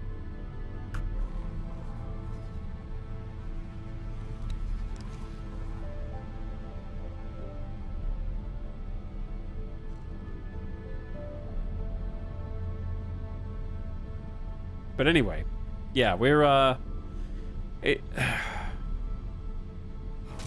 doing a lot of things right now. Entering system. Morning Star. What we're doing at the moment is we are flying to the headquarters of a faction called the Argon Federation, who we have a really good reputation with. We have such a good reputation, they will allow us to purchase blueprints for station modules. They're usually very expensive, prohibitively expensive at the beginning of the game, but we're going to browse and see the different options for modules we may want to add to our own space station in the form of docks to see if they have any other types of docks that might be better. If they have some that we can't afford, then we might just build more of the one that we already have. At the moment, the reason we're trying to build more docks is because we have resources and product on our station that we need to sell, but we don't have enough places for other spaceships to land, so we're bottlenecked. So spaceships are coming in and buying things, but all it takes is Entering 2 system. spaceships, Take boss choice. and then we don't have any more space. So we're running out of room.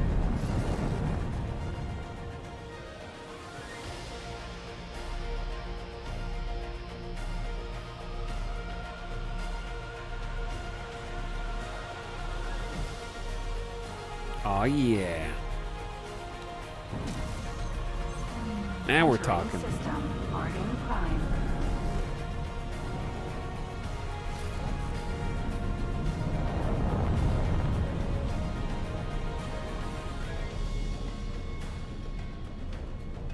Okay.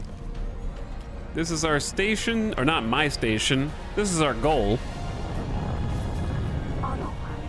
Disengage. I'll take care of you, autopilot. Fly with me. E. Its color scheme is kind of ugly. Oh well.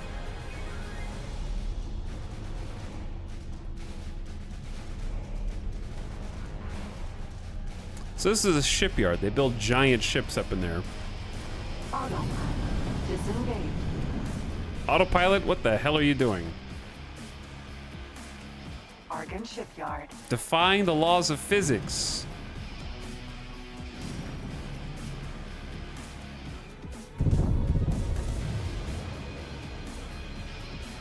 Alright, we gotta follow the green.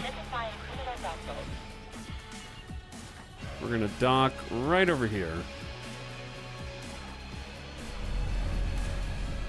Where's my spot? There it is.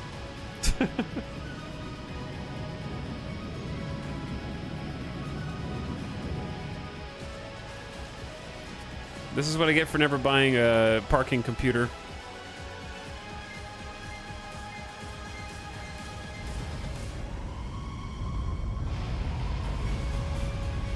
Successfully done. All right, we're home. Now, do not leave, We're pleased to Captain. welcome you aboard.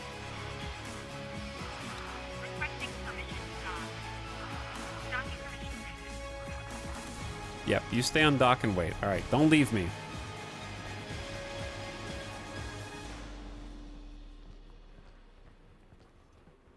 Parking computers are for chumps.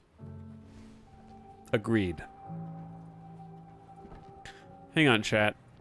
Be honest. Hello there. Can you tell the difference between talking to this NPC and anyone in Starfield?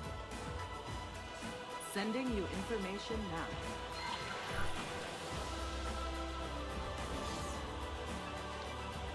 It's the same picture.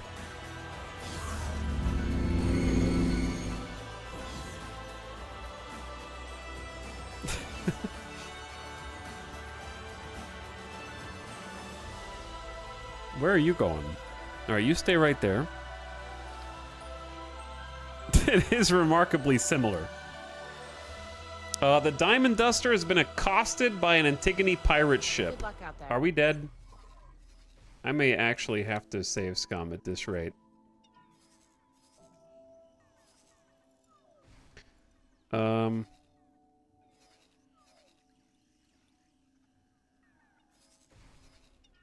Where are you going, dude?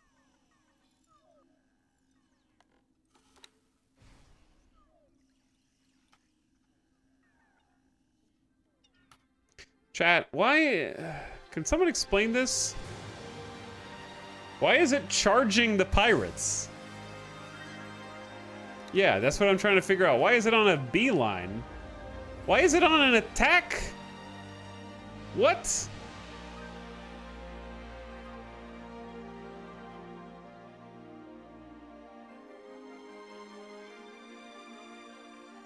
What the hell is going on, dude? Isn't a Minotaur Raider like big? The best. Why would it? We just set the global behavior to ignore, did we not? Like mere moments ago?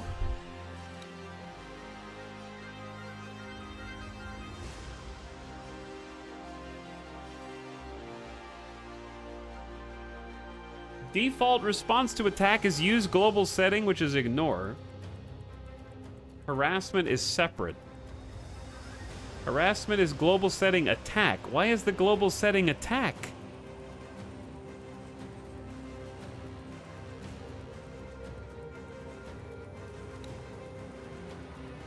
What?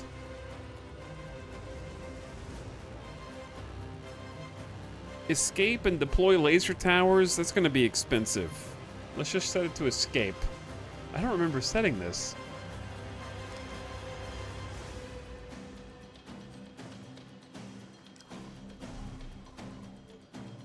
So weird.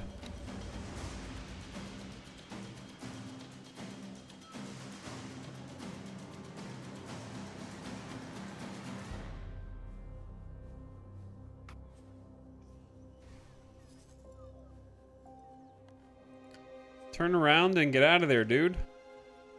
Chat, will the police intervene in this? If there's like a police vanguard there, will they do anything?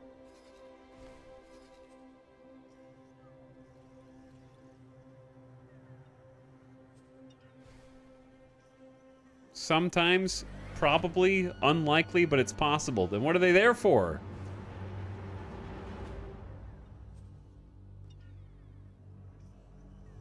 Alright, well we just said to ignore and go away. At least I caught this one.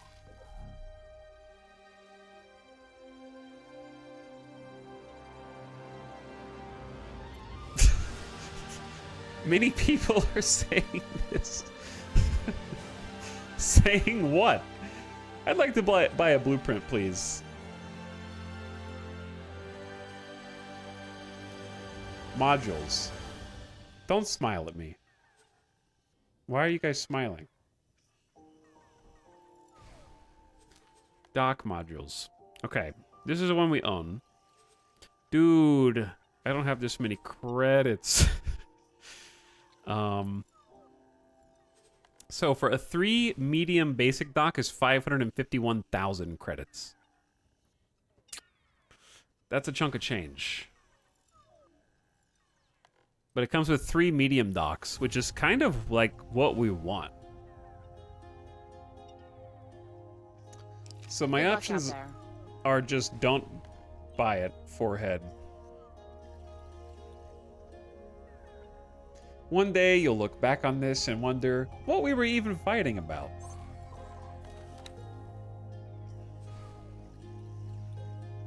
It's a great point.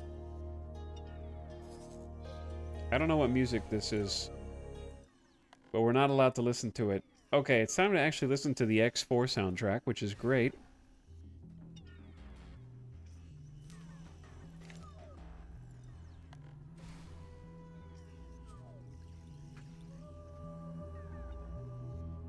There we go. Okay, at least the Diamond Duster got out. That's good.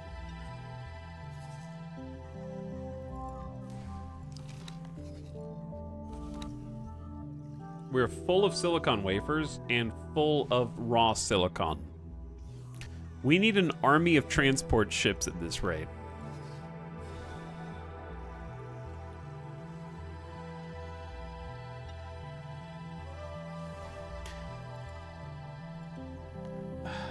Because if there were more people coming to buy, we'd already have silicon wafers reserved. Are we getting shaken down? The Graveler is getting, like, scanned for cargo, I guess? Or for, like, illegal substances? Money! We have 630,000 credits now. Nice. We got money. There were insufficient funds in the station's account to meet the minimum recommended budget.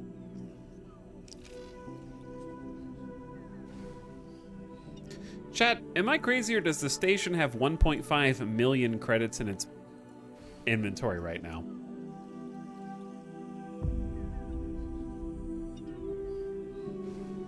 Am I reading this wrong?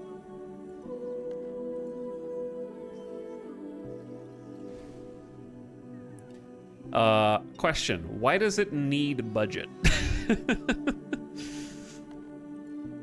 That's what it uses to buy and sell. Well, what if why does it need money to sell?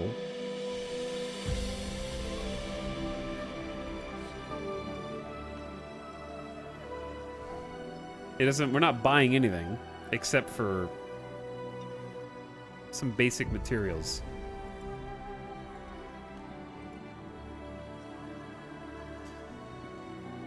Don't worry about that warning, it's never worked. Okay, so if I lower the station account, does it go into my inventory?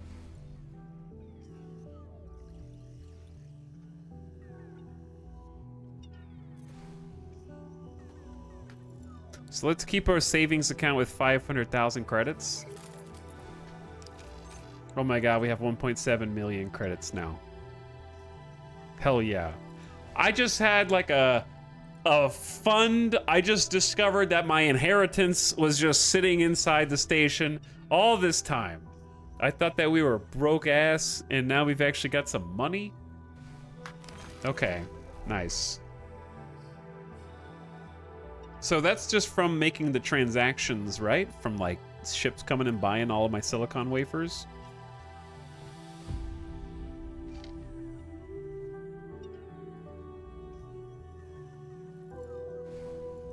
Okay.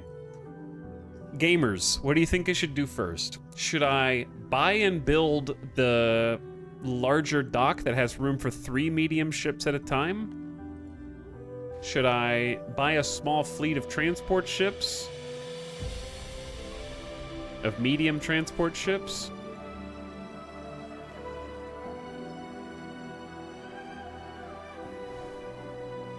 Is this real space game? Hello, Inconvenience, what's up? Mo ships, mo money.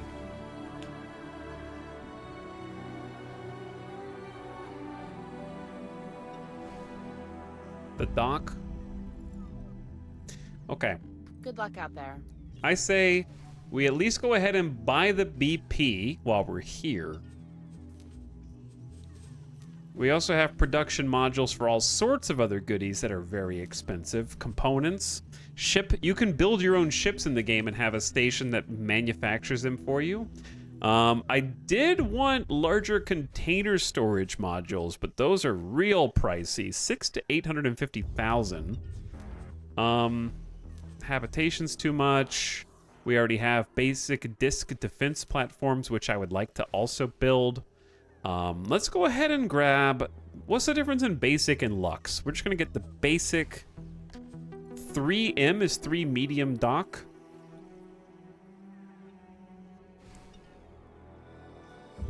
We own basic and standard. Why do I have both of those? Which one did I build? Good luck out there. Good luck yourself.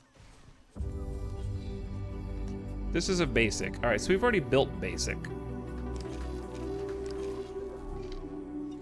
So we'll just continue building basic here. So 3M6 basic is 551,000 credits. Lock that in. Good luck out there. Hi. From what I've heard, a shipyard can be lucrative, but it's expensive to get set up. What do you mean when you say a shipyard? Like wherein lies the money there? All right, let's just look at what our new dock looks like. Here's the 3M6. So interestingly, it's actually about the same size. It just uses its space more effectively. Other empires contracting you to build their ships. Ah, yeah, that does sound expensive.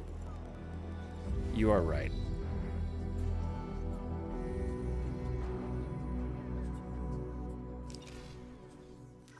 Okay. What if...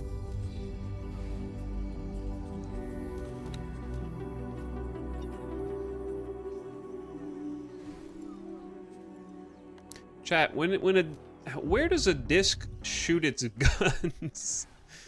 Is a disc okay? I have so many questions and no answers. I know I'm just like, hey, what disc do? What is that? What does this do? It's all so confusing. So let me just look in the encyclopedia. Like, this is a disc defense platform. My question is, are the guns already built into this, or do you have to build the guns on top of it separately?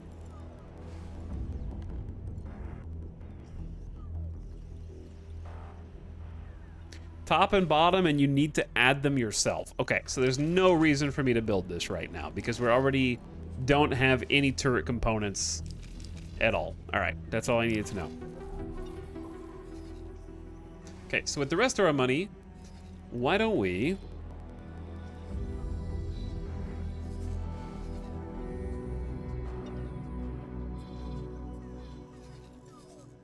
wait, are Zyarth the chill ones or the unchill ones?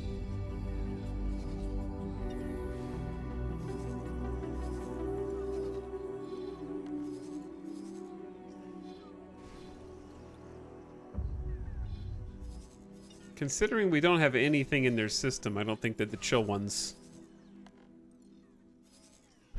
are FRF the chill ones.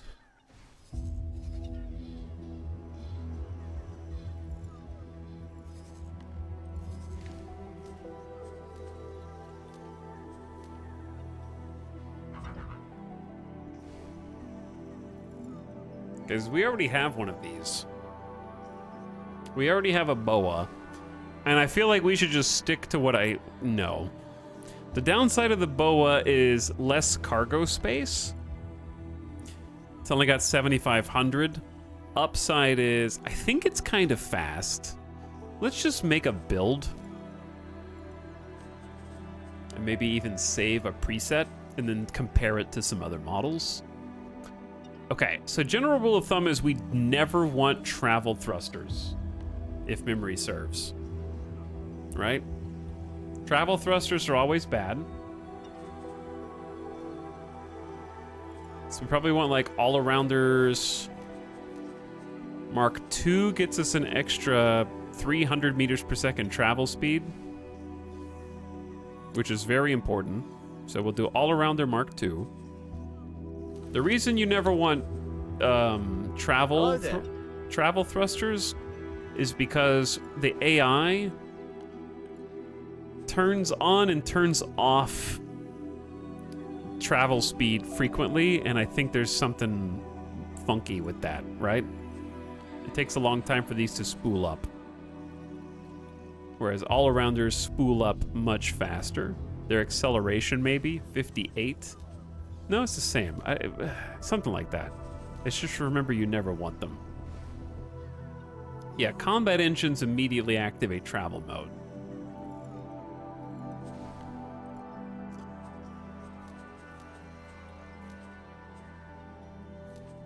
So, all-arounders versus combat thrusters. All-arounders have better yaw, and that's it. Combat has better strafe speed, strafe acceleration, pitch, and roll. But this is better yaw. But slightly cheaper. I honestly think you can kind of pinch some pennies on these.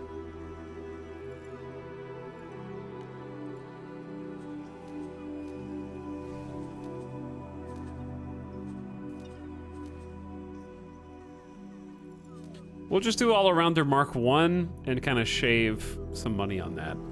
Because honestly, it's mostly about our engines, not our thrusters. Shield gen. We could probably put Teladi shields on these, but that's gonna take more time. It's worth doing though. And then turrets.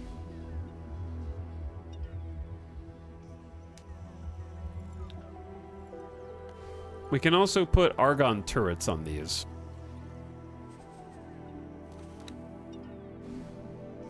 Okay, so let's do docking computer, Mark 1. Flight assist software. Long range scanner, Mark 1. Basic scanner is mandatory. And then trading computer, mandatory.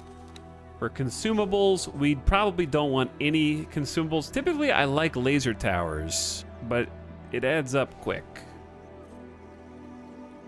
'Cause that's 90K just for 10 laser towers. We'll do like 5 laser towers, just the bare minimum.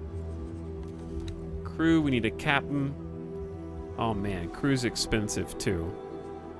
It's 200K just for a full crew? Is it always worth it to have a maxed crew? It's probably worth it in the long term.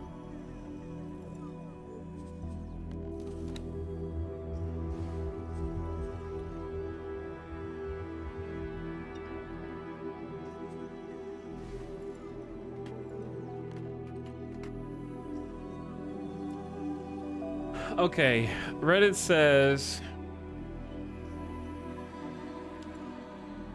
average crew skill plays a huge role in mining speed. Empty crew Marines count as 0 skill, thus pulling the average skill down. You need a good pilot and a full good crew if you want to mine silicon efficiently. For combat ships, it doesn't matter that much to have full service crew, but having more of them with better skills improves repair time. And for hull and destroyed surface elements. For transport ship, it probably doesn't matter.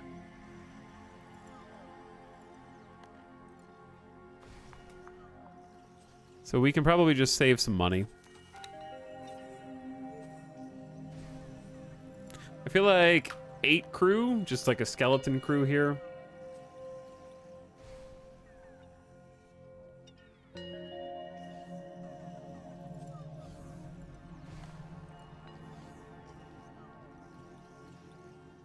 One change in 6.0, crew skill improves missile reload now. That's cool. All right, we're gonna name this the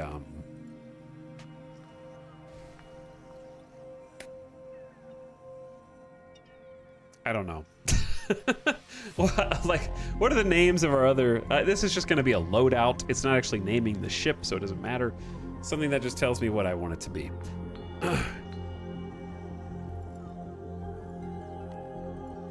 Wafer hauler. Save as new. Okay. That will run me probably blocking the cost. That's about 939,000 credits for one medium hauler here. It's going to take a while before it earns its money back. Okay. So that's one option.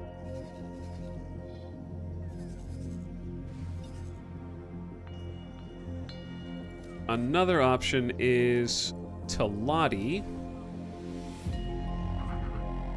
which we decided it has a lot more container storage.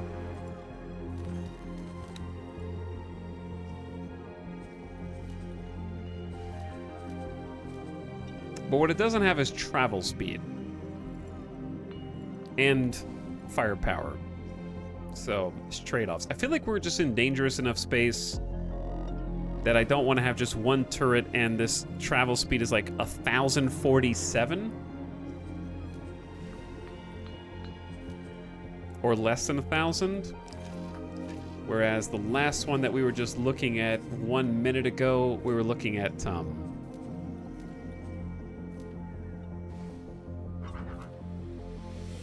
a travel speed of 1,800, so literally 85% faster, while only carrying 25% less cargo. Speed is good, plus the weapon platforms. We have double the firepower. Let's compare to the Paranid. Where is the Paranid wharf?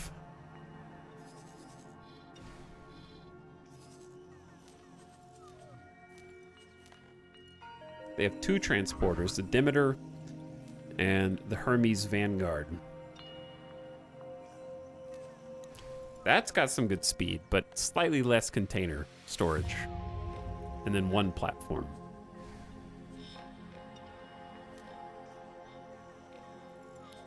The Demeter Vanguard.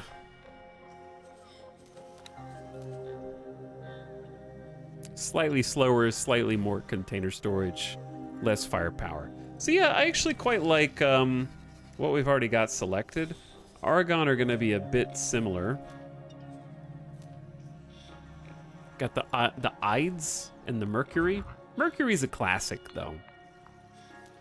I think a lot of people use the Mercury because it's got 2 weapon slots. And it's a little slower, 1500, not significant, and it has decent container storage. Check out the Sentinel versions of which one?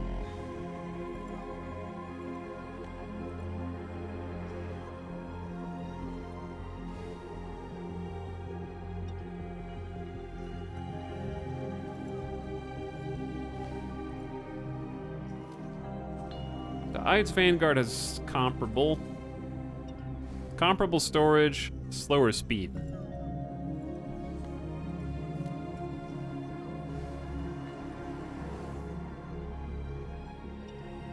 Sentinels might be for the Talati sub-faction. What? Which faction is this Talati sub-faction? Because we can't buy ships from Hop, because they don't like us.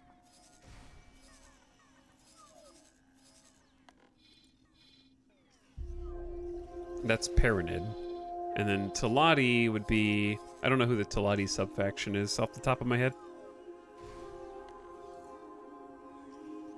Sentinel and Vanguard versions are faction dependent. In the case of Talati, that's Ministry of Finance. Hello there. Hello. Where is... Oh, here's one.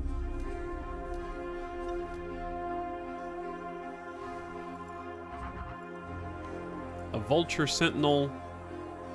Slow as hell, but has crazy container storage. I think I used to pilot one of these. 15,000, so twice as much container storage. With a little less than half the speed in one gun.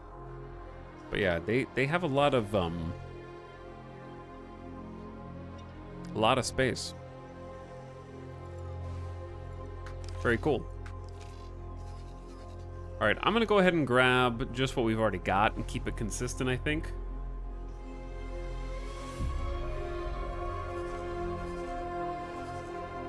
Because I've been pretty happy with the split.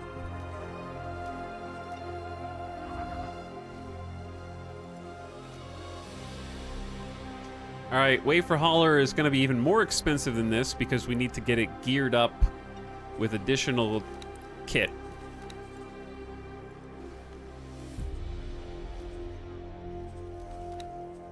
Including a shield and 2 turrets. Let's just maybe hold off on the laser towers for now just to save some money. And then hold off on a few crew to save some more money. Brought the cost down to 862K. Okay, I'm gonna add this to the shopping list. It's gonna cost a pretty penny. 862,900 credits. Confirm the order.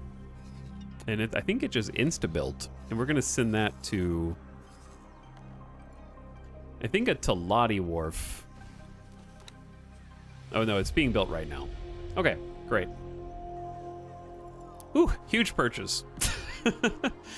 Meanwhile, I want to see what's going on at the station. The station is making some sales.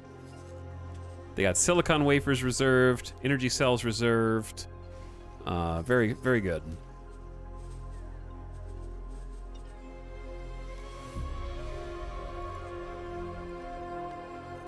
I might just borrow some more station creds. I'm selling as many wafers as I can. We got 911 wafers queued up to be sold. At a price of 259 credits each. That's 235,000 credits in 4 minutes. So yeah, we're making money now. We're not making money as fast as we can, but we're making money. And we can make more money by getting the our own trading ships. Okay, I want to practice. Can we set a instruction to do a specific trade? There is a way to do repeat orders, but I don't know if I know the right way to do it. Enabling this default behavior will remove all existing orders. Okay. So if I want the order to be buy from my station,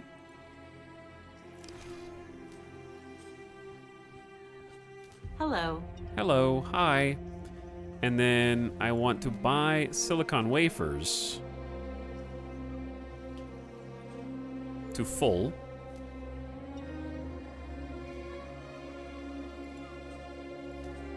I don't know why it's undocking. Okay, and then once it's done that, if it wasn't for the annoying cock installation right here,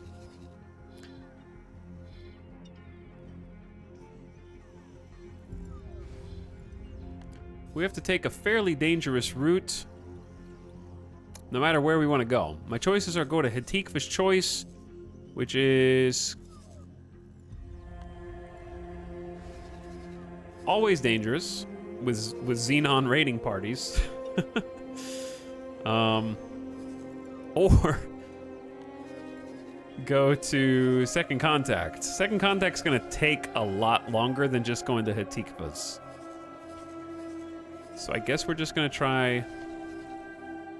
Oh man, it's like all the way up next to them too. Chat, what do you think? Risk it?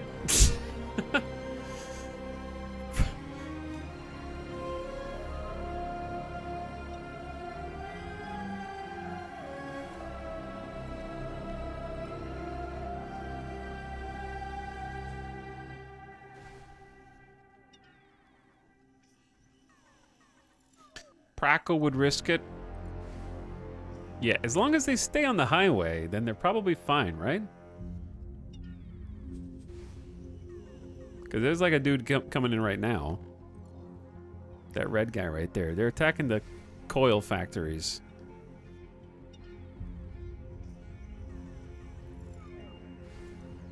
Your hired crew are so brave for volunteering.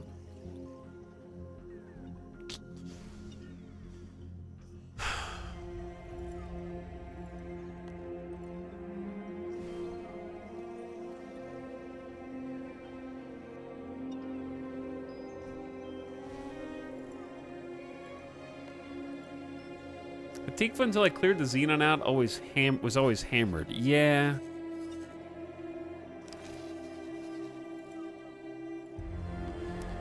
Yeah, it's a bit risky. But they are the only ones consistently buying silicon wafers in a close, accessible route. Maybe if I scout some more microchip factories.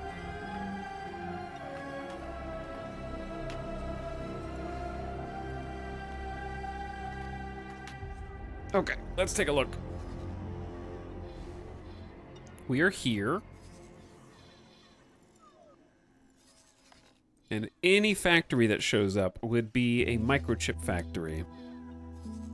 Like that one.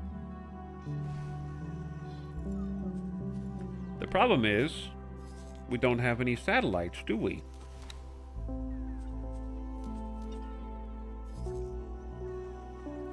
Okay. Roach, do me a favor. I need you to resupply.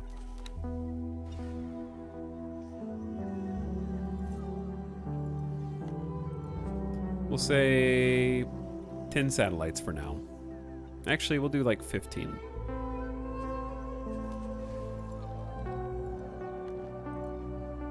It's $100,000 in satellites. Okay, now that we got that, I want to see the Roach. I want to see microchip factories. And I want to see satellites. Hi, my name is Jeff. Hello, Jeff. What's up, Acetaminophen? Sorire, thanks for 33 months. Welcome to stream. Appreciate the $5 sub. Fira also with the 46-monther. Howdy, Fira. We are doing business today. We're actually making money, but we also lost 1 million credits. No problem. It hurts. Why does it hurt?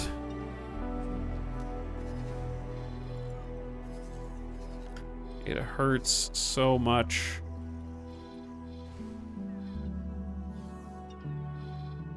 But thanks again, Soraya, for the 33rd. At least with a medium ship, they can reliably use the highway to escape. Yeah, typically. Large ships, no. Medium ships, yeah. How low on the totem pole do you start this game? You have many origins to choose from. So it depends on the origin that you pick. I chose Lone Gun, which is about as low as you can get. This ship that I am now using as strictly a satellite deploying vessel was my starter ship. And we called it the Roach for a reason.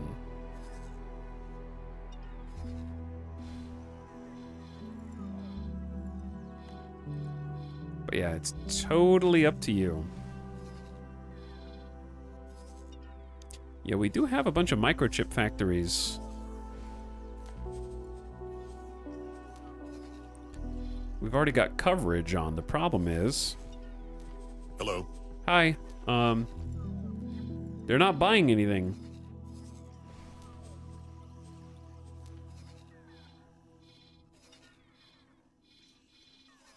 And we're having to go further and further out to get them to buy anything.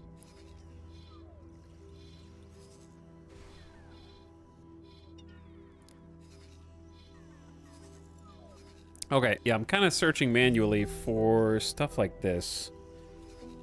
Like Antigone.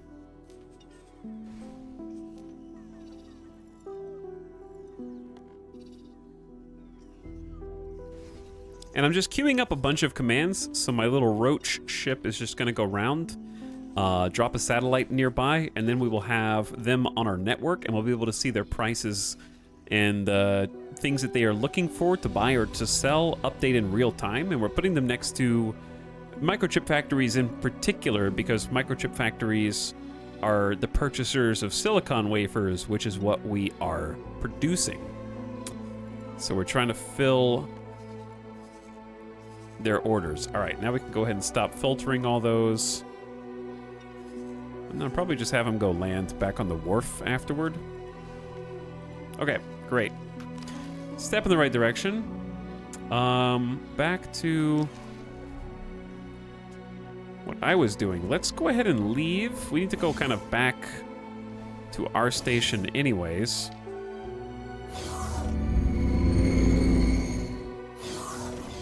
What does deploying satellites do? Hopefully I was just explaining it. Basically, I don't have eyes on anything any other station is doing unless we either have a ship there or we have a satellite there. So imagine you were setting up a bunch of security cameras. I guess. I don't know how else to describe that. It's giving me map coverage so that I get real-time updates on what's happening inside the radius of those satellites. And I can use that to, for example, I can pick a random sector that I have coverage on, like Hatikva's. And because I have these green satellites here, like that one, or that one, we have coverage inside this green circle. So anything that's happening in that green circle, I can see, like there's ships. I won't be able to see those ships once they leave satellites range. So I tend to put satellites up at these superhighway entrances and exits. I can get eyes on all traffic coming in and out of a sector, and I put them next to factories so that I can look at the factory and at any time get real-time price updates and quantity updates on what they're buying and selling. So I create a basically a network of satellite uplinks so that I can see what's happening in different systems, sectors. In this case, I can get to see all these dead ships. All these gray triangles are dead ships because the Xenon keep coming in and trying to declare war. It lets me see when stations are under attack. I can see that like a Xenon raiding party just entered my satellite range. So it gives me a lot of information. I can see who's trading at different trading stations, like these guys.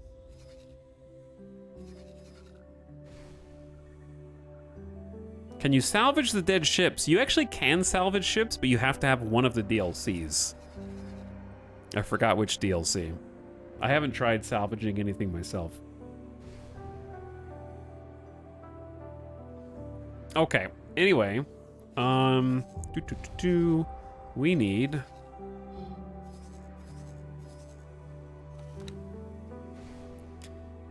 we just sold a bunch of silicon wafers.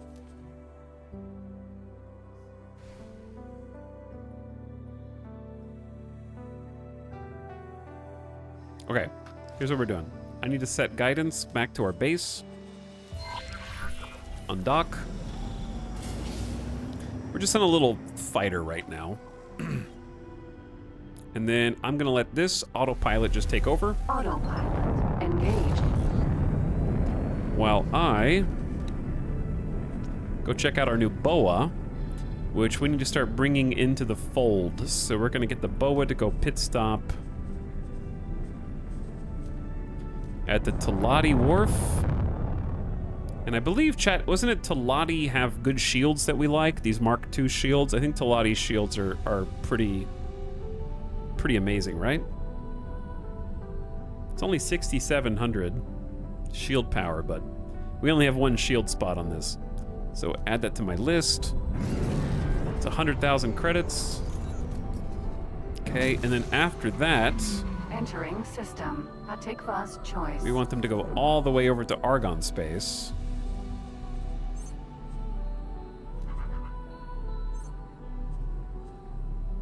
And then add a couple of... I remember liking the flak turrets, which were really good anti-fighters. Basically, no fighters will mess with us while we have dual flak turrets on the side. Entering system. Morningstar. And I think that's it. Oh, didn't Argon have like better thrusters potentially? It's better travel speed. Worse everything else. The travel speed's like 600 meters per second faster though.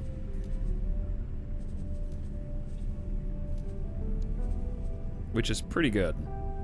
So probably do want those. Okay, you can only schedule one modification at a time, I guess. So we'll have to wait until they do the first modification to queue up the next, but I can at least have them go dock at the Argon Wharf.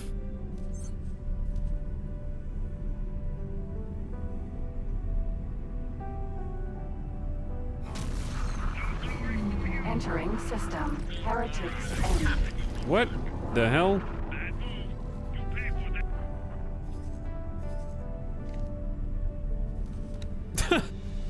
I'm sorry? Who is shooting? Bad guys, I guess.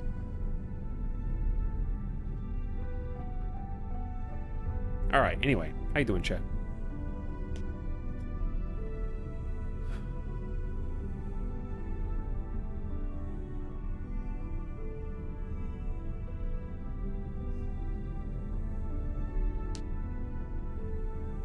Chat says, this game's on sale on GOG at the moment.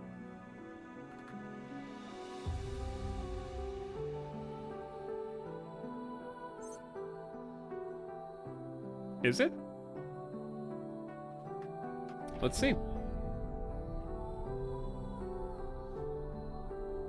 Hey, it is. Yo.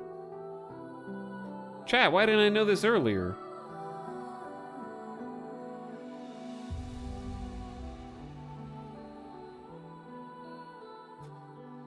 Yeah. It is on sale. Do they have like a game pack? Yeah, the X4 is on sale on GOG for 60% off the base game. And then they have the Community of Planets edition, which is Foundations, the Split DLC, Cradle of Humanity DLC, Tides of Avarice DLC, and Kingdom Inn DLC. I think that's all of them, right? For $52.77.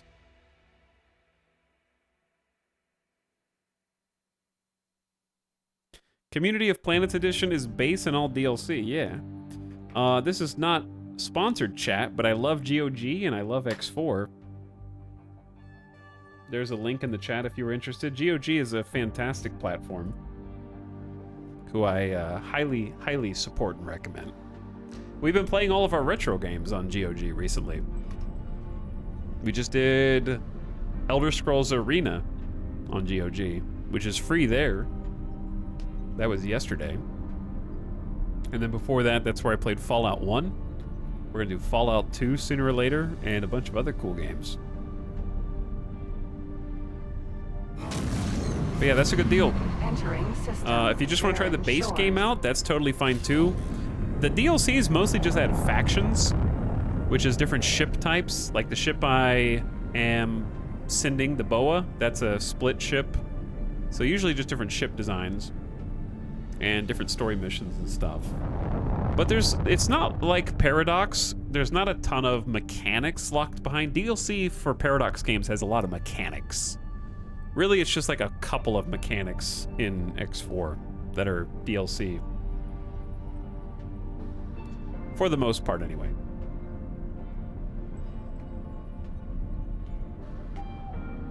This one's like campaign, story missions, ship designs, and weapon types and stuff. Also, of course, it just makes space more big. Like all of this over here, the yellow, the orange, those are split spaces. These are Terran spaces. These are Kingdom Inn spaces. So it just like sort of expands on space. Autopilot. Refined goods complex. Docking granted.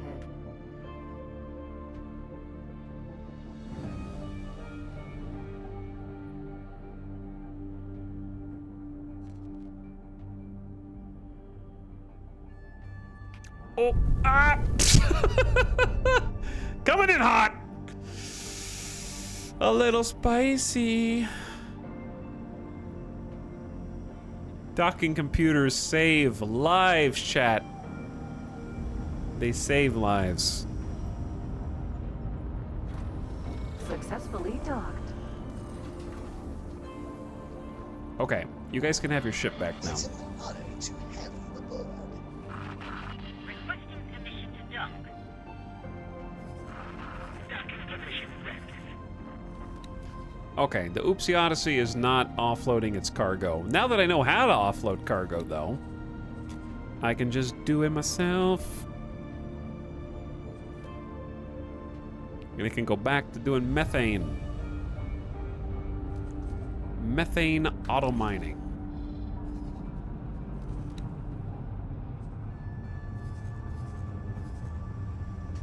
All right, what are you doing, Diamond Duster? Failed order, buy, not enough space in cargo. You already bought it, you stinky.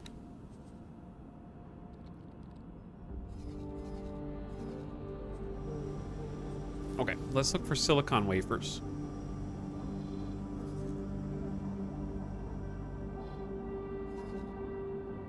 I kind of wish, chat, is there an overlay for the trade menu that shows more than just the single highest credit location?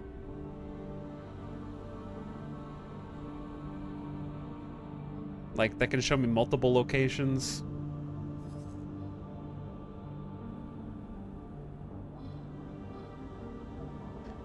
Because the little, like, you have to, like, move the camera in such a weird way.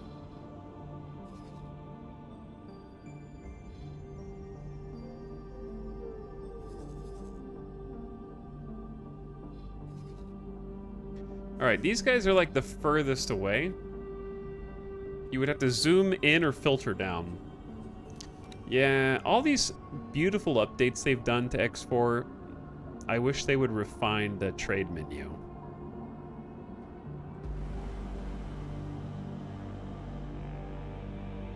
Because, like, trade offer displays max at 5.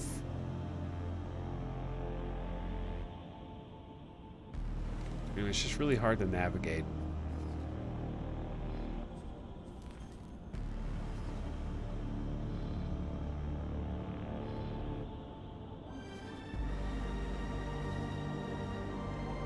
Okay, so it seems like it's gonna have to be Tikva's choice.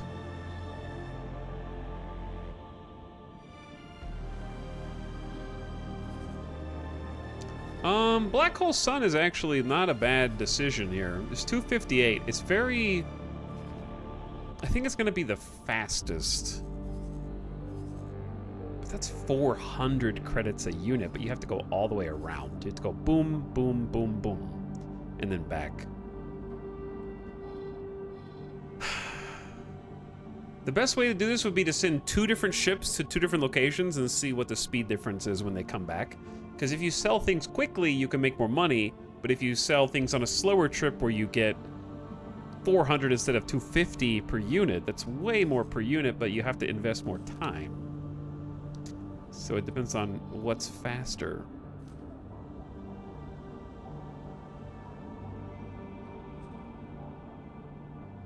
Let's say minimum credit 300. We found something out here. What did you find? You found something out here.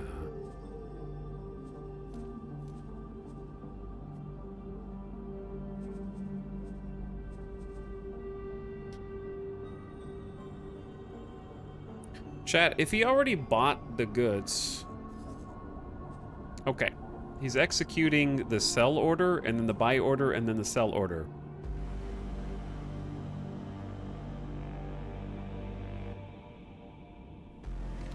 So we'll see how it goes. All right, we need to name the boa, the new one.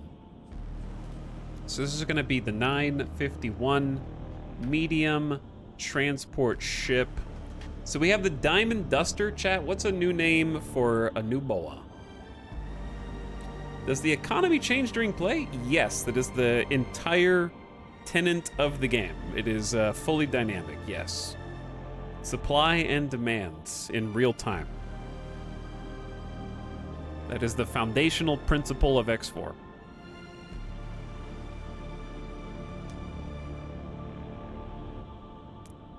If we are selling something, it's because they are going to use those resources to manufacture ships, weapons, or stations.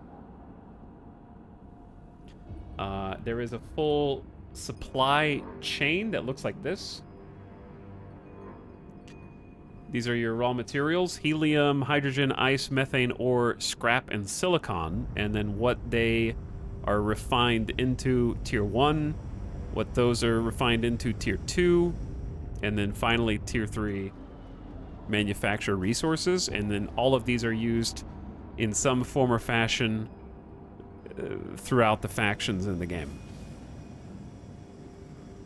So, in the game, if I need turret components to build defensive turrets and there aren't any available, it's because no one's getting microchips, quantum tubes, or scanning arrays, and if not those, then they're not getting silicon wafers, metals, graphene, or if they're not getting those, then they're not getting helium, methane, or silicon. Is there a research tree? No, but there are blueprints that you must acquire and buy via faction rep. So blueprints are effectively your research tree. So you have to earn faction rep to be able to do that. There is a research tree if you get the HQ. Okay, yeah, sorry, I forgot. If you play the cheat way and get your player base given to you on a silver platter, there is research. if you play the real man's sandbox way, then there is not research.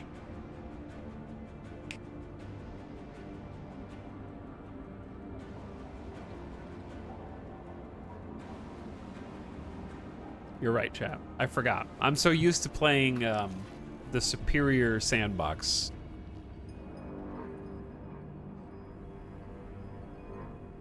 But anyway, there is a quest line that gives you a full space station, and you're supposed to research on that. I just choose not to take that mission because it's much more fun to have to earn that yourself.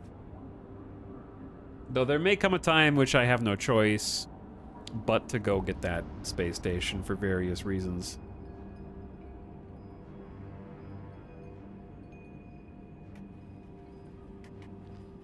If I had one complaint about X4, it's how that is the crux of much of the game.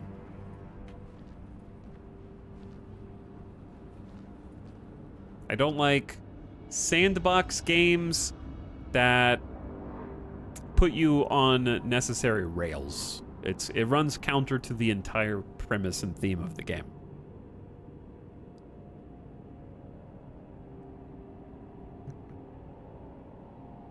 And I think if the devs' reasoning is they want Babby mode so it's less intimidating for new players, that's fine, but just have an origin that doesn't include it.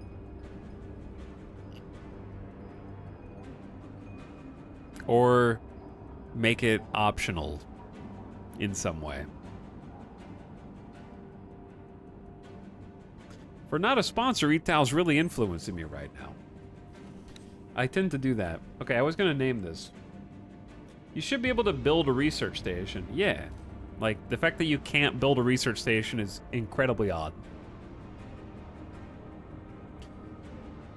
So we have the Diamond Duster. It's kind of a Western themed name, it feels like.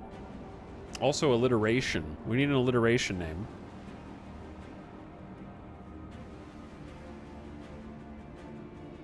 But they've changed so much in X4 over the years. That's another thing I'd like to see change. Buildable research station that you can make yourself.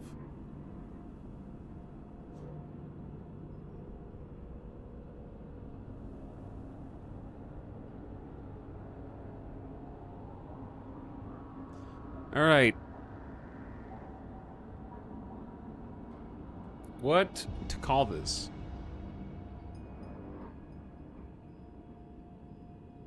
We got Diamond Duster. It's hauling minerals. I think that's where diamond came from, even though that's a gem. And Duster probably just is kind of Western themed / we're a rock mining company. I like that name a lot. It's a good name. It's hard to beat. How about the Ruby Rider? Which we also have painted red. So, kind of fits the color scheme at least.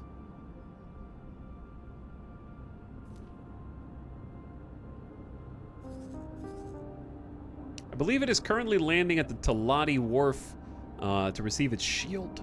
And then it's going to go to the Argon Wharf to acquire weapons and a replacement engine. Chat, you've got some good names too. I like your names.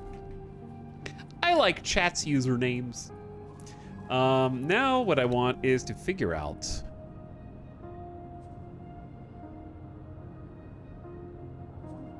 what everyone's doing. You got methane? What you doing now?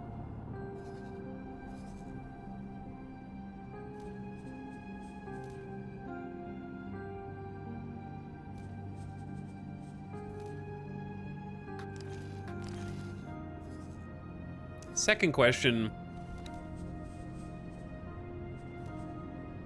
We never bought turret components. We should do another search and see if we can find any. I'm just making sure that our ships are actually doing stuff.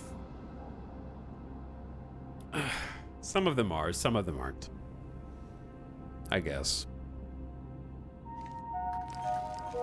Ladies and gentlemen, station administration would like to remind you to keep Okay, children away let's from think. airlocks. Let's think. The Diamond Duster is already making a trade. We got another transport ship coming in to help make trades. It's still going to be really slow. We have an opportunity to try and process those silicon wafers into something else, which is possible. Microchips are always in demand, and it's nice because it's a single supply line. So you have silicon into wafers into microchips, and it's a one ingredient craft. So it seems like a nice springboard that's used in a lot of other things, like turret components, drone components, Claytronics, all that good stuff, you know? And you can eventually become self-sufficient, making a bunch of different factories and outposts that kind of do everything for you and run logistics between them, which is really satisfying. So we were contemplating doing that. But until then, I think what we need to do is continue earning enough money to acquire another transport ship and get like 3 or 4. Do not wave at the station. For right now, we're having a problem because our Distracted operators lead to undetected crime. HQ is full. Okay. Let's do a quick,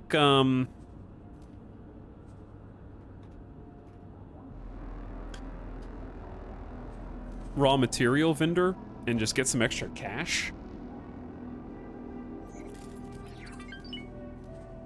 I just heard money get deposited in my account.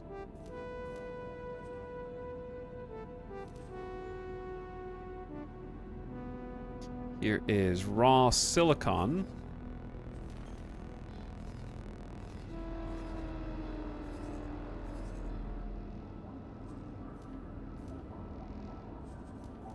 Okay, raw silicon is being bought.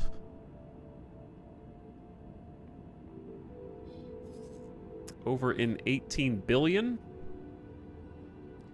which is not too difficult to get to if you can get past all the Xenon raiding parties. Small problem there. Yeah, I think it's better just to go to this refined goods complex. Reports of an outbreak of argon flu in this sector. Would all visitors please report to the medic bay for inoculation? So we're gonna try trading silicon.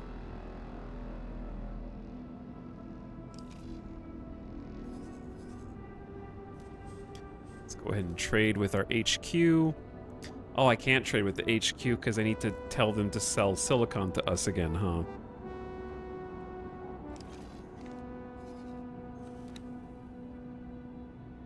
This is tough, dude. Oh, look, a real space game. Wow. How dare you, Bucky? How freaking dare you? Chat, what do you think I should do to make some more money? All I got right now is sell silicon wafers, make number go up, buy more transport ships, make number go up.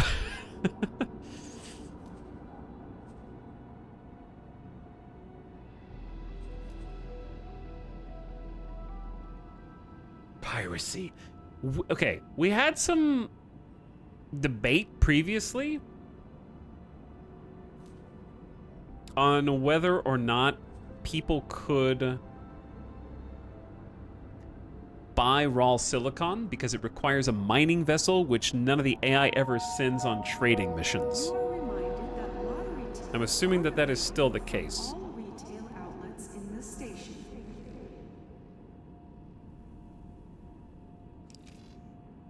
But I can at least list it, I guess.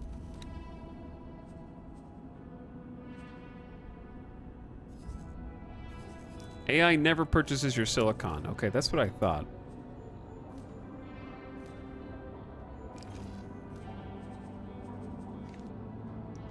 I'm struggling here. Give me a sec. Logical overview. Silicon. Sell all but 10,000.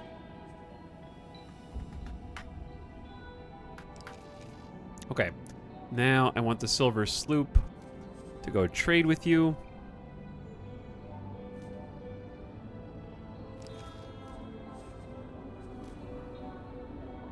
There you go.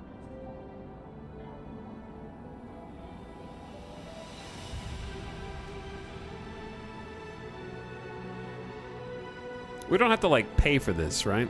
I don't think so.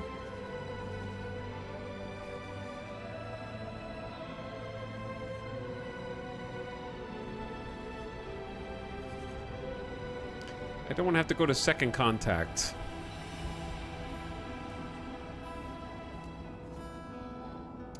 All right, there we go. I set up a couple of these guys to just go do some transfers.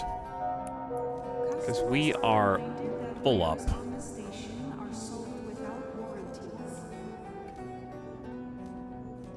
And then that'll make us some money, and it should bring them back, hopefully, automatically. Ruby Rider! Hey, it's here! Well, not here. Our new transport ship is ready for turrets. Flak turrets on one side, flak turrets on the other side. And then we were gonna change the engines because they have faster travel speed. 200,000 credits later.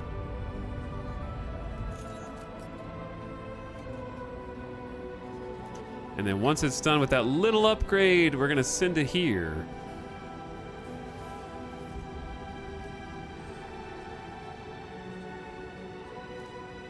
It's gonna take as many 400 silicon wafers as it can find.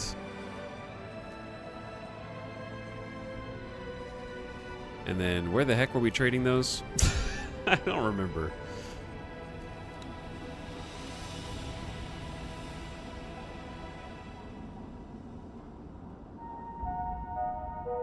Warning. Explosive materials can be Okay. hazardous. Please contact the Dockmaster if you have any on board. Oh yeah, we were doing either the super long trip or the trip that's probably shorter but is paying less money. Let's try the shorter trip that's paying less money. That's a long trip for only 100,000 credits, I feel like.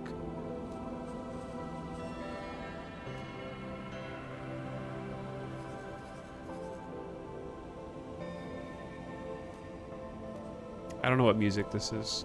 Changing equipment. They might not have all the equipment that we want to build the turrets, I guess is possible. Oh no. What was I listening to?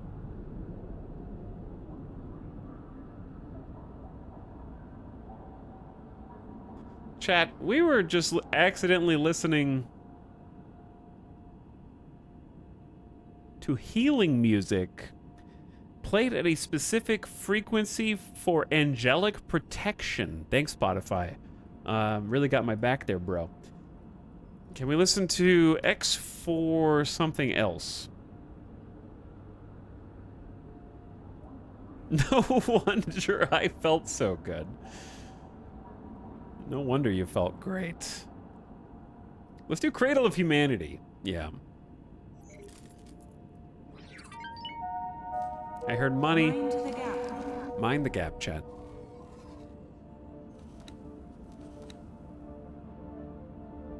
Do you feel protected? Happy Friday! Thanks, Dan. Time to watch the rest of tonight's episode of the Italic stream. We're kind of just making money number go up. And I'm honestly having a lot of fun. I like X4 a lot. It's a lot of menus, but it's been a while since we played a big old menu game. And I like the fact that it was easy enough to get back into this save, remember what we were doing, and actually make some tangible progress.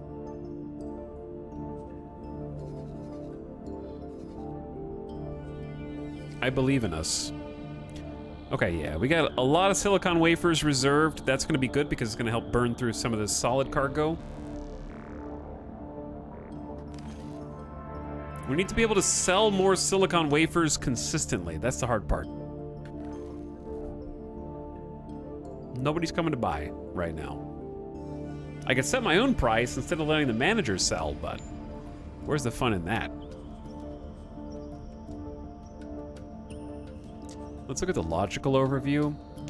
Oh, that's just my own ships that have it reserved. There is a boron ship here for 240.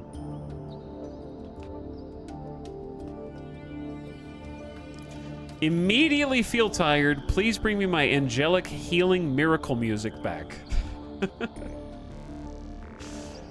Okay, I know what I wanted to do. I wanted to check to see if the station's got any more cash. That is supposed to be mine. It has 567K.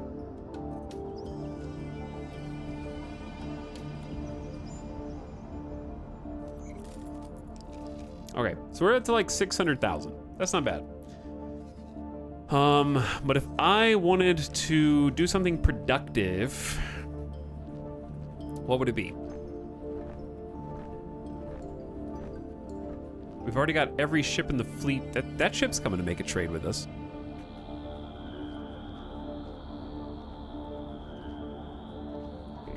I guess I could maybe look and see how expensive it would be to add some more units to this ship. I mean, to this station. More storage would also be okay. We don't have anything to make microchips, so that's not even possible.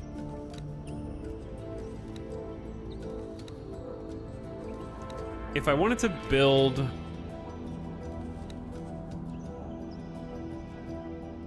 another big dock,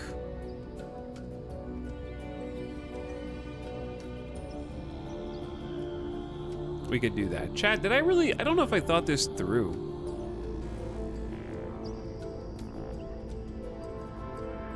Can you build production modules on the end of other production modules? No. Huh.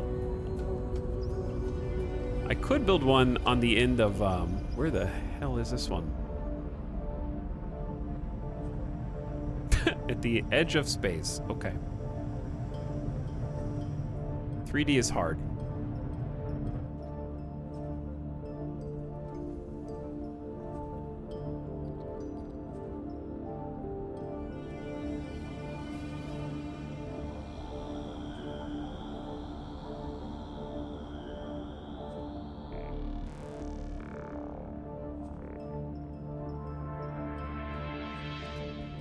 But like, okay, sorry. What I was trying to say was I could build one here on the end of the dock area.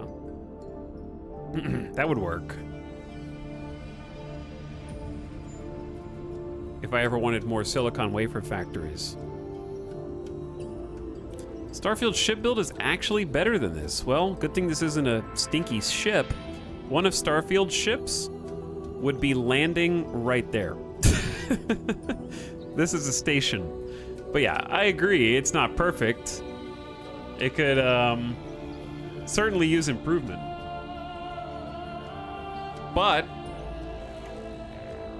I would compare it to the Outpost builder, not the ship builder, because this isn't a ship. You can't build ships in X4. So Starfield wins by default. Station building, however, I would compare to Outpost building, which the big problem with Outpost building is it doesn't have any of these style of controls. To the point where when you're building an outpost, you don't have locked degrees that you can build at specific angles, from what I could tell. Maybe I'm wrong. I didn't really do any outpost building. But you kind of had to just eyeball everything that you wanted to place down.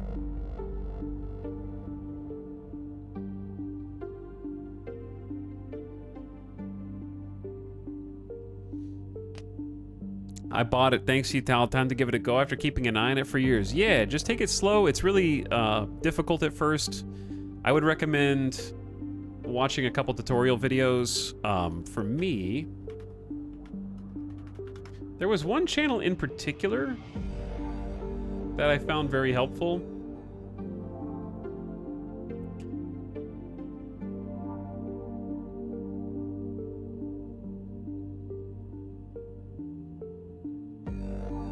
I think it was this person. Yeah, here we go. This has got me started on mining. I'll post the video for you. That video helped me out when I was trying to figure out how to start a mining company. Very helpful tutorial. Linked it for you in chat. If you're in the VOD watching land and you can't see chat, it was The Rugged Gamer was their YouTube name.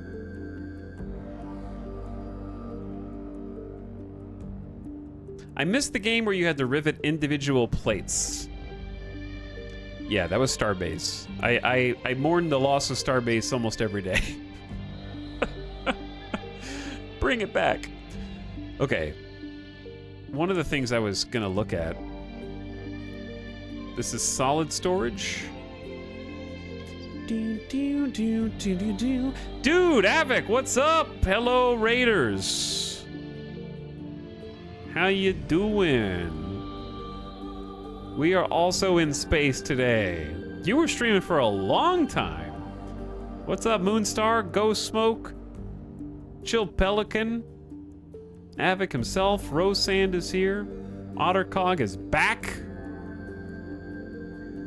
How you doing, everybody? We're in X4 right now. I came back to my save in progress. We're in the mining company. I remember back when I was starting this, Avic was like, I want to play X4 too. And I'm gonna see how fast I can build a mining station. And you built it in like 8 hours. And it took me like 3+ streams to finally pick a place to build a little station. You were like, oh yeah, it was easy. I just built a mining station, no problem. Barely an inconvenience. Either way, this is my mining station. Welcome, Raiders. I can give you a little tour. We were in the process of possibly doing some add-ons. We were contemplating doing some add-ons, and I was looking at what that might entail. But I hope you guys had an awesome stream today. I got to hang out a little bit before I started mine. You guys are playing some Starfield as the accidental spy, as I recall. But I hope you had fun, and I know you're focusing on the side quests quite a lot, as memory serves. Having trouble getting the Z and X and Y axis to line up on a number of these. Okay, sorry. I'm just like, gotta do this before my brain forgets what I was trying to do. I was trying to see how far out that goes. Okay. I was seeing if these were gonna like overlap on accident. The Dapperlings are coming from outpost building in Starfield to station building in X4. The perfect raid chain. How is the outpost building? Yeah, what'd you guys get up to? Thanks so much for the raid chat. If you are here and you haven't already followed our good friend Avic, all you gotta do is click on the button at the top of the screen in your chat window. He's been having a great time playing some Starfield. Raiders, welcome to X4. This is a space sandbox game. You may have already seen Avic playing himself. And it's got dynamic economic simulation of an entire galaxy of different alien races vying for dominance. They build their own stations and destroy each other's dynamically. There's full supply chains where every single resource is used. It doesn't just, well, okay, some of it is simulated like foodstuffs, but that notwithstanding, I will discard the current changes. This is my space station, actually. I can give you this cinematic tour. Welcome to X4. We have been building this station. This is ours from scratch. We had to scout a location for it and purchase a license to be able to build it here from the Boron, who are a race of sort of fishy people. And now we mine silicon raw from local asteroids, bring it to the station, process it into silicon wafers on station, and then occasionally ships will come by from our station and purchase silicon wafers to use elsewhere for their faction. We're working on a way to process our own silicon wafers, but we're a little bit away from that at the moment. So we're in the process of buying additional transport ships. We're trying to get a fleet of medium transports so that we can take our own product and take it somewhere where it is needed and sell it off-site. That's what we're currently working on. Buy high, sell low. You know how it is. Avic says, it took me a good while to find some locations where I could harvest a combination of resources. Ended up making 2 that use automated traders to ferry resources between them. That's awesome. Hope it was a lot of fun. How is the actual like physical building? We were actually kind of talking about that a little bit ago. But there's another shout out for Avic. If you missed the pop-up, you can still click the link in chat. I've missed the last few days. Did something happen with his Starfield playthrough, and why did he stop? Scarva, I stopped for the most logical reason you can possibly imagine. I beat the game. Saw the credits. Finished it. I did everything I wanted to do. So we took and then we spent one stream doing New Game Plus to see what happens once you get on the other side of New Game Plus.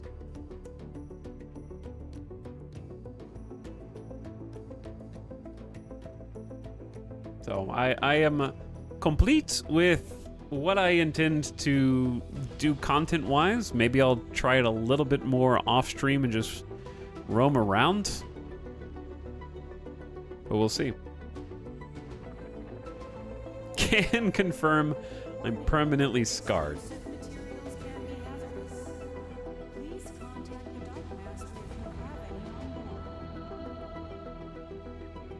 Outpost building is behind so many skill points for a game that rewards combat. It's hard to invest in outpost building.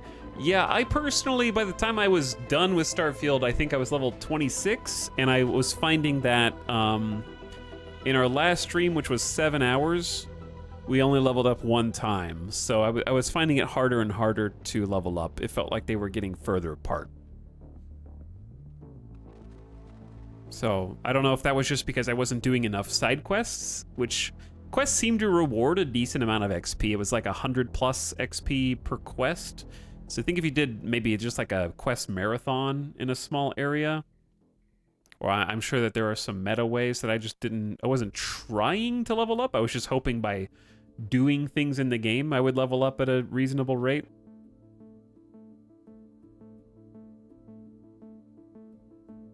You level up really fast by surveying. Exploring gives loads of XP. That's cool. Loads of building and decoration options. Looking forward to making a proper habitat in the second outpost I make. The first was mainly for resource miners. Gotcha. That's cool, yeah. It seems like it'd be fun to set up just like a network of outposts that all communicate with one another, which is ultimately what I'd love to do in X4 as well. Get a bunch of these stations.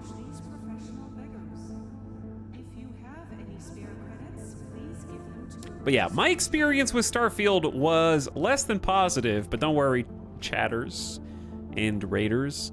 I won't rant or try and take away from your enjoyment, other than to say, if you like Starfield, you're a poo-poo head. Okay? Which I think we can all agree is true, and that's all I'm gonna say on the matter. But I'm not gonna, no ad hominem attacks or anything that might try and convince you that you're wrong.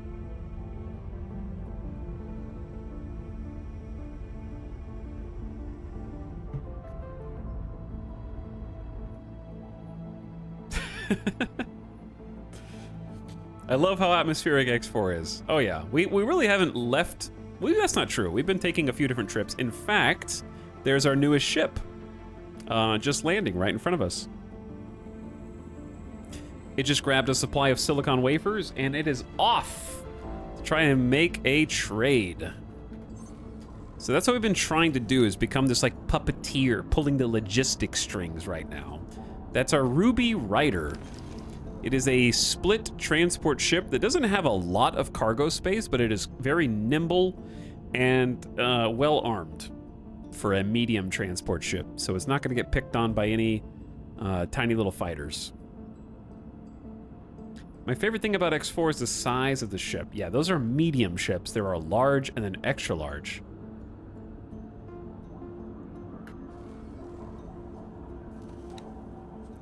The Diamond Duster is actually on its way back to make another transaction. So these are the 2 transports that we have right now who are attempting to take silicon wafers and get rid of them remotely. Because the problem we're facing is this is our storage of silicon, and we're making more silicon than we're currently able to trade. So that's just money that we're losing out on by extension of not being able to move the cargo. Chat, how are the large-scale battles in X4? Chat answers yes. Of course, yes. Nanazi, thanks for the gifts of the high stakes Jenga, by the way. Welcome back for 19 months. Thanks, high stakes Jenga, for sticking around. I would give someone else's right arm to be able to walk around inside the ships like you can in Starfield. I agree. I think the ship interiors and being able to just enjoy the atmosphere of going through the little tubes and tunnels and stuff is a highlight for sure.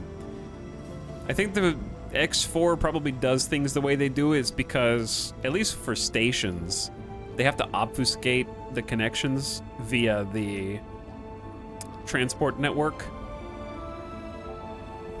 Like going into this tube and going to any location on your station, like, oh look, I am in the manager's office. How did I get there? Don't worry about it. I went through the fast travel tubes.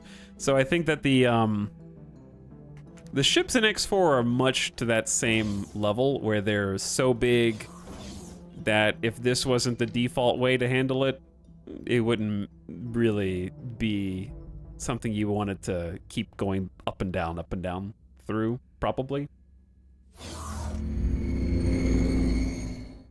But yeah, it would be cool.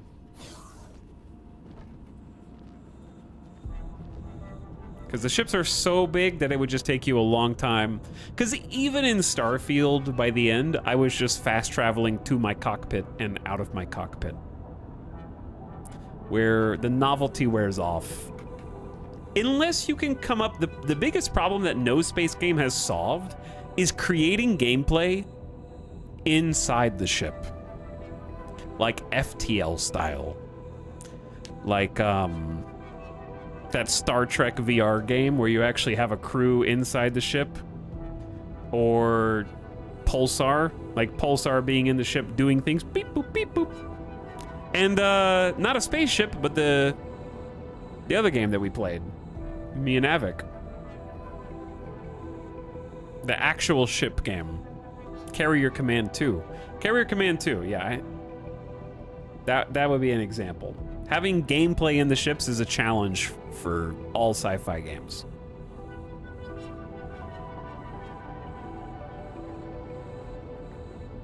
But anyway, we're actually... You guys are not distracting me from anything. We're kind of just letting cash roll in right now. So we can actually afford...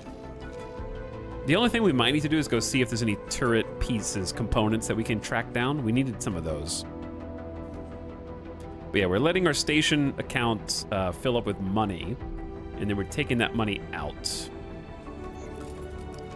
So we got about 1 million credits right now. So I'm tempted to just like buy another transport ship, and we can get a fleet of these. So we've been buying, this is what we call the Wafer Hauler. It is a split vessel that carries container cargo, such as silicon wafers, which we are mass producing. Let's actually just overwrite that. What we do here is we give it some basic engines, some basic thrusters, no shield, no turrets, because we picked those up at a third-party vendor, and it has some a docking computer, flight assist software, a scanner, and a trading computer, and 5 laser towers, and also some skeleton crew, 8 people. That is roughly 817,000 credits. So we're gonna buy one of those, and they will now start building it. Then what we're gonna do is, it's on the other side of the actual galaxy from us, so it's gonna have to fly down here and get some upgrades as they go.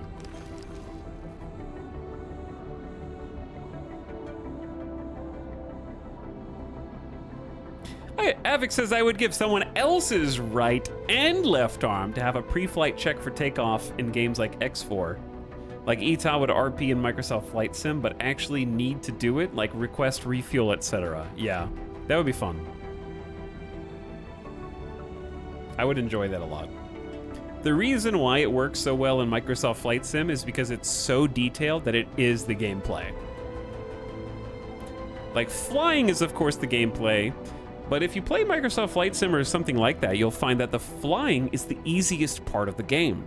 The hardest part is landing and making sure that you flip all the right buttons and listen to ATC when it, like trying to figure out how to get the right angle to land on the runway. That's actually the challenge of Microsoft Flight Sim. All I'm trying to say is, for that to work in a space game, it would be brilliant, but it also needs to be so in-depth that it almost is the focus of the game. It'd be very difficult for that to be in something like X4, if only because there are so many other components, where if it takes you 20 minutes to do pre-flight checks for a single ship, and you need to go fast because you're only gonna make 20,000 credits profit, like it would have to be that type of simulation almost from the ground up, so to speak. Otherwise, it makes you feel like it's slowing down something that you really just want to have done really quick. Derail Valley for space. Yeah, if it is so much fun that it is in itself rewarding to pilot as a simulation, then that's good. But if it's just an obstacle that kind of gets in your way and slows down everything else, that's bad. It would have to be just fun for its own sake, like Derail Valley is. That's a great example.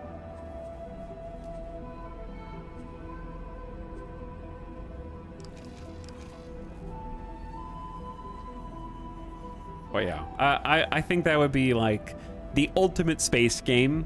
And I think that's what Star Citizen sort of wanted to be, but I don't know what Star Citizen really is now. I'm not sure what it has become. Our new boa is built. Okay, so the new boa is built. We're gonna command it to go to this Teladi Wharf. Which is, yeah, it's good. And then here it's gonna get an upgrade, where specifically we're getting a Teladi Mark II shield. Teladi have pretty good shields. Add that to the shopping list. 100,000 credits later. And then once it's got the shield, we need to go all the way over here to this Argonne Wharf dock and wait for us. Okay. And we can give it a name. My naming conventions are finally being used. 952-medium transport ship. We have the Diamond Duster, the Ruby Rider. Chad said the Sapphire Scout. We'll go Sapphire Shuffler.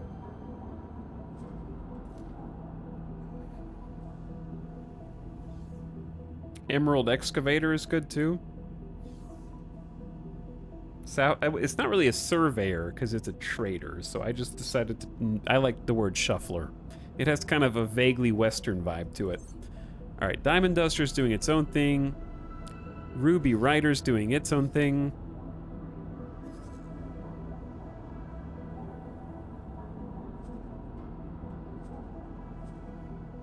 We're still full of silicon wafers. Like, we're gonna need at least,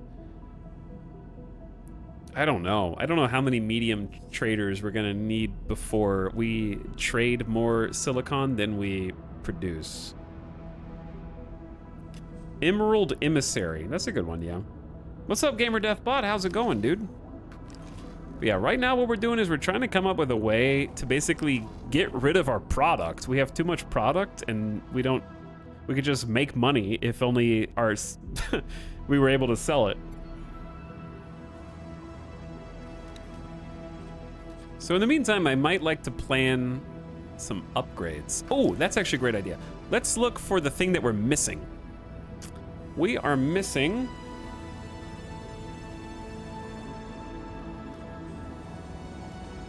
...504 turret components, and we've been unable... We've had a galaxy-wide bottleneck on turret components.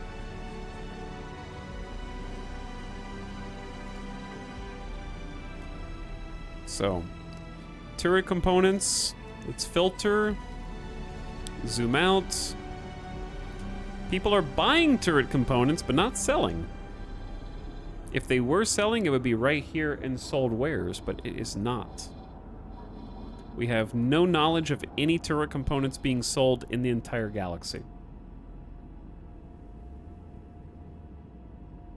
And I have gone through and systematically put down satellites next to every single turret facility, and you might say, well, just feed them raw materials, and then they can just make their turrets, and then you can buy them. If only it were that easy, but look at the workflow here.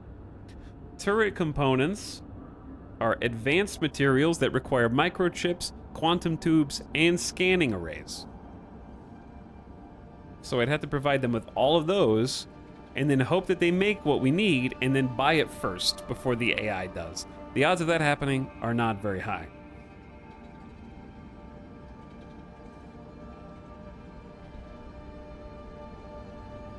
Can you produce turret components? I can't, but technically you're able to with the right facilities, raw materials, and station blueprints. But not anywhere close. We are on the scale. This is where we are. We're at silicon wafers. We make silicon and silicon accessories, and then the next best thing we can do is make microchips.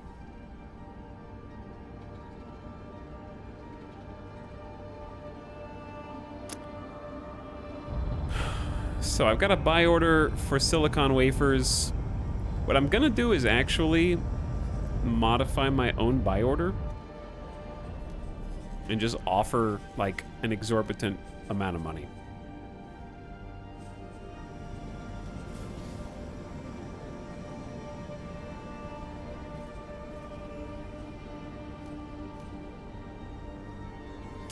Can I choose how much I'm willing to pay for these? I can only set the global price modifier at 100%.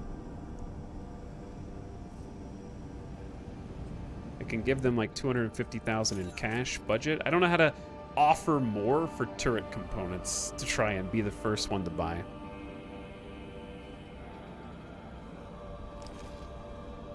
You're like 3 orders of magnitude too low to make them. Yes. Effectively that.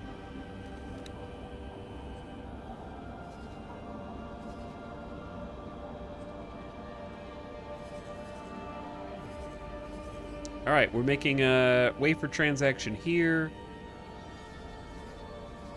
Traveling a lot further to make a transaction there.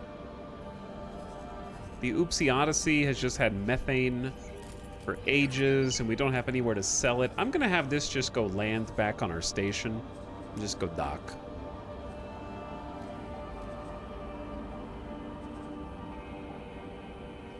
I guess they're doing okay. Like, it actually looks like maybe they did make a sale. Never mind. I take it back. The Roach is actually still putting down satellites next to places that might have turret components. So we have them going and making a logistics network for us. And then the Baltar is just kind of chilling next to me while we watch the money roll in. Is the galaxy map randomly generated? The galaxy map is the same every time. But the sandbox is so variable that the factions will do everything differently every time. So you start with default stations. Like Argon Prime will always have an Argon shipyard and an Argon wharf, right? Chat, are the locations of the wharfs and the shipyard and some of the stations randomized within a given sector? Because I swear I've seen them in different locations. I think they are. But each faction has their own sort of directives. Like Argon might try and expand into this system in this campaign, but the other system in the other campaign. Or the Xenon pirate fleet might be incredibly aggressive in this campaign and wipe out entire systems. So like every single station is vulnerable. There aren't any stations that can't die. And there is no space that can't be settled with enough determination.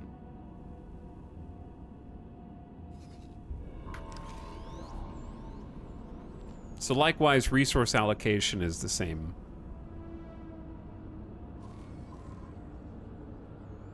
So Argon Prime will always have, I think, the same asteroid sort of configuration. Okay, I don't know what I can do that is productive. What are you guys doing?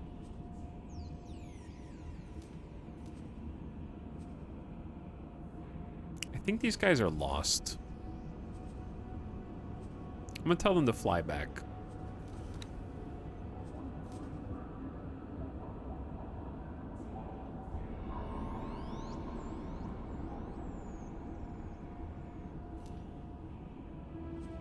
Because I told them to go trade, and I kind of assumed they would just fly back on their own. Tell me to take off. Who said that?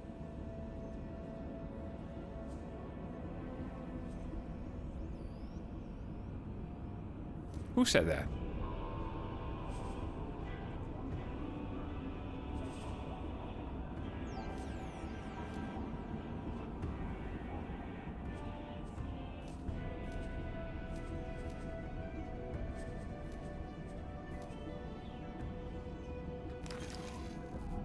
Okay, never mind, we're good. On my first run, the Teladi Wharf and Shipyard died to Xenon right away, and they became a much more present threat than in any other run I've seen. Yeah, mine has been fairly patient so far. The worst thing that's going on, I think, is Hatikva's is just under constant conflict, which I think is pretty typical. There's one or two other places that are hot zones right now. And I'm hoping that the AI goes and decides to blow up the defense platforms here, because this traveling back and forth between me and Boron fleet is odd. After finishing the campaign for them. Okay. Anyway, the miners are coming back. There's the Xenon raiding party, like, just chilling here. I think it's just one dude. Alright, yeah, the mining vessels are coming back. I'm gonna have the Baltar defend Commander in Group Beta, so he can just be patrolling out there. We only have 2 fighters. Unfortunately, my 1,000,000 credit plus fighter got randomly blown up by a weird path that the AI took through Sanctuary of Darkness. It's a long story, but these cock defense platforms blew them up while they were just flying down the highway. It was a little annoying. It was also my flagship for myself that I flew normally. Oopsie whoopsie. And now we have to get it back. I got cock blocked. That's true. And I would like to buy another one because it was like a cool ship.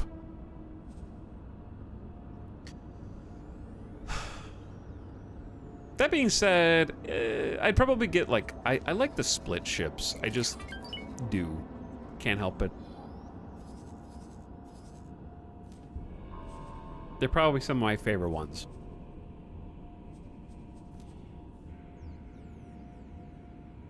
Okay, but yeah, we're waiting on some more cash flow. We're about to get our 3rd transport ship in here.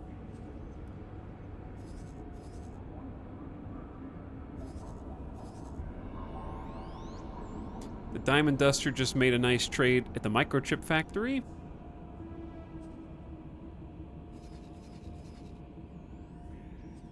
Okay, so what we need to do is set this Ruby Rider up to have like an automated trade, potentially. Let's go to info, give it a repeating order. I'd like to get it to slightly safer space. before I start worrying about this order. I wish I had explored a fraction of the map you've explored, Atox. I feel like there's so much more out there. There is a lot, and the one advantage is my trade network and my satellite network is much more developed as a result, so I have more places to trade with. But yeah, like I mentioned, I was doing a lot of trading with the Boron, and then I had to basically cancel that because of this weird...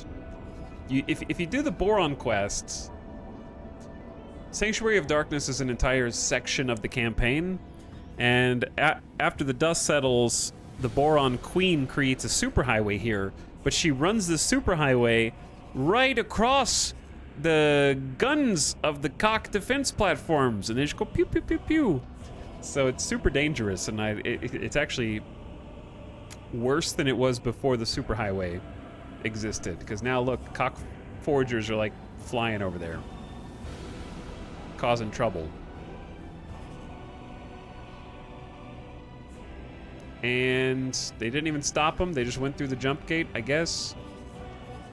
Now there's just a Cock forager out here just chilling.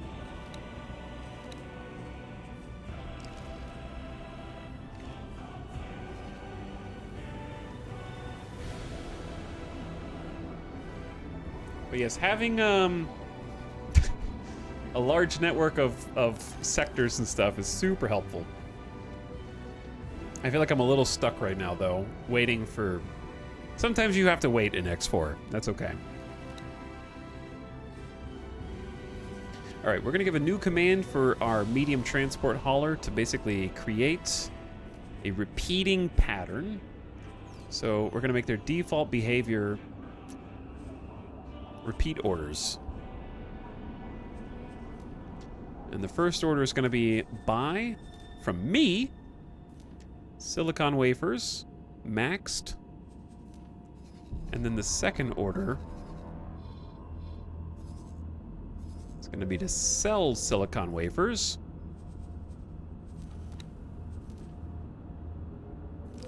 Let's see if I can just remember where I was selling them already. I think it was Black Hole Sun.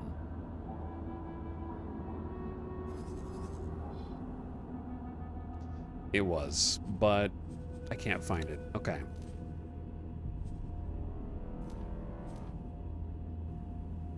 There we go.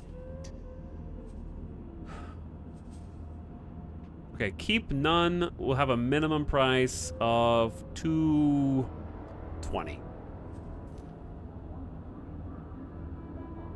And then they will just do that route on loop if I did it right. Keyword if.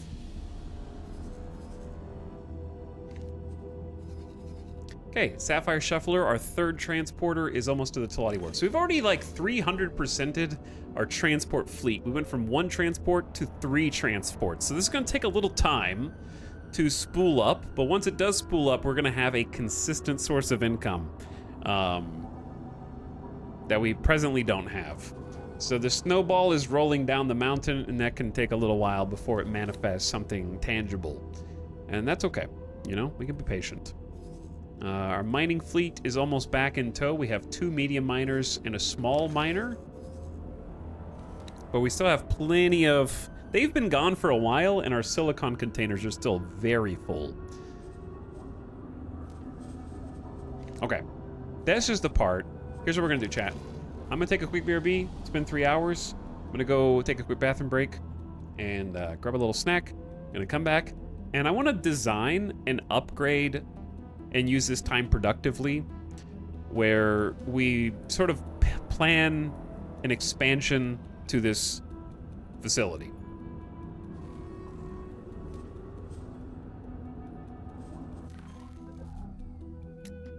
So I'll give you the station view, and you can kind of watch. We should save. You can keep tabs on the station and watch the coming and going of the different ships, and then we're gonna work on our first medium dock, and also do a little bit of math on how much we're producing silicon wafer wise. It seems like it's a decent amount so far. But yeah. Thanks for hanging out tonight, chat. Hope you're having a fantastic Friday, almost Saturday. And I will be back briefly after this.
I'll wait for you to tell me to take off.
Yo.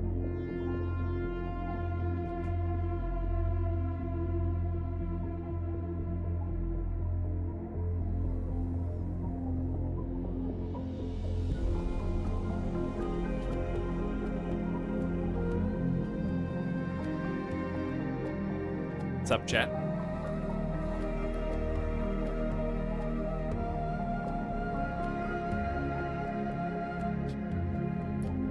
Whew, I have returned. The screensaver mode may be my favorite feature so far, yeah. All the space vibes.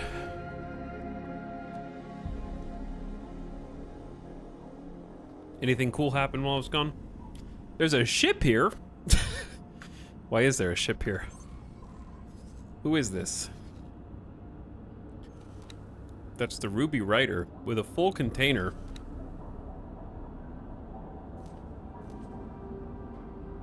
It says undock executing.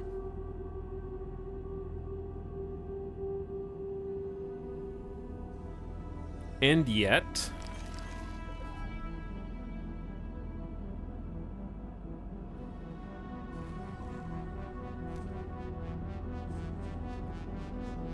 Boa.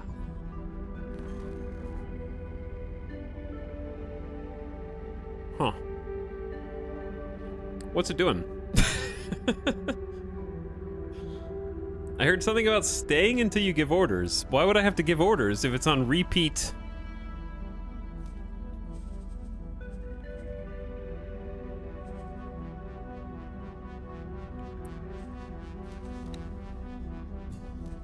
Very, very weird.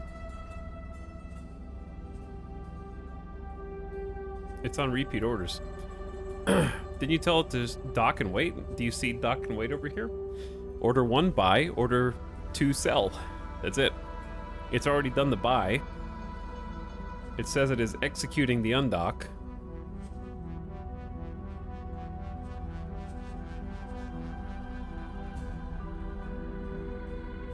Seems like it's just sitting here.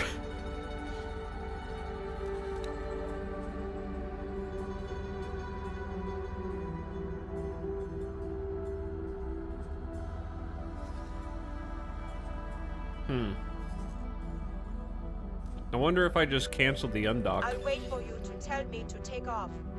Why? It did say that, you're right.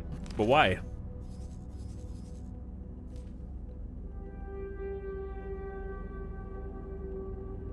There is no option to tell them to execute their current order.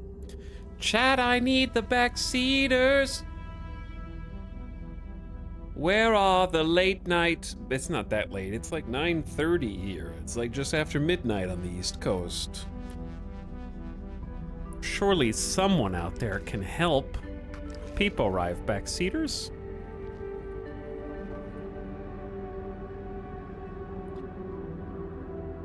It's a Friday, guys. Come on. You can stay up late. Mom said you could stay up late.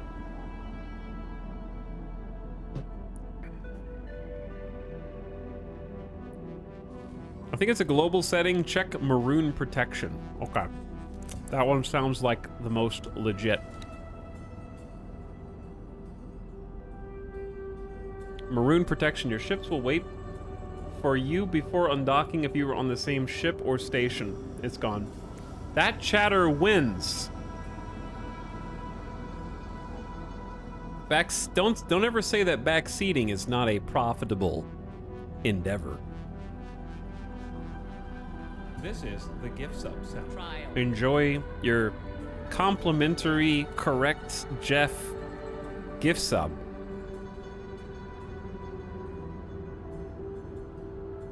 Okay. Marooning protection. Your current ship will wait for you when the relief pilot takes over. That one's fine. But yeah, it was maroon protection. Good call. We did it.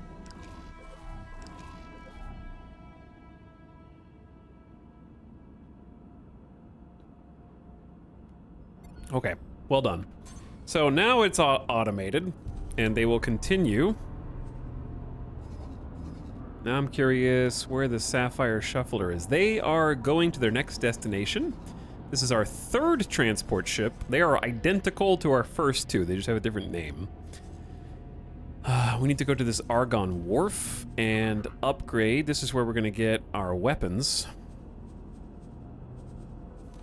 Which we want flak, Put some argon flak on there.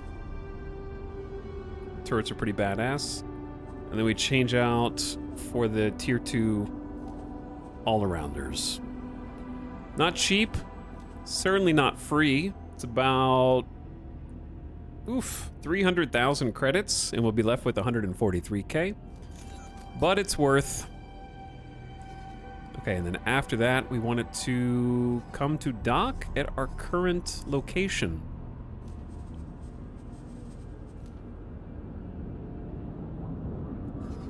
And then we'll have 3 trading vessels helping us make some cash.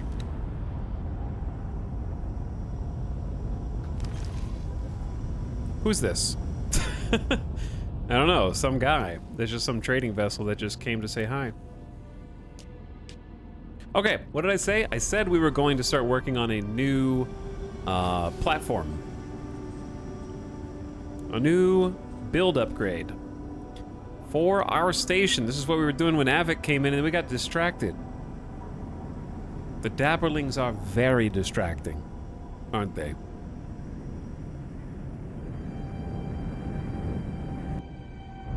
Incredibly distracting.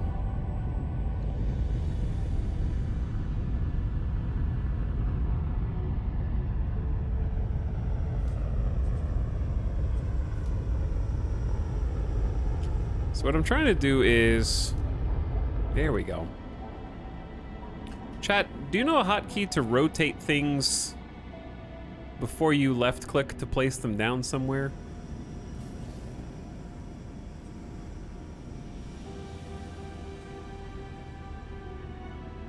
Or do you just have to place them down somewhere?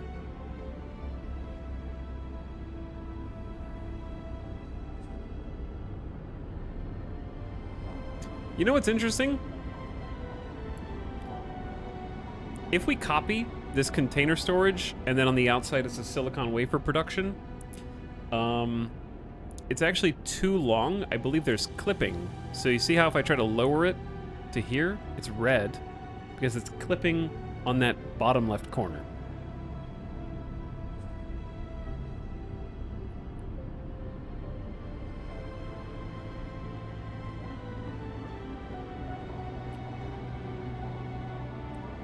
So I wonder, I mean, that kind of, what that tells me is like one thing. Oh, actually I had a question. If you remove a module, do you get a resource refund or do they get destroyed forever?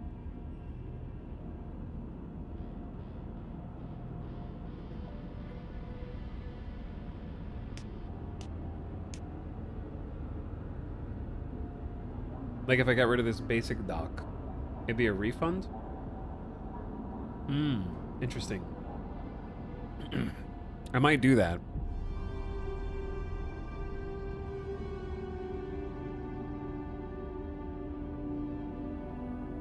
What I also wanted was like medium storage solutions, but those were, what did I say, 600 to 850,000 credits? It's tough. We don't have enough money. We're poor. We can always build more stations elsewhere.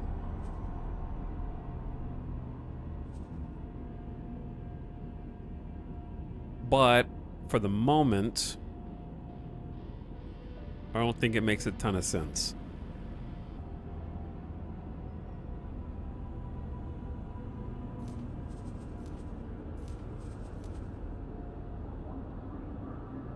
So, we have a few options here. Number one, we could just go vertical. We could build up.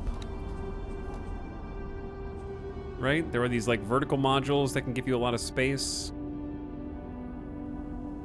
We could let this continue to be the top, the way that it is now, and just worry about building outwards on these various T's that we have.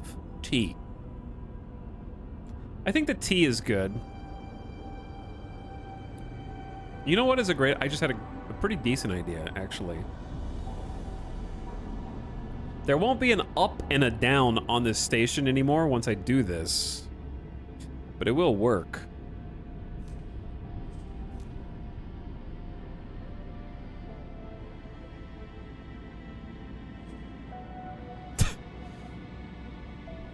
I don't know why it goes to such extremes.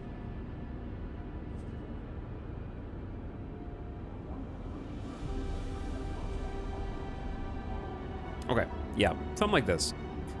Where, we just pick an arbitrary direction.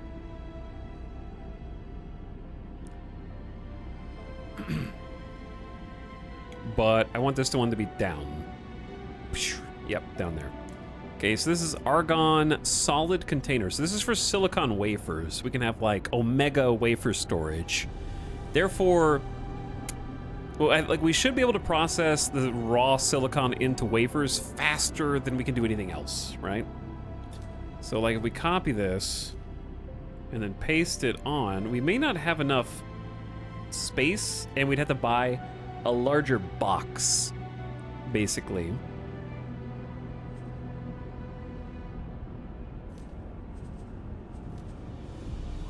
However, one thing we could do is we just copy that one module and make a T. Chat loves T.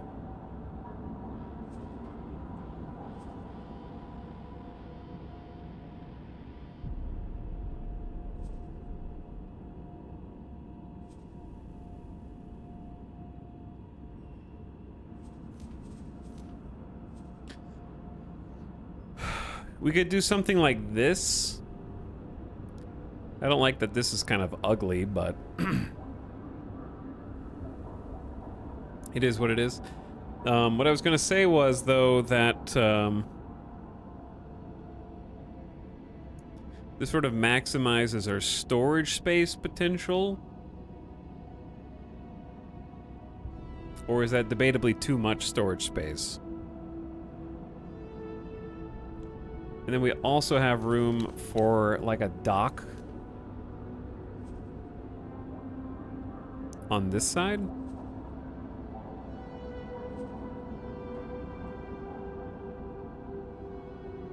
Too much is better than too little. Yeah, it's just going to cost us more resources up front to build.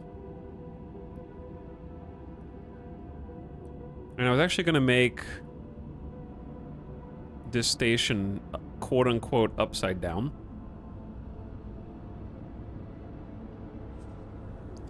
Because with our current build, we have the solar panels down here, so there's not going to be any other expansions, which means we'll never block the landing site here. Whereas we may build from this T that's above, or at least relative to where we're looking now, and it might cover over this, so you could kind of have those go back to back if you wanted.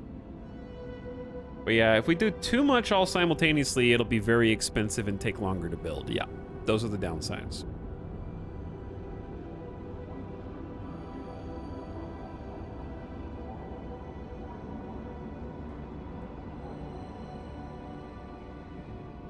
So I'm not really sure exactly how I want this to go.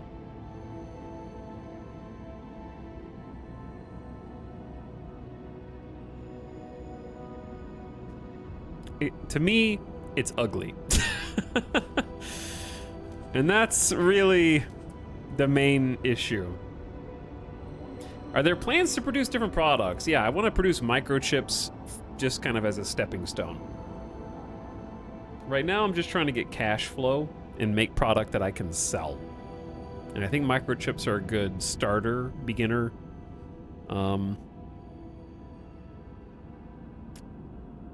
resource.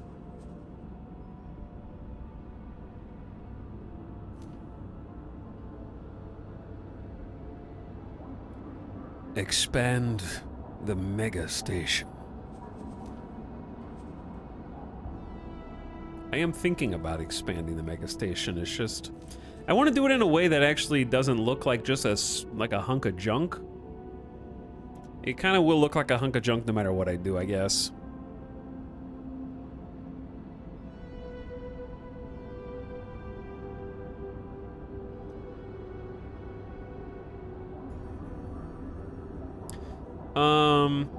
That being said, hold on. I'm thinking.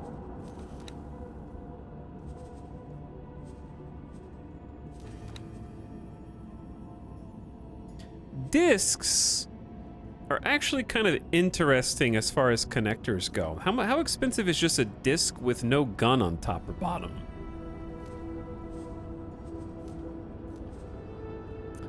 It's 98 Claytronics, which I guess are pretty expensive. 196 energy cells and 359 hull parts. So really it's the Claytronics.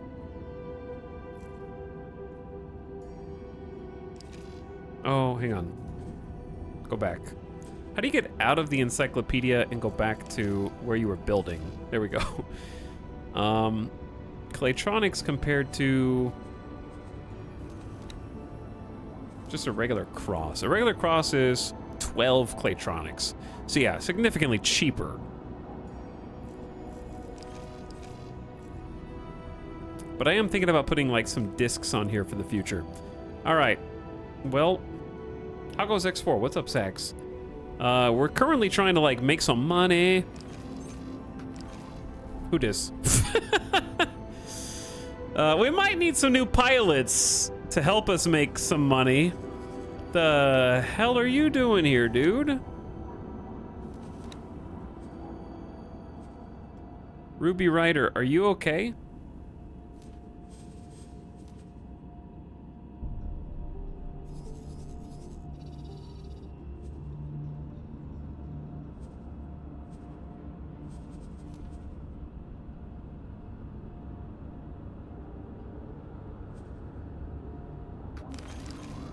Chat, what happened to my ship, dude?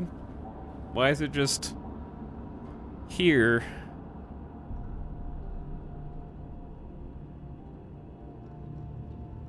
They might need a little push.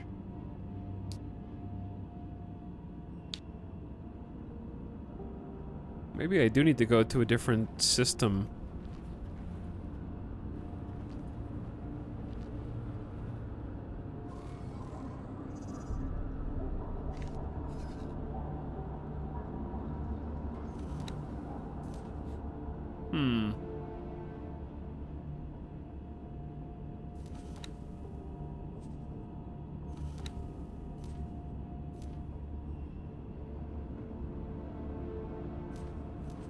It seems kind of stuck. And I don't know why it's just frozen in the air.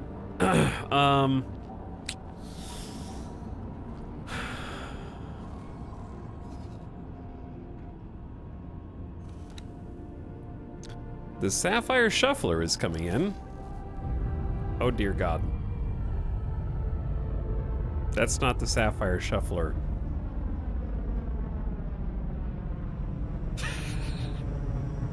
Bonk. This is fine.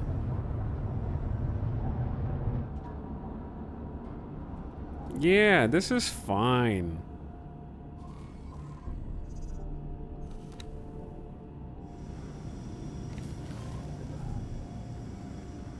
Just bonk it out of the way if it's in the way.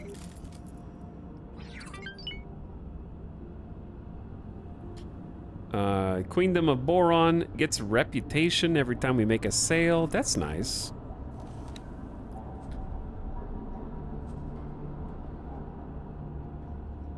Okay, Diamond Duster is doing its automated trade. Ruby Ryder is supposed to be doing its automated trade. And the Sapphire Shuffler is here somewhere. I think it's landing on the opposite side. So we're probably gonna hop in that in order to go acquire raw materials.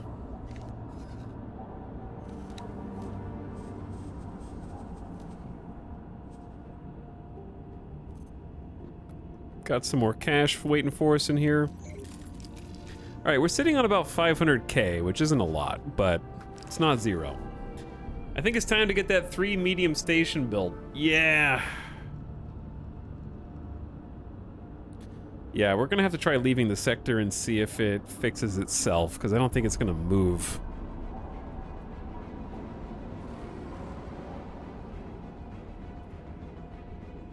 Seems set in its ways. All right,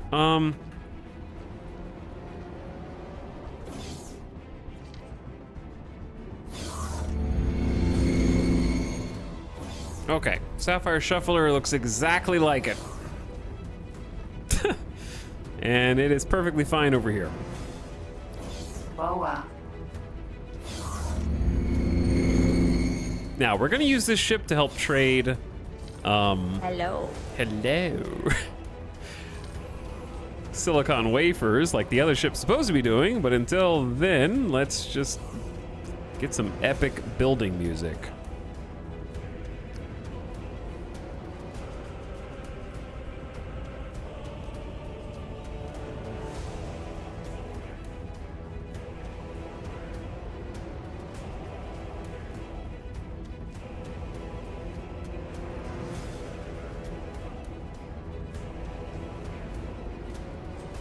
I wish there was a nicer, like, module that you could connect these up like this without the T on the top. You know what I'm saying, chat?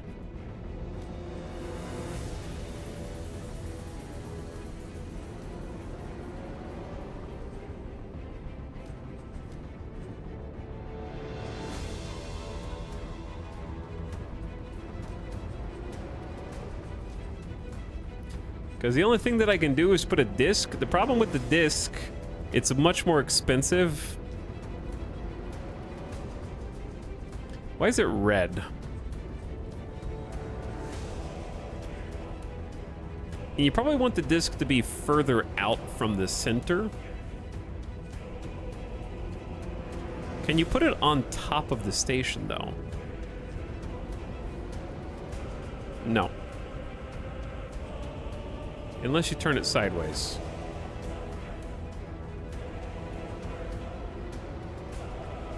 Red just means military module? I see.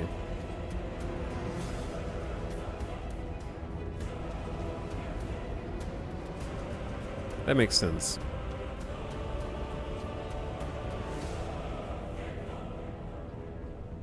I mean, I guess long term we're gonna want multiple discs anyways. It can float freely. That's cool. I just want to use it as a connection because I like the fact that it doesn't have the cross structure on the top.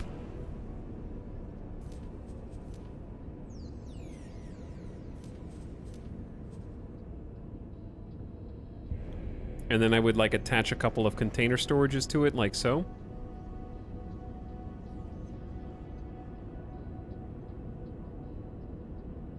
And then I would contemplate just deleting this one of the basic dock areas entirely and replacing it with the big boy, the chunk.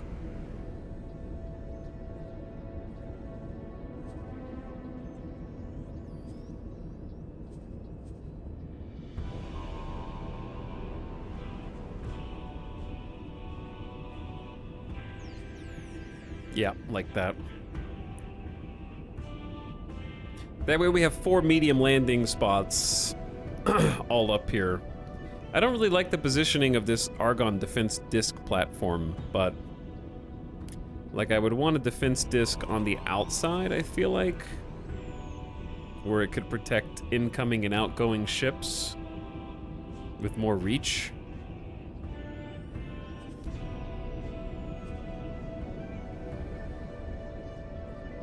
And or elevated. That's the Pew Pew module? Yeah, but it won't have any guns on it by default.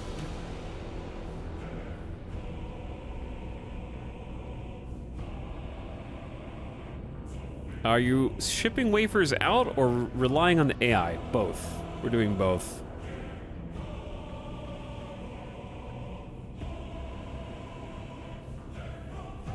Chad, do you guys have any cool ideas for like a station build that would look nice? Based on what you're seeing here?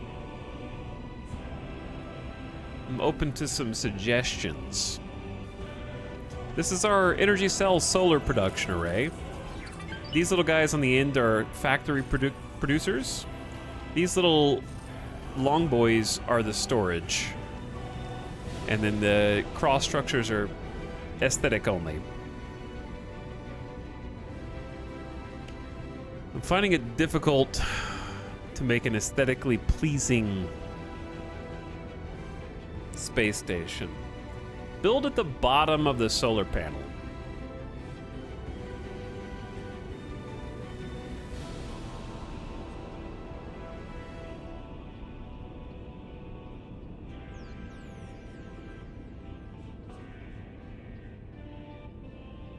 Will it, how do you move it? There we go. Will it attach? I guess the disc won't. It would have to be, it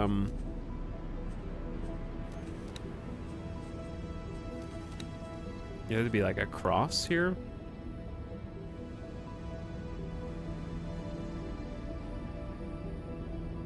Are living quarters included in those? No, we don't have any living quarters yet. I don't... We had a whole discussion about this months ago. I don't remember what the conclusion was about living quarters.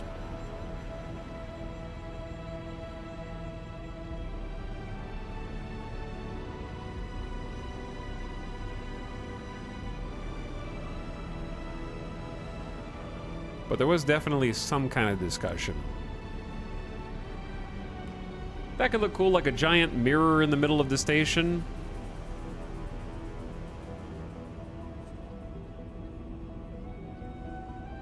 And then what? Just have container storage?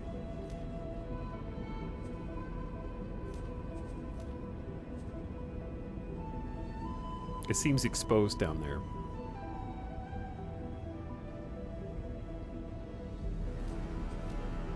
Hello. What up, module?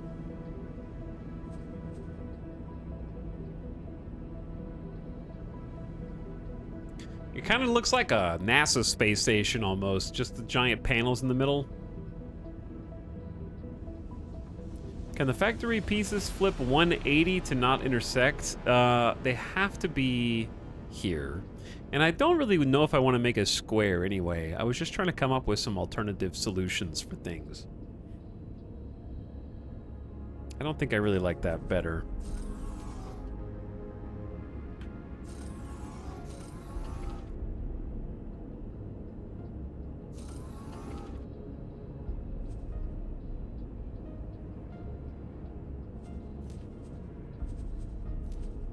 Like, it's just, what I want to do is this. I just don't want to have a bunch of cross sections that don't ever connect up to anything. I guess you could just...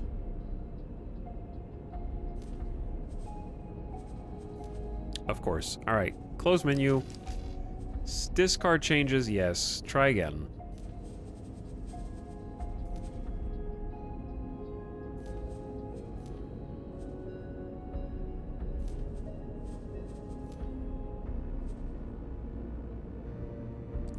Okay, I know it's difficult to see, but yeah, I guess they might just have to go one on top of the other like this.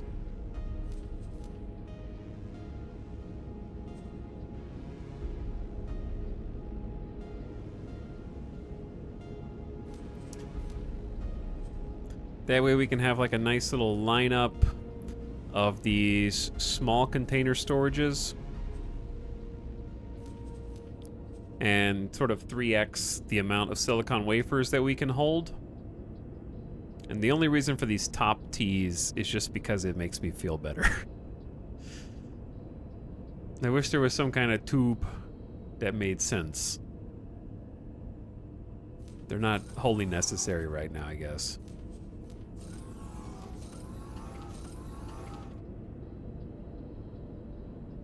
It's probably fine. Because the top ones are just raw silicon, the bottom ones will be wafers, and then we have space over here for whatever else we want.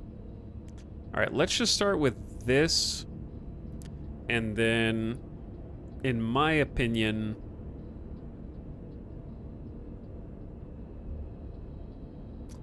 delete one of the basic docks and go ahead and get that nice looking one.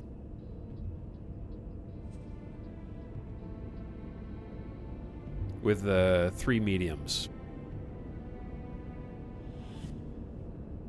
Now, I'm actually kind of scared to put a defense disc attached to the dock. My fear is that a ship is going to be landing, and then the AI is going to try and shoot through friendly ships to hit bad ships. You know what I'm saying? That's my fear.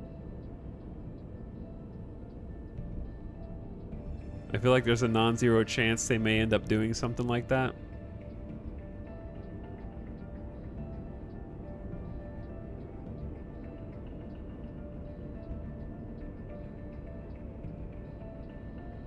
It'll be fine. You say that.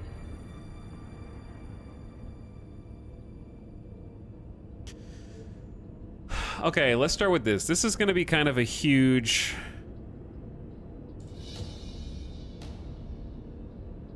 module change.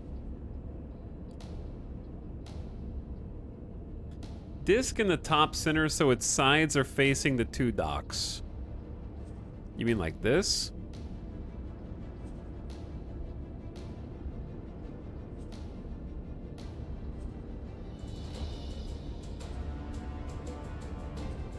Again, I know it doesn't have to be connected.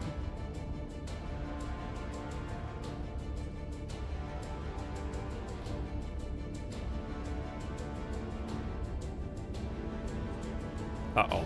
Now I screwed it up.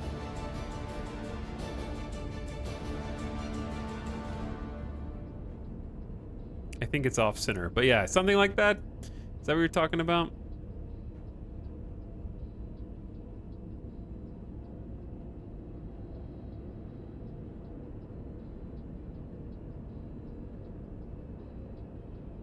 It's not too tall because the ceiling's here. I'm just not really sure how the turret's facing will go.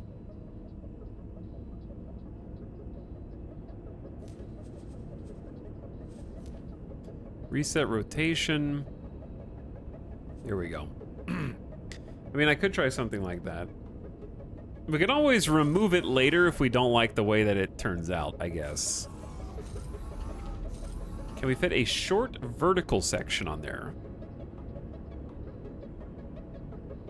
What do you mean, like this? Where did the other thing go? Disc is gone.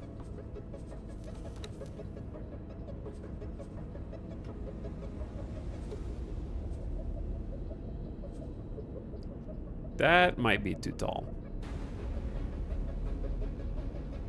It's hard to tell. Edit its loadout and you can see the hard points. Oh, baby.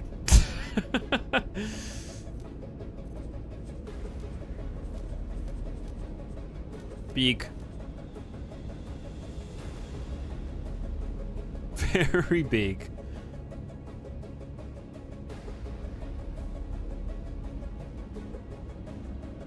So basically it's got 8 medium turrets on one side, a host of shields and small turrets in the middle, and then mirrored on the other side.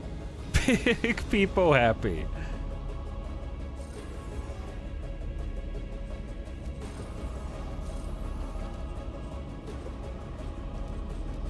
So how do we, like, I just have the flak one.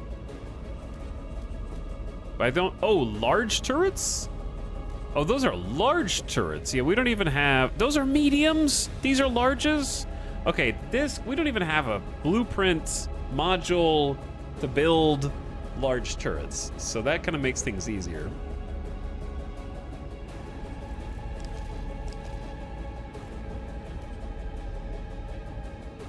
We will simply remove those for now. And that. All right, let's just start with this. Additional storage.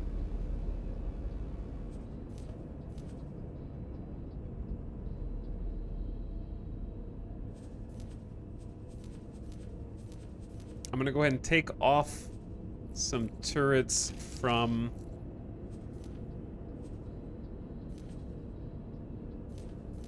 these central pieces.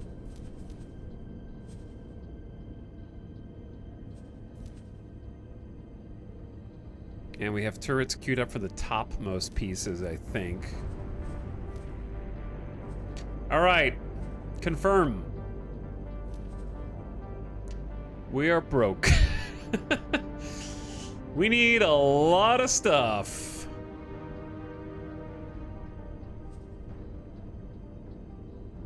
Okay, do not buy any of the parts. How do I tell them to stop buying the parts? We need 1.3 million. Let's assign a builder.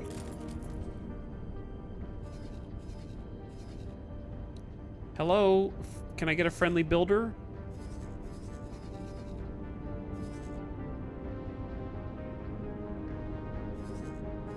Is this a friendly builder?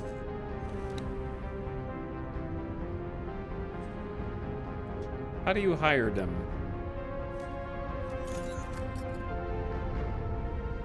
Okay. Builder has been assigned. Now it's time to start gathering resources. AKA also money.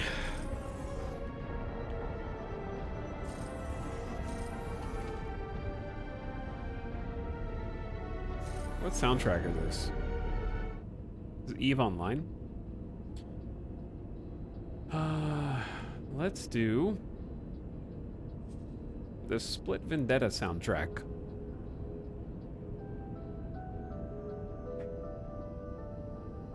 So could a fleet come by and just destroy the entire station? Yep. That is exactly what will happen.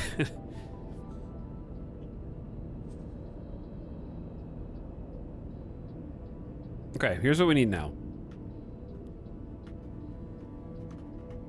Advanced electronics. Do we just need 60? We have 120 already? Am I reading that right on the right-hand side? Electronics, 256. Energy cells.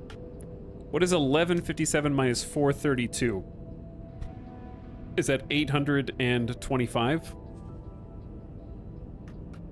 That was just brain math. I hope it's right. Hull parts, 933. Turret, 725. Oh yeah, it is 725. I was just whipping a number out. You're right.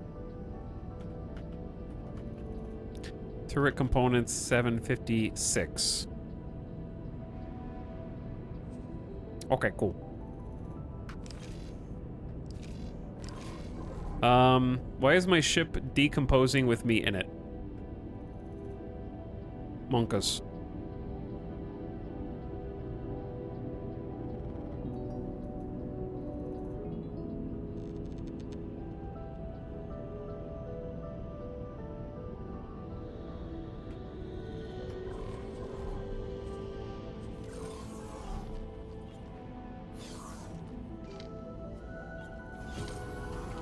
Bruh.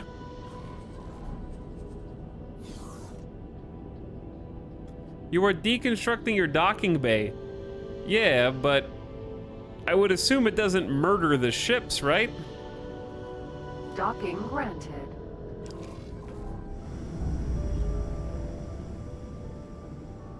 Devs?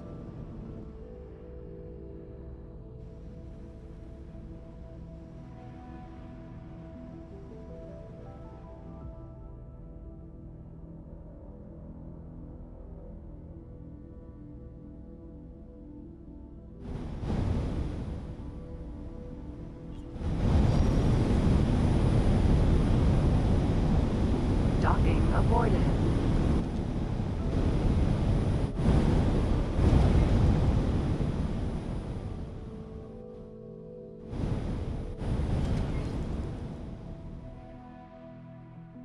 Free cloaking device.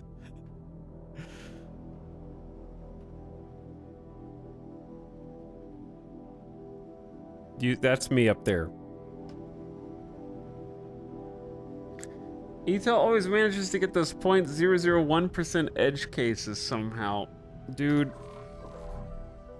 Why the hell would it deconstruct the ship along with the dock?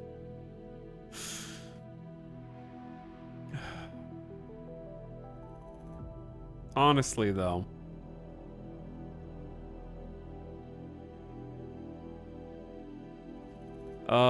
We gotta go back in time some 30 minutes, I think. I don't think I really did much in that 30 minutes, but I guess I have to reload. Nanites that can eat the ship and crew, but not their souls.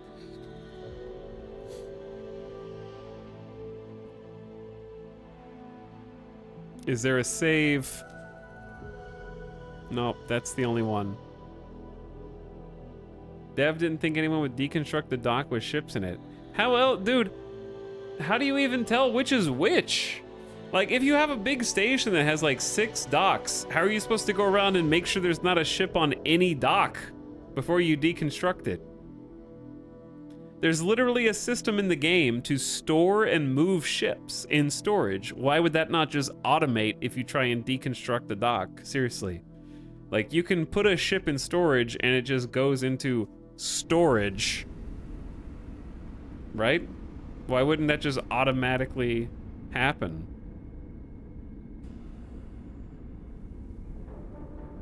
Whatever. I don't know what we did in the last 30 minutes other than the station design.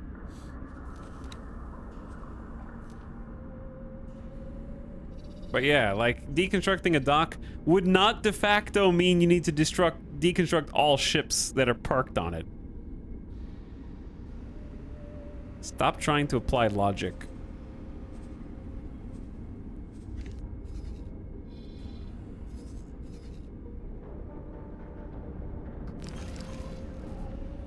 I guess this is slightly before. Man, I need to save more. Note to self, always save before applying module changes to a space station.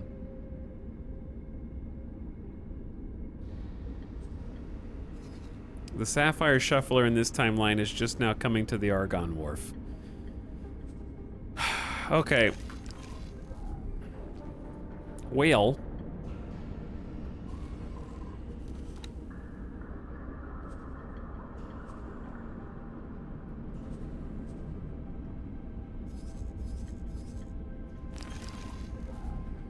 In this timeline, the Ruby Rider is still bugged, which is very unfortunate. I'm just gonna go take the Baltar, have it land here.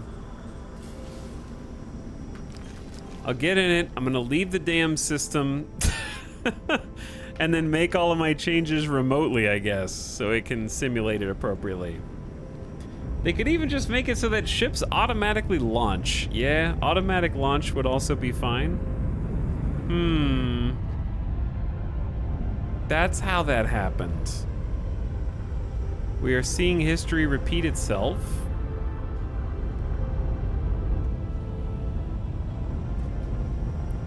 I think what you can see is things are not necessarily my fault right now.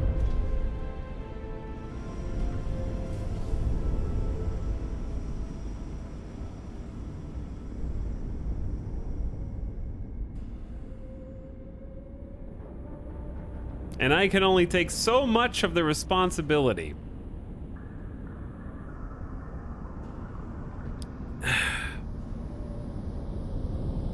What are you two doing, dude? You're kind of buzzing the tower right now.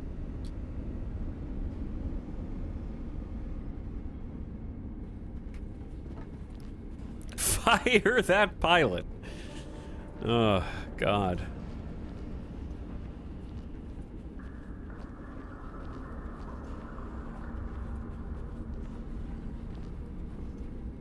Okay. Perseus, Vanguard. We're gonna leave. That was very odd, but okay. We're just gonna go like one system over.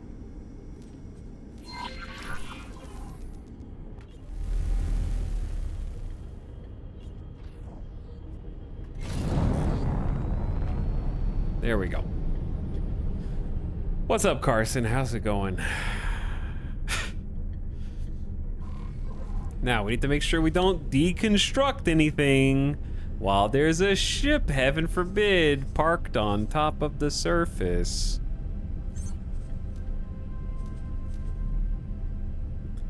Okay, we need to go ahead and tell you to do an upgrade. In this timeline, you had flak on both sides. And then different all-arounder engines added to the shopping list. And then we're gonna have that dude come over here and wait. Instead of docking. Docking is too risky, I guess.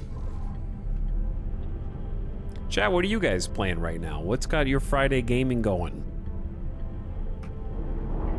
While I try and fix our station again. Entering the system. Watchful gaze.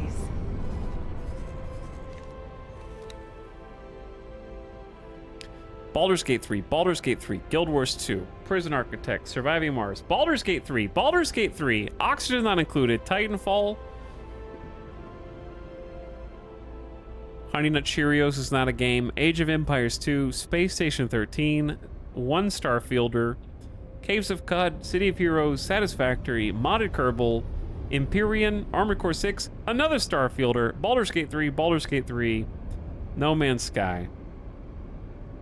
RimWorld, Elite Dangerous, a lot of space games. More Starfielders revealing themselves. Mods, you know what to do. Ban those guys. Just kidding. There are no mods. This is a lawless land. Alright, now that we're gone.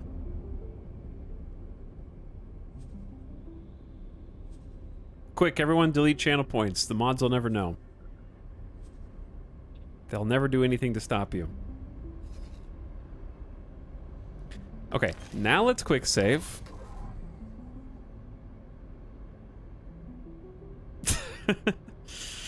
That's a lot of channel points. Sell! My points going up in value!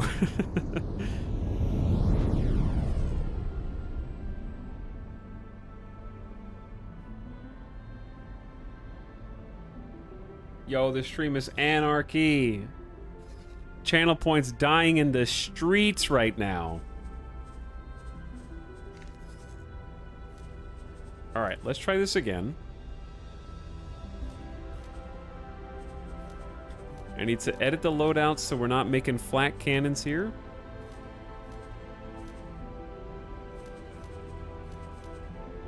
Okay. Step 2.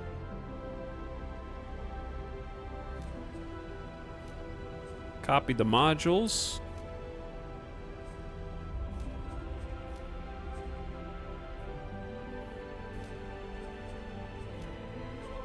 Copy the modules. Lots of silicon storage. Okay, I'm still gonna try...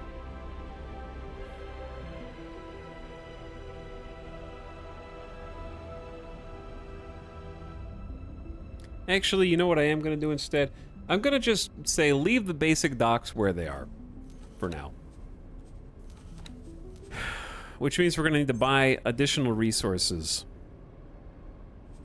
We're just gonna say that this is the top of the station for all intents and purposes. If we want to change it later, so be it, but I feel like having a landing pad here would be good. Oh dear. Where the hell did that go? I just click reset rotation. I think it died. Wait, why is this one red? Okay, we're good, I think. What did the...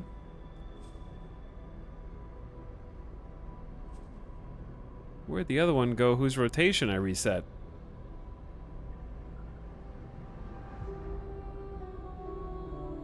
Chat is crashing the channel point market. Good job. That was a lot of channel points.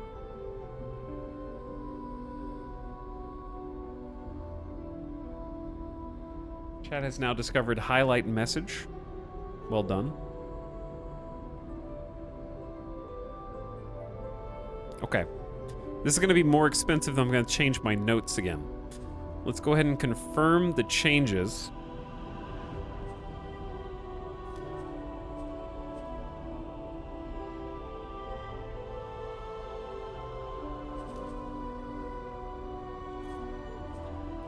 I don't want them to spend any money on construction, really.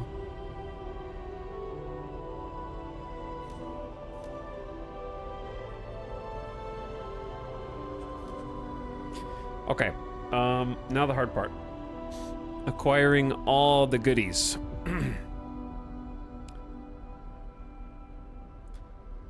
Chat Chat, in this timeline, why is it 120 over 60 advanced electronics? What?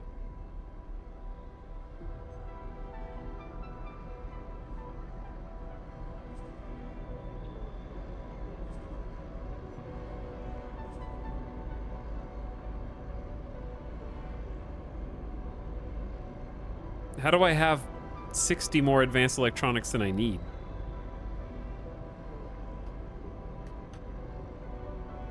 Playtronics are up to 307. Energy cells, we needed 700 before, and now we need 400. Like less than 400? What?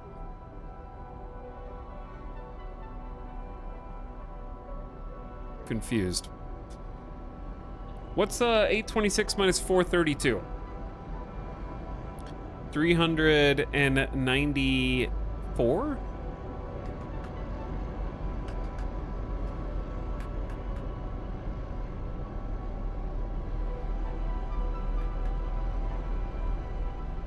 Okay. I don't know. I'm confused. Hopefully this works. I need to hire a builder.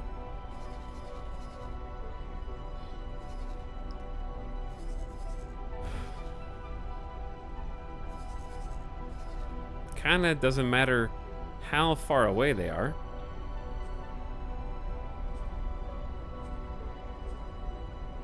Look at this dude. All right, pay them, and they should be coming over. What was that?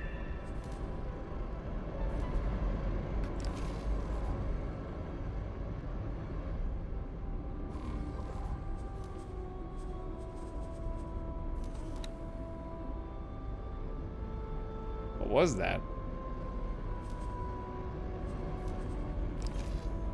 What was that noise?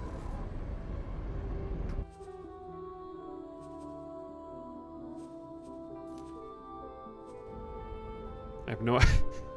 I wish the notifications in the bottom left stayed up longer. You get like 3 seconds to read them.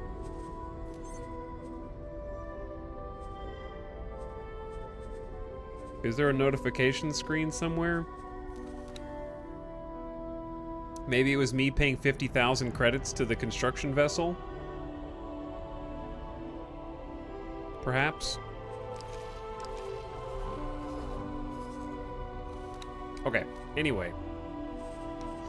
I need to borrow some money from the account. We got 585,000 credits. We need to go buy some resources, not in this ship. Not in this stinky ship.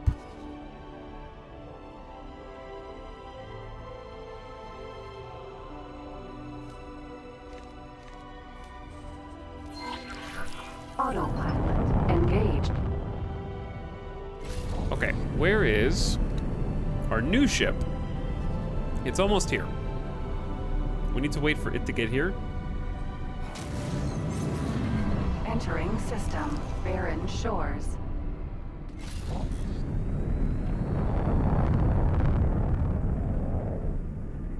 Either way. Sucks about having to reload. I still can't believe that deconstructing a module, you get a full refund of the resources that you spent on it, but if there's a ship on it, it deconstructs the ship and it's gone forever, even if you're piloting it. That must be like a bug very few people have ever come across. That was a rare one. I also love that chat has started to associate me with finding those incredibly difficult to produce bugs.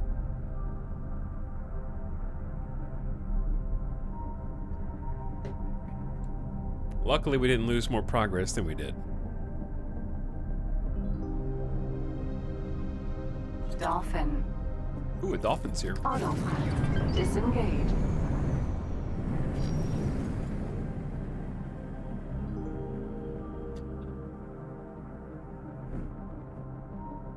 Refined goods complex. All right, we're gonna land on our station. which is now under development.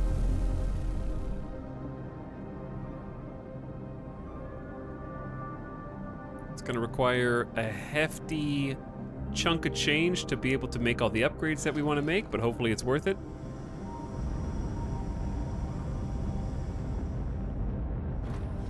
Successfully docked. Okay. It's an honor to have you aboard. We'll probably just pilot the transport vessel that's coming in. We probably need the other transport vessels when they come back. But it's gonna be a minute. This one's just about to make a drop off. And the Diamond Duster's going a bit further out. I could have them just abandon their objectives. It might be the best idea.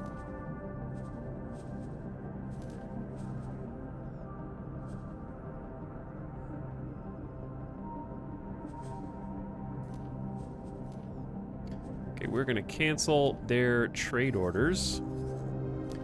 Tell them to trade here. We're kind of like filling up their demand at the microchip factory here anyways. They don't really want that many more. So we're gonna have them kind of just stay there, actually.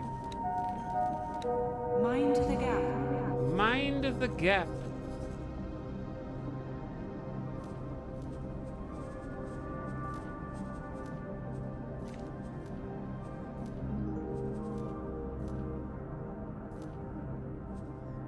What?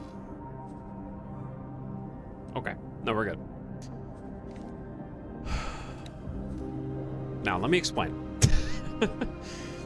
We are going to have all 3 of our transport ships be able to haul things for us simultaneously. So, before, the last time we were trying to make a change to this station, we had to do it 1 trip at a time. I only had 1 transport to fly around. And it filled up real quick. So now we have 3. So it should be 3 times faster. Fine, Etal. I'll reinstall X4.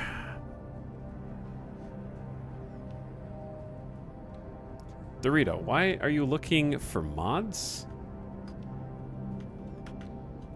When you know GamerDeathBot is right there and doesn't even have a sub. So embarrassing. And you call yourself a moderator bot, GamerDeathBot. Shame.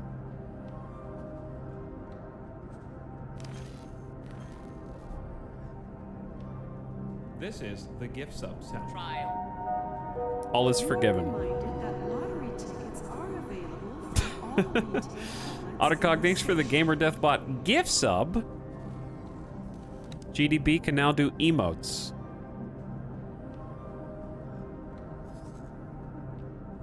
And is able to moderate this channel appropriately. All right, let's start looking for what we're looking for. We need to set some trade filters.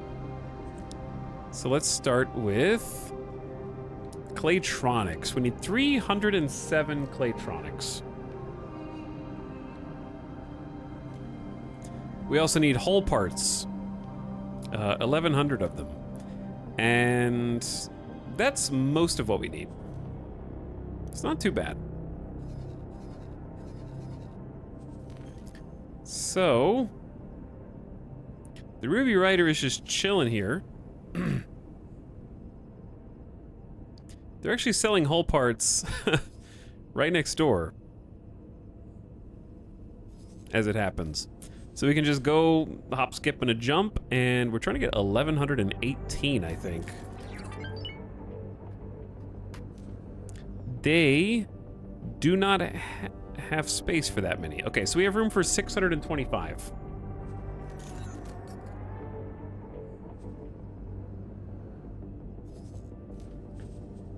Which means, chat, what is 1118 minus 625 is, so we need 493 more.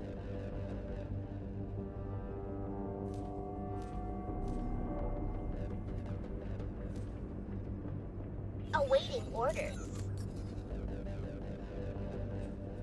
Okay, So once they do that, we're gonna have them fly all the way back to friendly space. Trade with build storage.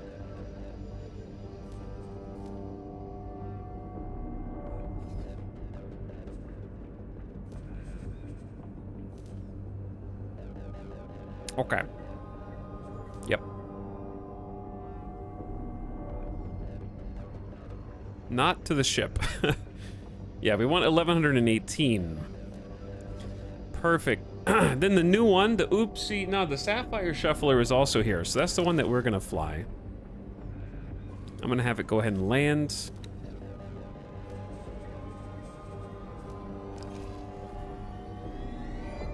And now we're gonna look for somewhere that is selling Claytronics.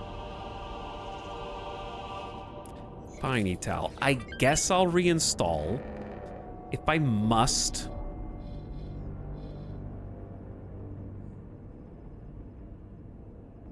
Claytronics are gonna be the most expensive bit. Second Contact to Flashpoint is where we're gonna go. Okay. And we will fly there ourselves. So we can get off this station.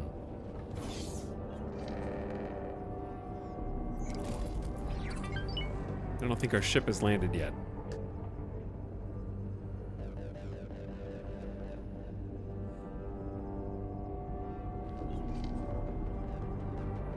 And then we'll have the Baltar probably escort us. Let's go ahead and set that up now. Baltar, escort the Sapphire Shuffler. Defend Commander.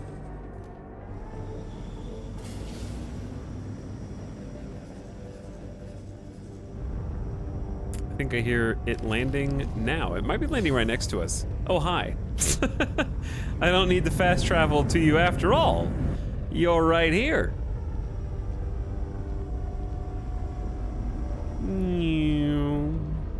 Getting in that exhaust plume, I feel like, would be a little spicy. God, the reflections in X4 are so good.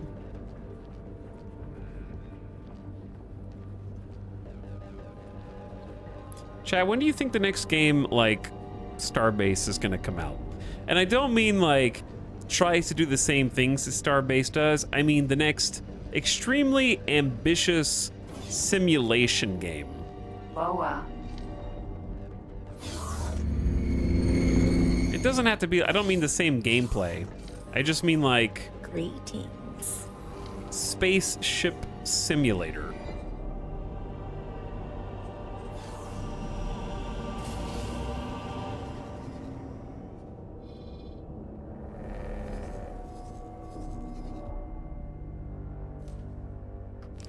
All right, we're gonna set a guidance to this Claytronics factory, and that is where we're going for the next resource. Never played it. What's wrong with Starbase? I mean, it's no longer being developed.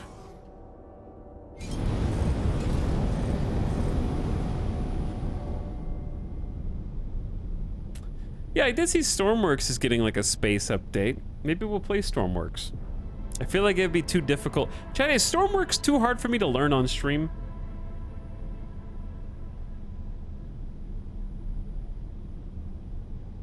MMO Spaceship Simulator, a long time. There's lots of single-player ones. There are a lot of single-player ones, but none that played the same way. Like, I don't know. Space Engineers, for example, felt very different from Starbase, and not just because one is small multiplayer and the other one is big multiplayer. You know what I'm saying? It's hard. I don't know how to put that into better words than, you know what I'm saying?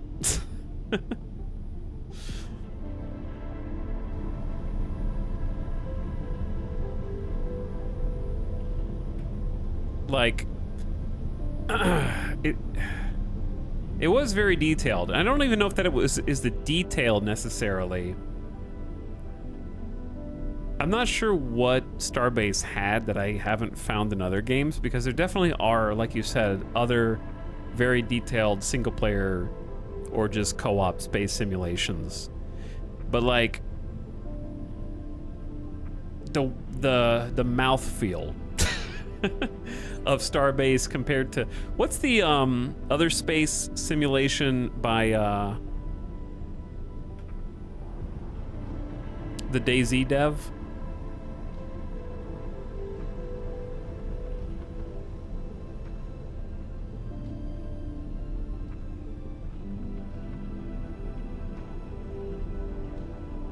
Not astronauts, which you spelled wrong. Entering system.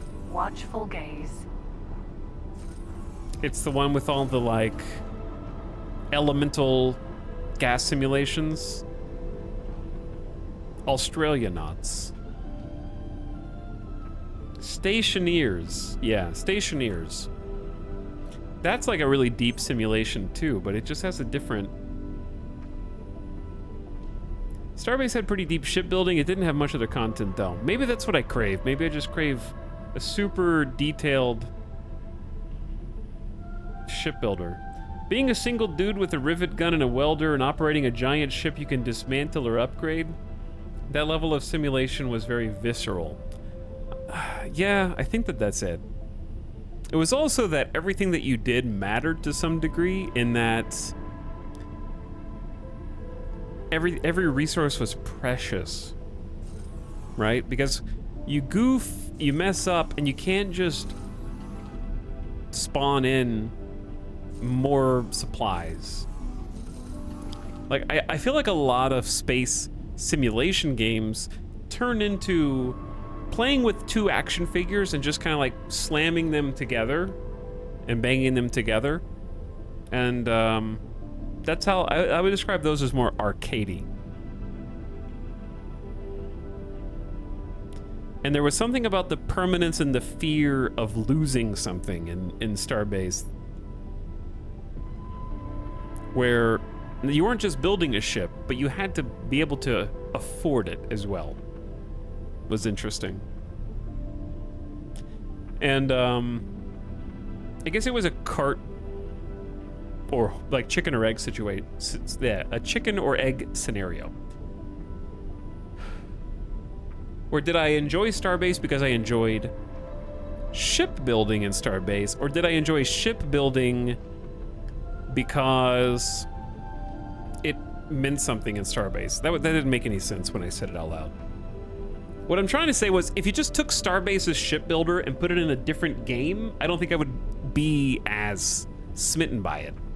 It was the fact that I felt emotionally connected to what I was building because I knew that was going to be like my baby that I needed to know inside and out when I went into the deep of space by myself. Like, the game itself wasn't just a shipbuilder. The shipbuilder was fun because of the game. It was kind of great. Super early ships were nothing more than space horses. But the progression into an actual ship with a cap... Oh! System. Heretics end. Autopilot. Autopilot, save me! I don't know what happened there. Going rogue.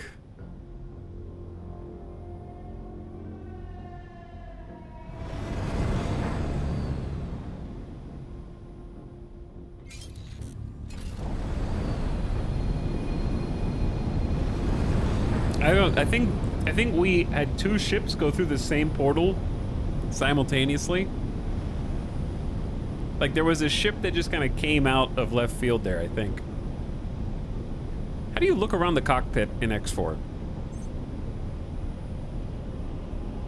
I don't remember. How do you, like, head look without turning?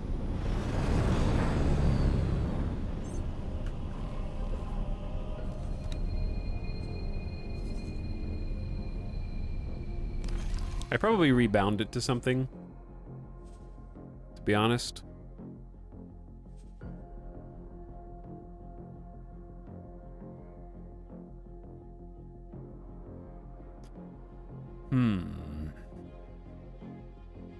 Shift plus middle mouse. Yeah, there you go. See, now we can look around in the cockpit.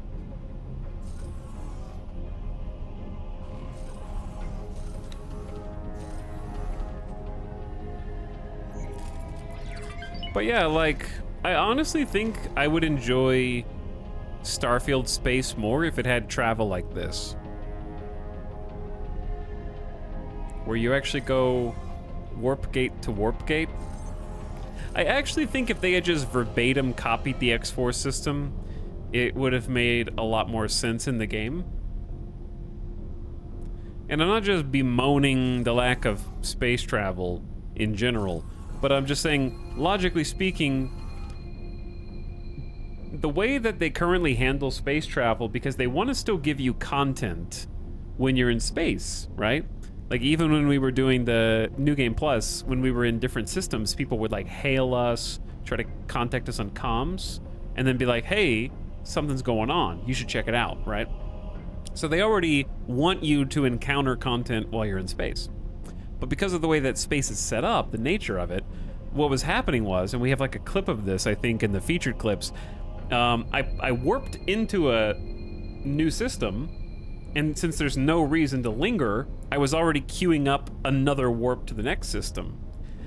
As I had queued up the warp in that 1 second of free time, the warp drive is spooling up, and then an NPC hails me and is like, hey, will you help me? Like, listen to what I have to say. And my warp drive had already been queued and you couldn't stop it, so I was like, later, nerd, and just went to the next system while they were still trying to talk to me. So what I'm saying is, if you have a system by which you actually have to travel through space to some degree, there's a lot more time to encounter that content. Instead of the way it works right now, they know you're gonna fast travel A, B, C, D. So they have to, like, hit you the second you hop out of warp. Somebody's like, hey, don't go anywhere yet. There's a quest here. Wait, stop, get your hands off the grav drive. You know, I'm not saying, like, the simulation aspect of flying through space would be great too, but just in a content delivery vehicle, if you had to travel through space, there's so much more time to drip feed the content to the player. That's like hitting the elevator close button and someone rounds the corner. Yeah, with, with just enough time to see you start to say sorry. I'm so sorry. It just like closes.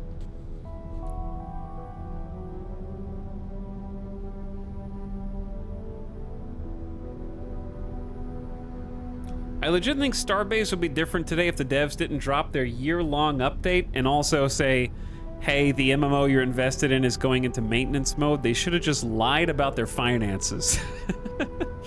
Just don't say that the game is going under and maybe people would be buying into it still. I think that the numbers were just dropping off to unsustainable levels for them to justify it, because are they a publicly traded company? I think Starbase had the potential to be a new super hit also. It just needed some more time and some more funds. I also think that there were too many people screaming on all sides for how the game should be developed. Because the problem is, Starbase had one, entering system, Argon Prime. I would say, problem that stood out above the rest, which is it had a PvP crowd. PvP crowds ruin every game that they get their hands on if they are the most vocal aspect of the community.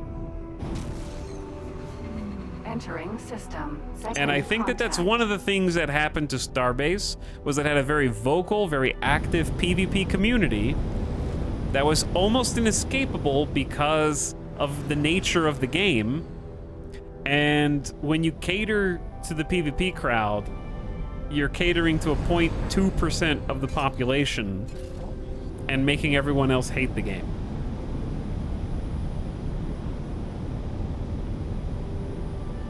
Frozen Byte is not publicly traded. Apparently all their IPs are privately funded. Well, that's cool.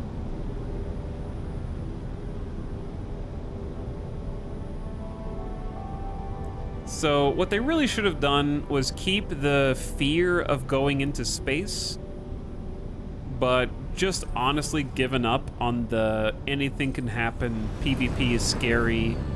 And the only reason I say that is because on paper, there are space pirates out there, watch out, anybody could be out to get you behind an asteroid, is really good on paper. The problem is that the gameplay will never match what is on paper. And in the case of Starbase, what was happening was people figured out the exploits, I will call them generously.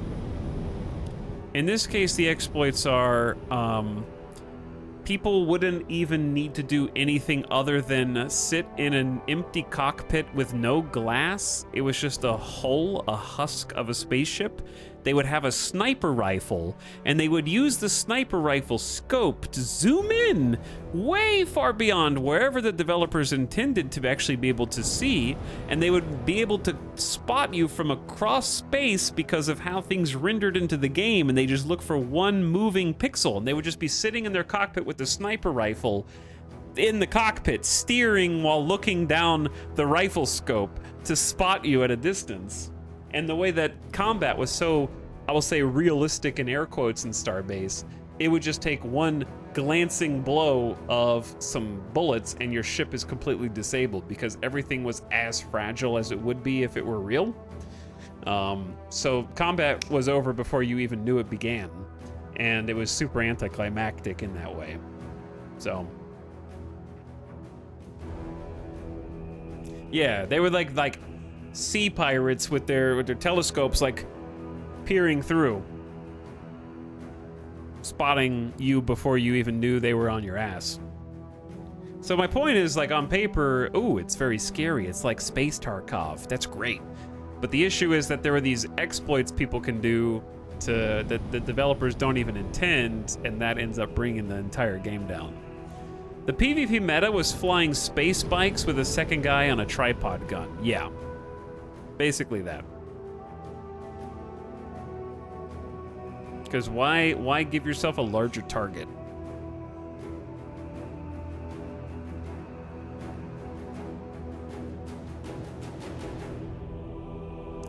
Like, if I were the developer, what I would have done, just like I would have done a dozen things different, but the first one that comes to mind to fix that problem is make different tiers of armor.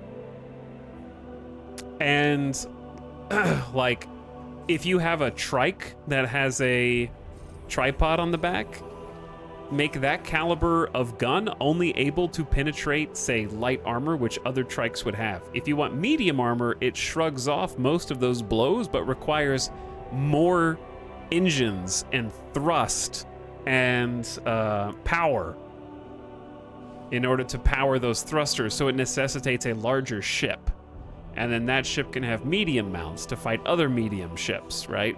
And then finally, heavy armor, which can shrug off a lot of medium, is not affected by small at all, but you need the biggest engines for that. So you have this dynamic where you have the smaller turrets are the most maneuverable and agile. The large turrets do the most damage, but are the slowest, like a battleship, just barely turning, right? So that they can fight against other battleships. And have it be like a, I wouldn't say rock, paper, scissors, but like, people would say, oh, well, why can't you have a small ship that takes on a large ship? Because it's a large ship. You don't deserve to be one person versus a team of 6 who are on a huge ship and just auto win because you're a tiny little mosquito. Sorry, like, I don't know. I feel like there's this, solos have to be able to win, and that's fine. You can have solos be able to win. Have the 6-person ship that's massive be really slow to maneuver so that they can't harass people on little sloops going out. The sloops are nimble and can stay out of range and that kind of thing. Like, that's a pretty easy way to balance. You don't deserve to be a naked in Rust taking on a 6-man armored group just because you're playing the game. And that was where they kind of got messed up, I think. They were catering to the solo mosquitoes. Welcome. Tiny mosquitoes get to board the large ship and shoot the crew with a shotgun. Yeah, you could do something like that. There's definitely room for that kind of combat instead of, haha, I win because I'm on a small unhittable ship that shreds through any armor. Because it's realistic.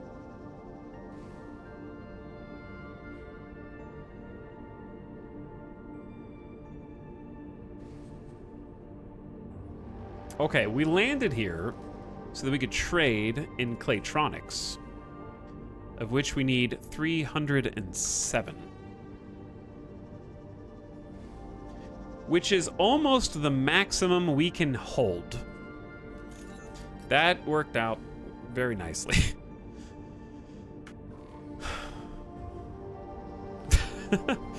It's almost a perfect ratio.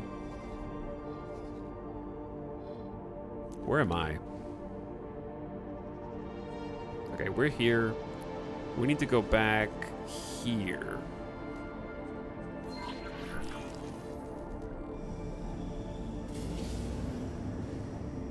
Tarkov rats.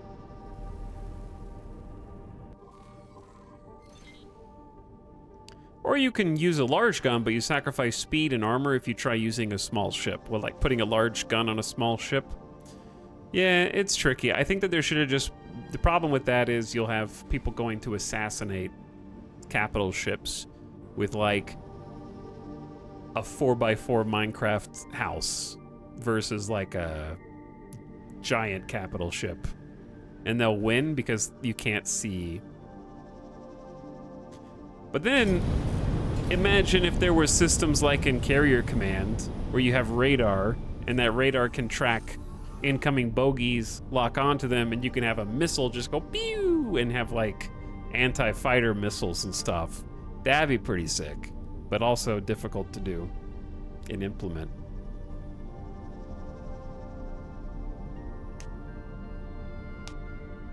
Are you playing with all the DLC? I am, yeah. We're rocking the DLC.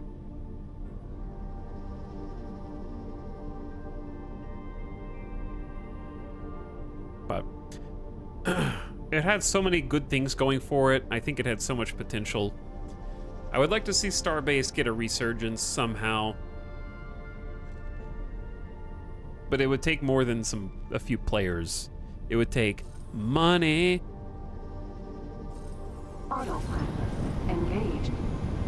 Lots of angel investor money. All right, let's try and find where are my other ships. Requesting immediate backup. You're not going to be getting any backup from me. Sorry.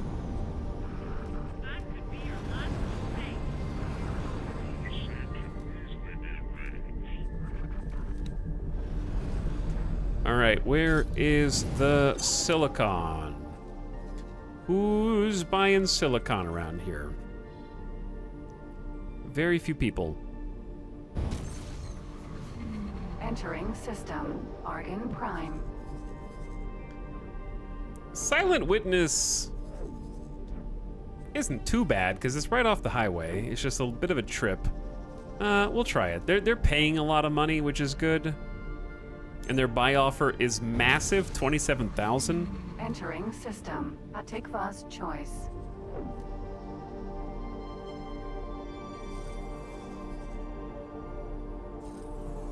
Why is there an exclamation here?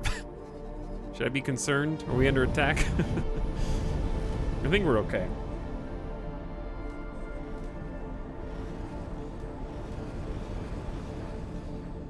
So what we're doing is we're kind of manually offloading.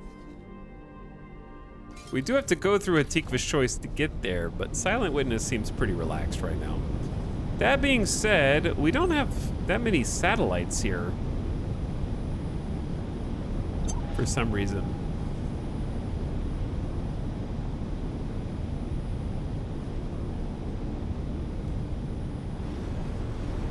Anyway, yeah, I'm doing some manual offloading of some of our wares, try to create some space, and then having the ships go back.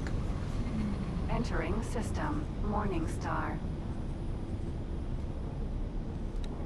And we actually got a lot of space for silicon wafers. We have a decent amount of silicon. How are the miners doing? They are not... Chat, why are the miners not doing anything? What are you guys doing? What you doing? Do you guys want to go hit some rocks for me? Yeah, go hit some rocks for me. Starbase is 66% off on Steam right now. No mention that the game is not in development anymore. Really? Chat, what is their auto mine behavior on? Hold on. Oh, that's the Diamond Duster. What's this? Ruby? Okay, the auto miner should just be hitting some rocks, hopefully.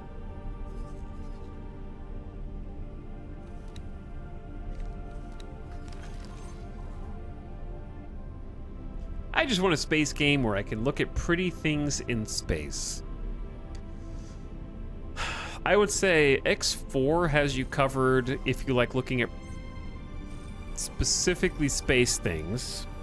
I would say there's a few games. Elite Dangerous is very pretty, and Starfield is pretty, but most of that is going to be terrestrially, like on a planet.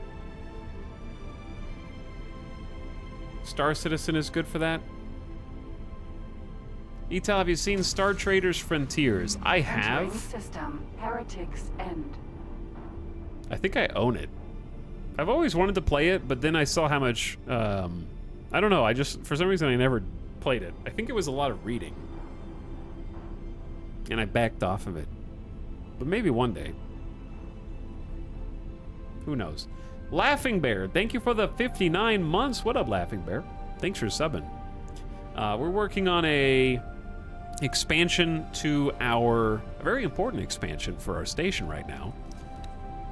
Let's see what it still needs.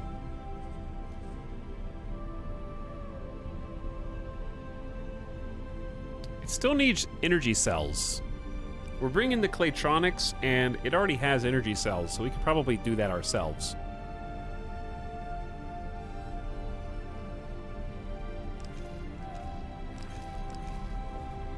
Star Traders has a lot of story elements if you want to follow a story. Yeah, I think that's what I'm thinking of.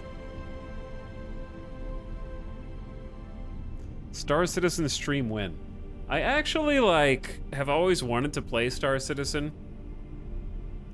I think I would enjoy it if I could figure it out. I've just heard that Star Citizen is like everything you want to do in it, you have to take a class to figure out how to do anything. Which sounds believable. I believe that. No matter what your chosen pursuit, you need to do a class and study. Etal, you're literally playing X4 right now. I know. It'd probably be fine. I think the problem is, here's my issue with Star Citizen, chat. What do you do?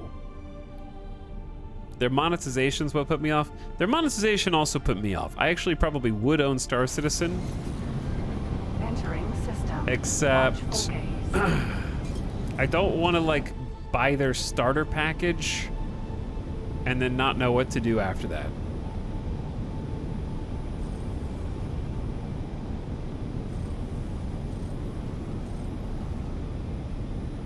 Once you buy your baby ship, what do you do?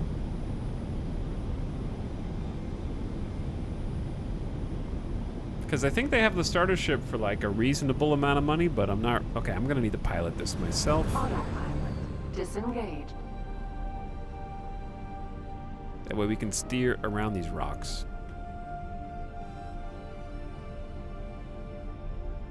Because I honestly think that I would like it just because here's the thing. I'm not saying that taking a class to figure out how to do anything as a negative. For me, that's almost a positive. I don't know what you can accomplish. Like in X4, I can start with one tiny baby ship and work my way up to a literal faction and empire, right? So there's progression, there's goals. We're improving the size of our space station, for example.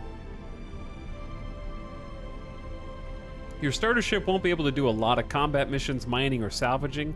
You'll need to earn a ship or join a crew. I probably spent 3 hours on Star Citizen trying to find landing bays in a flight-restricted city.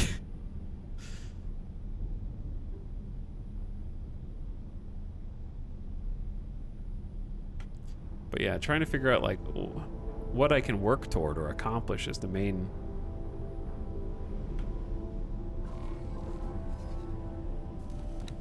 obstacle for me.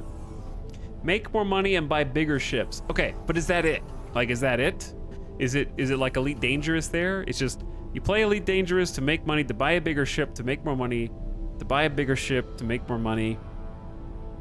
Which you say, well, that's what you do in X4. True, but I can have an AI fleet who does all this shit for me at some point. So there's like an automation aspect that I find appealing.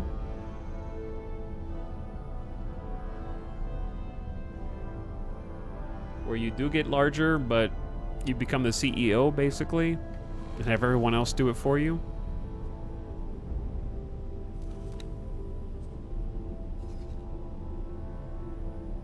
You want to play a game with some kind of progression? What are you talking about, dude? Can't have that.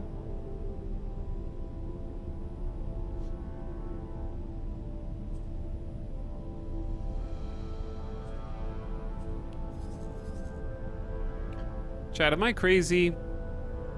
Why are my mining vessels, like, not doing anything, dude?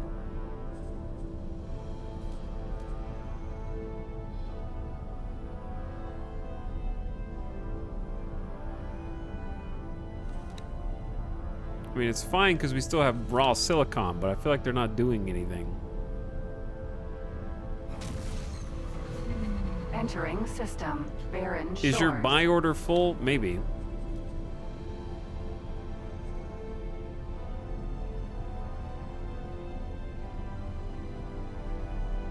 Like, I put sell all but 10,000. Is that affecting it? I'm gonna take the sell offer off. Sometimes that screws it up.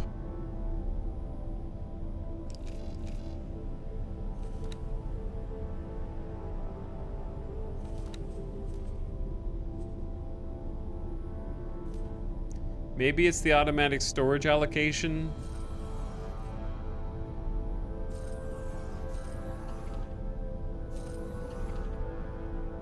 Maybe that's the problem, and it's just not using our storage.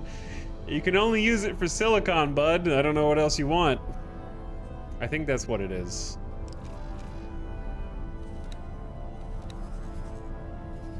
It was like, hey, we don't need any more, I guess.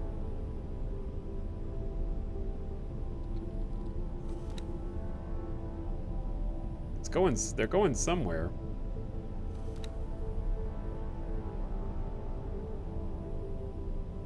Because, yeah, I see the no matching trade offer, but we're not trading. It should just be... There we go. Yep, there we go. Now they're picking a place to go mine. I think it was the automatic... Autopilot. Oh, God. Did we already fly past, I don't know where I am.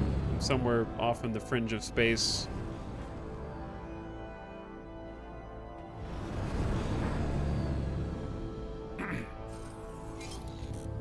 The last Star Citizen update is genuinely insane, though, with the persistent items.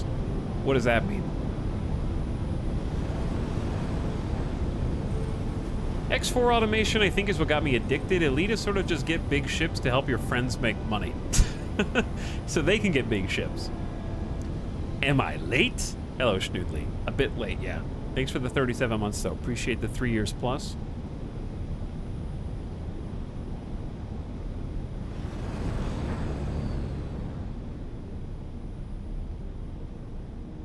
Elite is a bit shallow, but it's a fun game. You're not describing just Elite, you're describing, I think, Frontier development.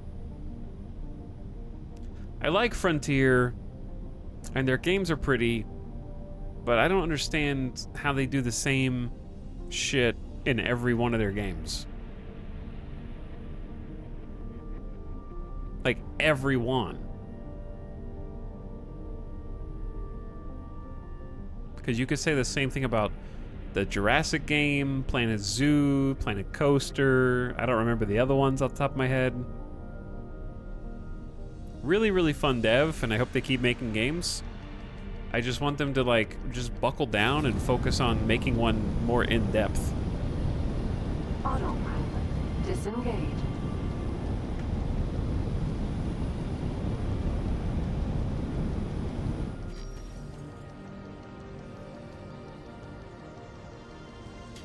All right, we got some Claytronics. And we got to drop them off in this little red building here. We're a little heavy. The handling of the ship actually changes when it's completely laden. So we might coast into something we're not wanting to coast Docking into. granted. Docking granted. We're... Oh, right here.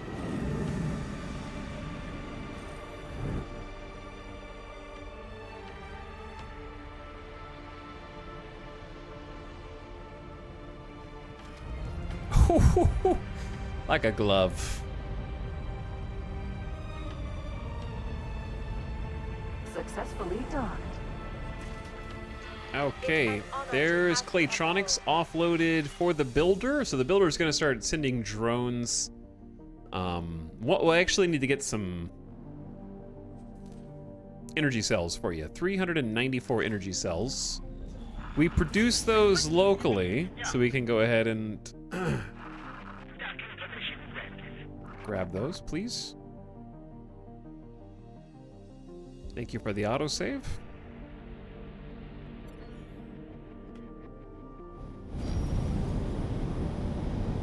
Things are getting built. Find goods complex.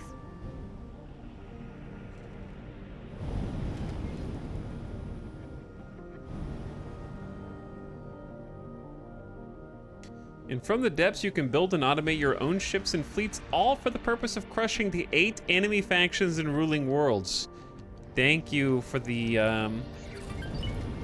that is written like a Steam page blurb.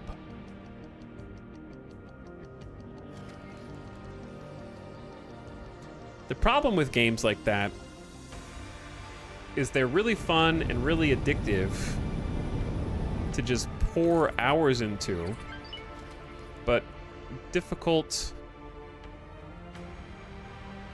to make content on because you spend dozens of hours building.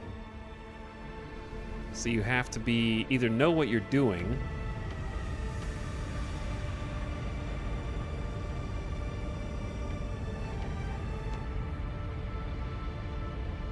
Successfully docked. it would take a little bit. The ratio of building to gameplay requires pre-existing addiction. That's how we say. But I love the Beeple building streams. That's why I said a pre-existing addiction. Okay, how many did I say we needed? Chat, you made me forget the number. You made me forget the number.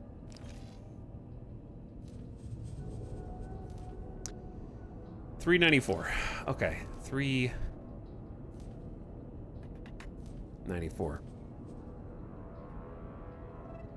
I have 400 hours in the designer and 0 in the campaign. I rest my case.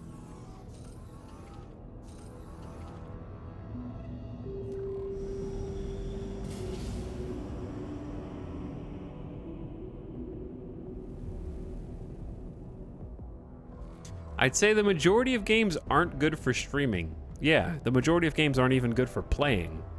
I don't know what that's supposed to mean. Have you seen the Steam new release page?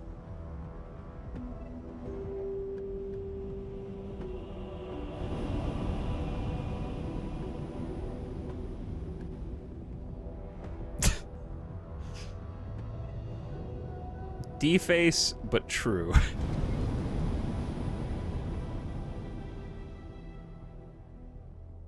It is true. Dude, my computer gets toasty when playing X4. More so than, like... Chat, more so than Starfield. I get better frames than Starfield in X4, and it's not close, but my computer gets way hotter for some reason. I don't know why.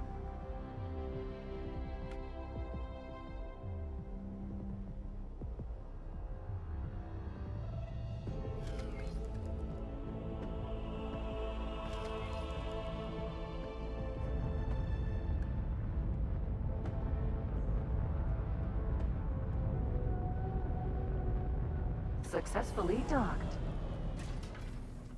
Metallics needs a game that he can discuss the design of To have you aboard. at length. I think I've had enough of that recently. Scan me, I'm just chilling here. Thank you. Yeah, nothing wrong, dude. X4 works my GPU more than FutureMark. Yeah, I'm at like, my all-in-one cooler is at like 43 Celsius right now. My fans are like, I'm doing my best. Giving her all she's got, Captain.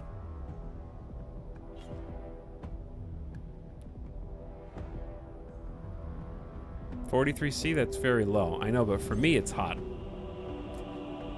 That's also just the liquid temperatures, so the CPU temperature is hotter. That's just the AIO temperature. Docking granted.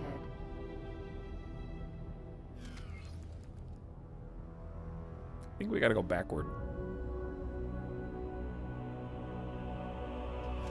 There we go. Line it up. Computer has pretty good cooling though. That's why I got the AIO that has 3 radiators. I guess it's the H110i. It's pretty nice all-in-one cooler. Successfully docked. Seems to keep things pretty chill in here. It'll be nicer once the Vegas temperature works with us and not against us actively.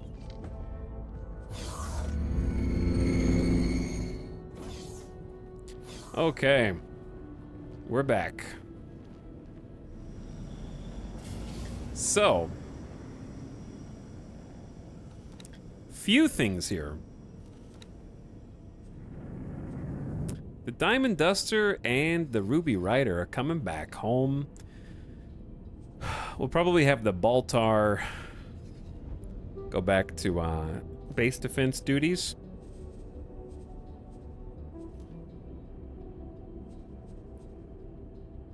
There we go. And then I can have the Sapphire Shuffler do the Silicon trade. Pew.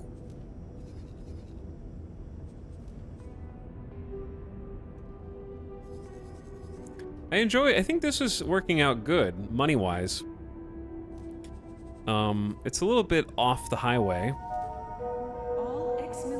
But it's 173,000 credit transaction.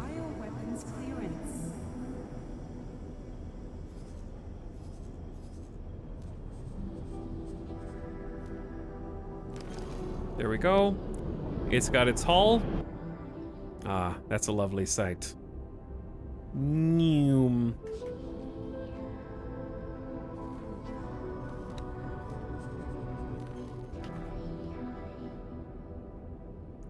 How do I do... It's F8. Pew.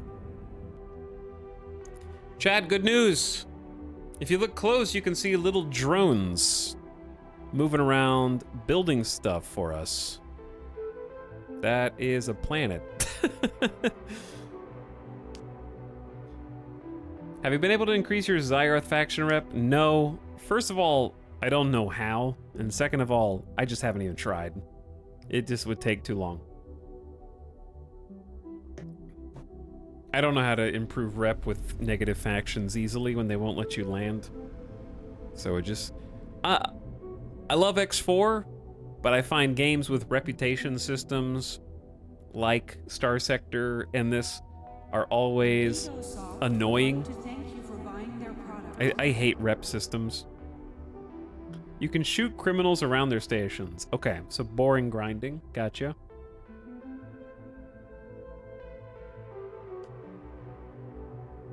But yeah, rep systems I find very tedious. Where it's just a pointless hurdle. Where if it's that easy, like I'm just gonna sit here and shoot criminals. Then why have it? Like there should be other ways to improve rep if you're gonna have a rep system. What is the perfect space game in your opinion? The perfect space game does not exist. That's why they keep making them. If there was a perfect space game, they would just stop making new ones. How would you prefer relations with factions be handled? If you have a faction rep system, you should de facto have ways to improve rep outside of Like, if you can sit there and just snipe criminals, which means sitting around a station waiting for a criminal to appear and then shoot them, that's basically, like, grinding and cheesy at the same time. So there should just be increasingly difficult missions where, like, typically if a faction will talk to you and let you dock, you can do missions for them and build rep. So factions that are enemies with you but not openly hostile should be able to be reasoned with or bought back into. So maybe a sufficient amount of money smooths over the relationship, at least to get it back to the point where they will let you dock and therefore take missions. Or you could have harder missions that they give you because they don't like you, and you can do missions to get back into their good graces. Just anything that lets you work your way back into the rep system instead of be like semi-locked out of the normal ways to increase your reputation. So I would say bribing your way back in makes a lot of sense, or have missions that let you sort of reset your reputation back to a standard. Or yeah, become neutral over time. I agree with that entirely as well.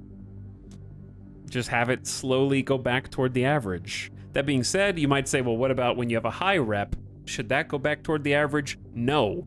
Would it be logical for it to? Yes. Would it be fun for it to? No. Just do things that are fun. You don't have to always do things that are logical.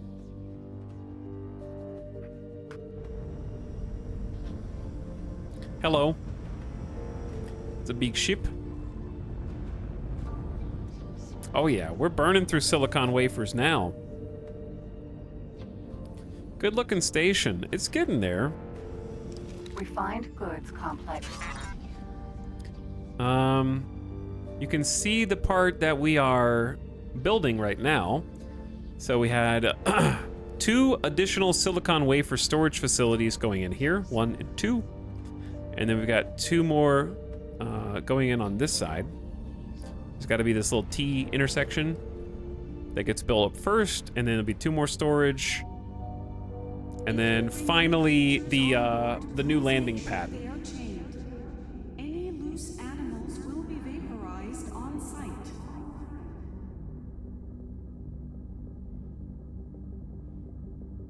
So like tiers of opportunities to improve rep based on what your current rep is. Yeah, at the moment, they're not even hostile. They just don't like you very much. And because they don't like you very much, they will not deal with you at all. And therefore you can't receive their missions and improve their rep. So you're in this like gray zone where they won't fight you, they won't kill you, but they also won't talk to you. And because of the way the game starts, your rep is bad with them by default. You didn't do anything to earn it. It's just certain factions start with a negative rep. But they don't have any gameplay mechanisms by which you can improve your rep without, in my opinion, cheesing the system.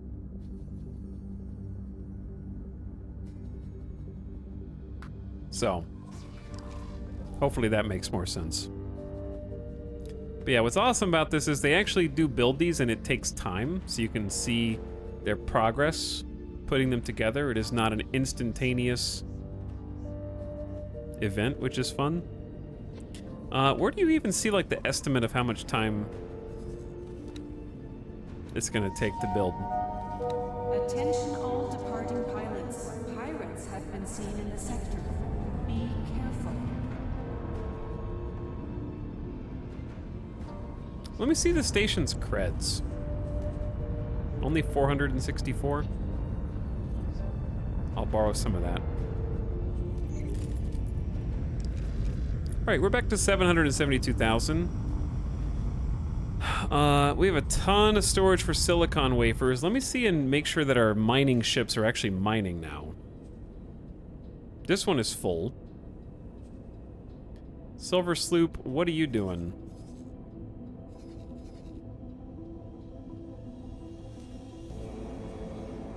It says it's mining resources. So it claims. The Pebble is out here, I think, also mining. Yeah, we got another 10K coming in. on the Crystal Galleon.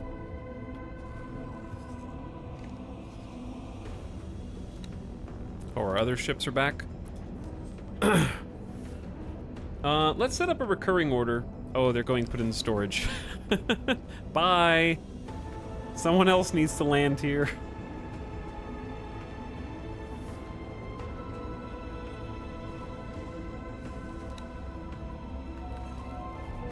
Ladies and gentlemen, station administration would like to remind you to keep children away from I want to see the new dock.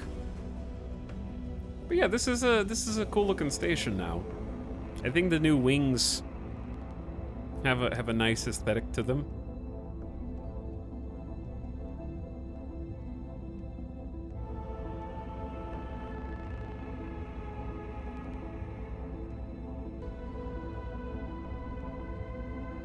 Chat, how come nobody ever asks why there are no orbits in X4? I love that we're like in actual static space. The local star is always on this side because we're always on this side of the planet. No orbit. Completely stationary lock. Frozen in time. It's just in real time. True. Maybe it is just in real time. All right, let's create a new repeating order. Order 1, buy silicon wafers. personnel, please report to Medbay 6 for bioweapons clearance. Order 2, sell all of them. Minimum price $2.99. Let's do 300. That's it. That's the whole loop. We're actually going to have 3 of these doing this, which is kind of fun. This will be the most trading we've ever done.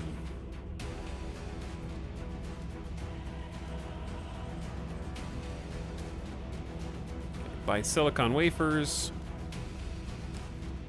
Same song, different verse.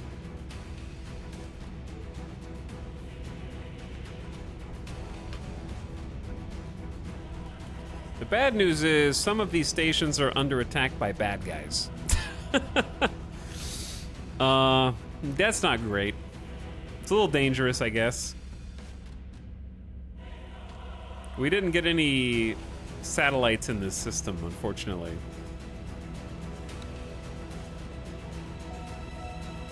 Customers are reminded that wares on the station are sold without warranties.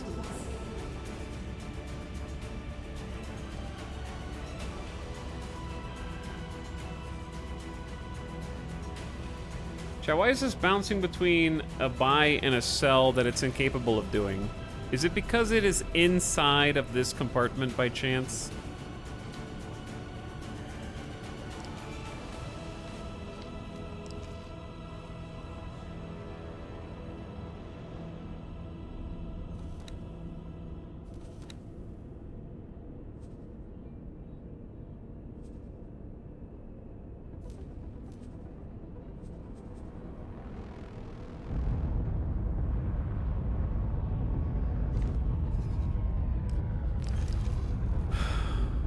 Hello?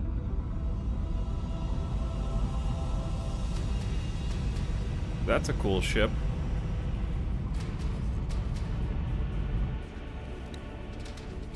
Dolphin.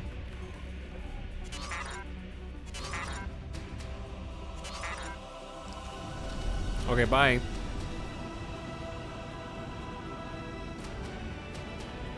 That looks really cool. Alright, where the hell are my other ships? Boa. Chat, are they stuck again? God. Do I need to leave? Are they not able to simulate properly? They always just get stuck for some reason. Boa. Boa. They're just like, yeah, I'm here. Can't find any resources, Captain. Don't know what you want me to do.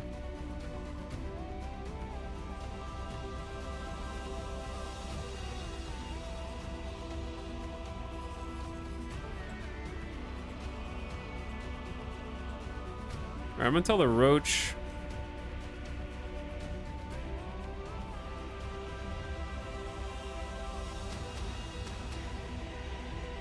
To possibly go die. Hopefully not die, but maybe. We're gonna see if we can get I need to get eyes on this area.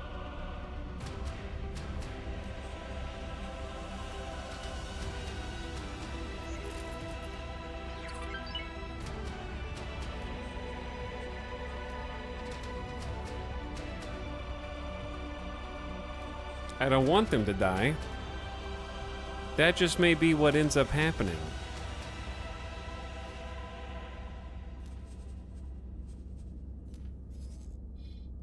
There is a silicon refinery up here. That could be useful. And the microchip factory. That could be useful. Do not wave at the station's And a security free port. cameras. That could be useful. Distracted operators lead to undetected crime.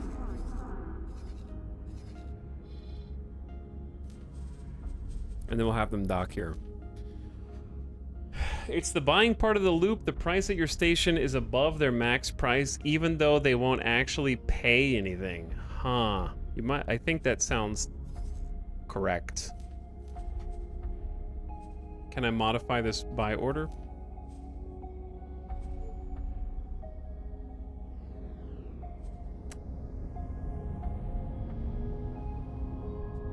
Okay, you're a genius. Good job, chatter. Verified nutcase for your successful Jeff. Don't let it be said that no good deed the gift subs. goes unpunished here. Enjoy your free gift sub. Okay, same deal here.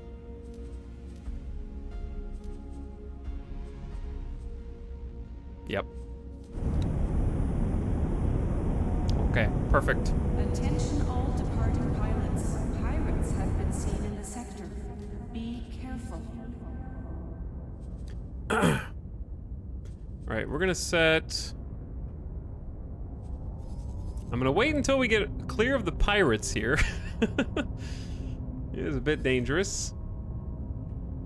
Constant conflict going on over here. Alright, yeah, let's set a repeat order for you. Lock it in. And then we won't have to do anything manual for these guys. They will just buy and sell as they can. Max price, yes.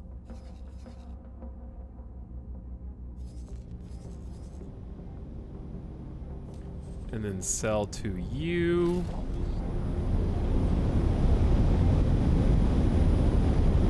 Wait, where are we selling? Where's the camera going? There we go.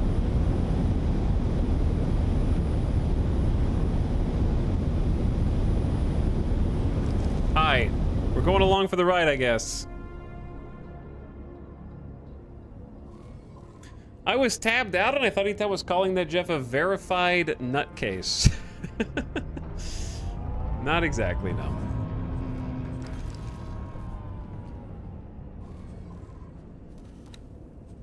Okay, chat, we're actually running out of silicon wafers. Somehow. You are reminded that lottery tickets are available. Maybe it's just because we have so much storage space now.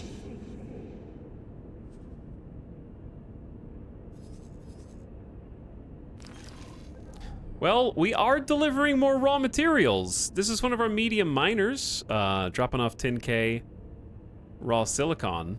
So, they're doing their job. Crystal Galleon just went out for another one, and the Pebble is our baby. But yeah, we have 2 medium miners that are keeping us hopefully stocked on raw materials.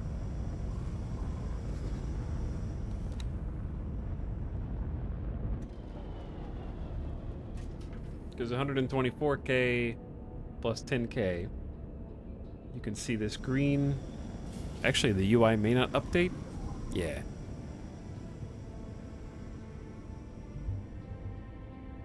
We're selling energy cells. Okay, I mean, yeah, it's going about as well as it can. I guess I could get a third mineral miner. But for now, hopefully it'll catch up. They were just kind of idling and like spinning their wheels for a while because we didn't understand some of this troubleshooting. But now we do.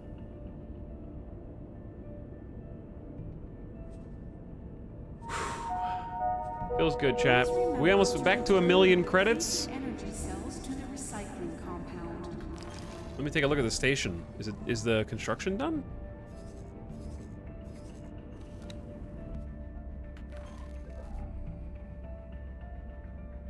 Ooh, it's building the medium landing pad as we speak.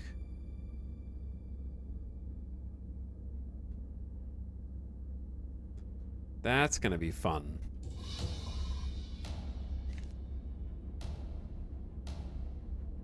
Okay, we're gonna need to buy another fighter. We only have 2 fighters because one of them got blown up. I should save. Have you had a look at Falling Frontier? I've probably heard about it. Every game name sounds the same now. We've already got Farthest Frontier, now Falling Frontier. Are all the silicon wafer prices really bad? No one's buying them. It's not prices, there just aren't any.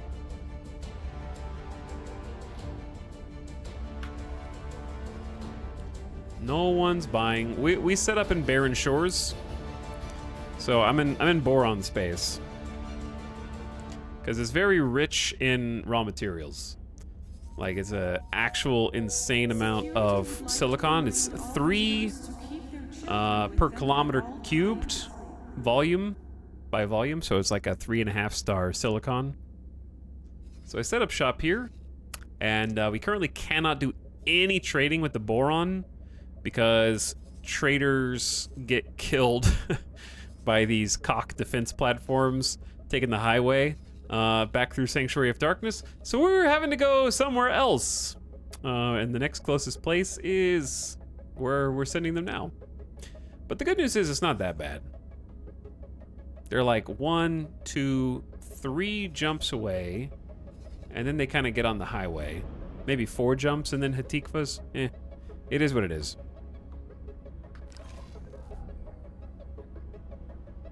But yeah, I was gonna consider buying like a new fighter.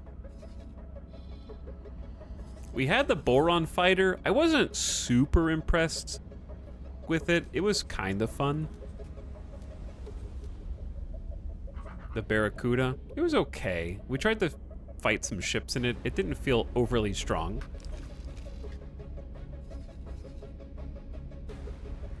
I don't really care for the Argon.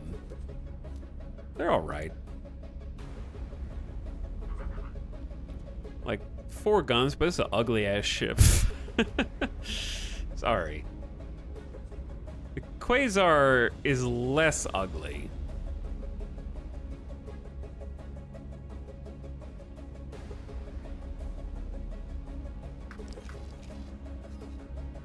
I wish I had better rep with the split, because I think I just like split ships personally. Like the Baller would be fun. The Balar.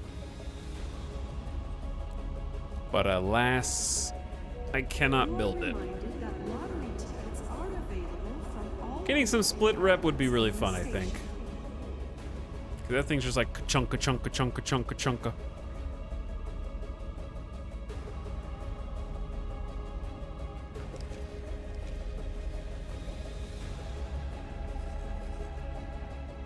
But we did make friends with the Boron, and we have, so it's either gonna be Boron or Argon for my campaign.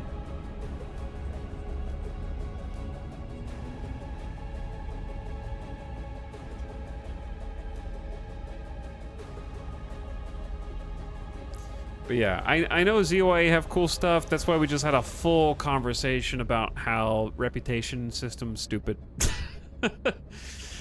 I'm not gonna sit outside the station and shoot criminals until my rep gets good enough to take missions for them.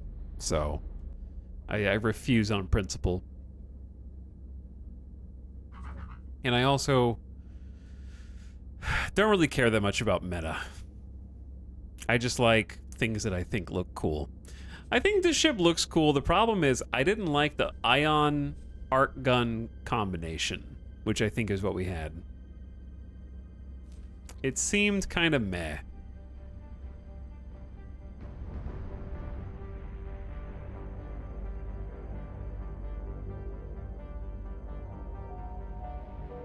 You are reminded that lottery tickets are available. Because I think we did one ion because it impairs movement and also takes down shields very well.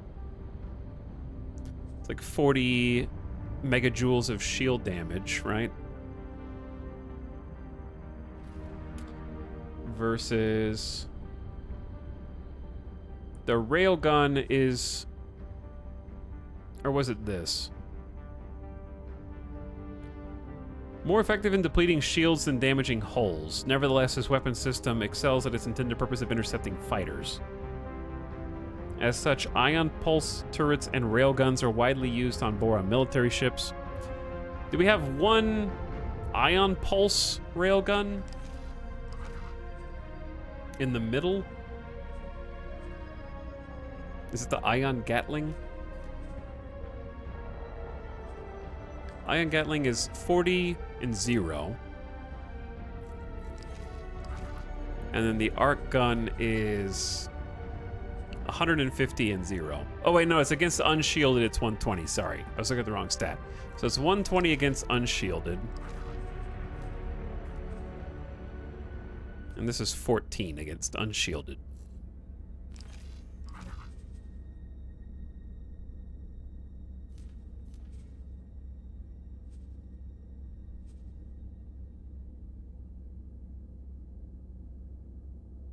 So, is it like... Please note that any space suite consumption aboard this We did all the research on this previously, and now I don't remember which is which. Did we have 2 arc guns or 2 ion Gatling? I don't think we had 2 ion Gatling, because this seems like it's the mobility. But the damage just kind of sucks. All right, I think we did, the center one was ion Gatling. On the outside was an arc gun. On this side is an arc gun.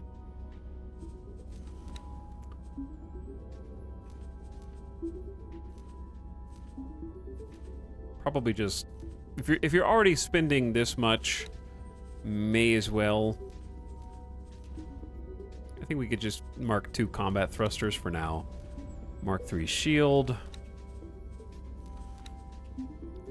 Yeah, it's expensive. We don't have enough cash for this at the moment. But I can go ahead and save it. Get a basic docking computer.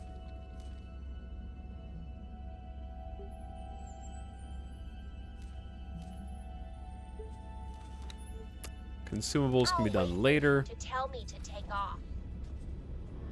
All right, yeah, this is a 1.3 million credit Barracuda. Station administration would like to remind you to keep children away from the airlocks. You can have a boron ship but still take us somewhere else to change weapons. Chat. Boron ships have to have boron components, do they not?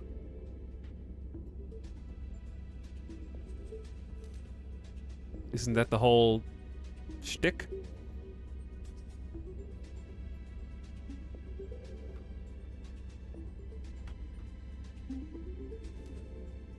Call that the Lux Pew for later. Because I can't afford that right now.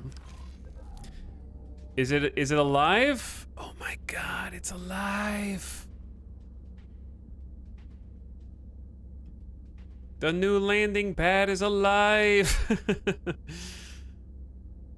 It's beautiful, except for the part that this doesn't connect. Maybe I... Hold on. Well... That's gonna annoy the hell out of me.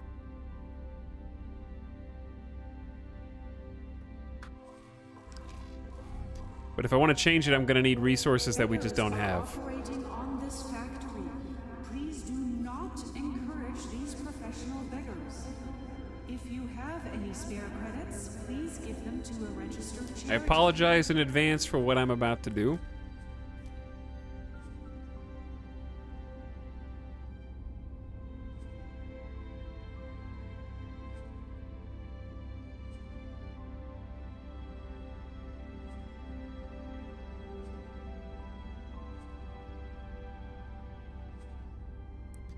And why will this not work again?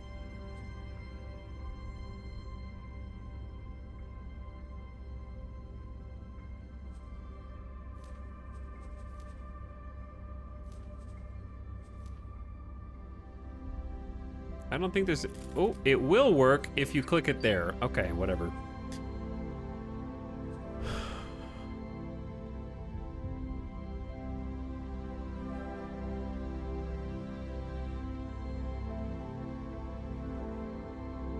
I thought it was interchangeable. Unfortunately, it is not. All right, I'm gonna undo what we just did and redo it.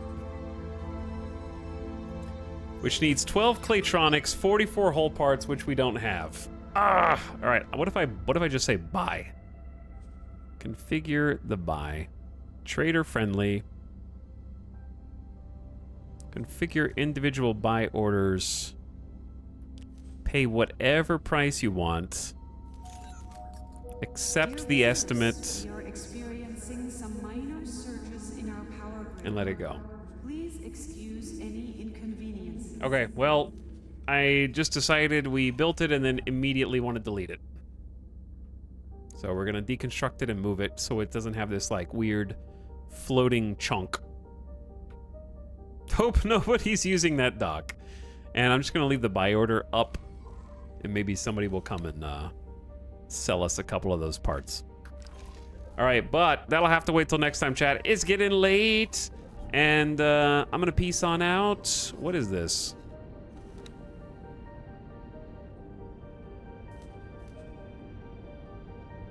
Are you stuck on undock for some reason? Chat, why is it not undocking? Is this a timeline we didn't change? Because we had to reload because things got bugged out.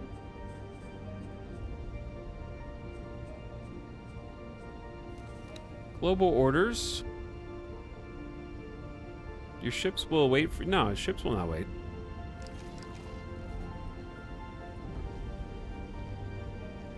Wonderful stream. It's always nice to visit the X universe. It is. But I can't leave until I make this ship leave. It's not allowed to be stuck here. What's wrong with you?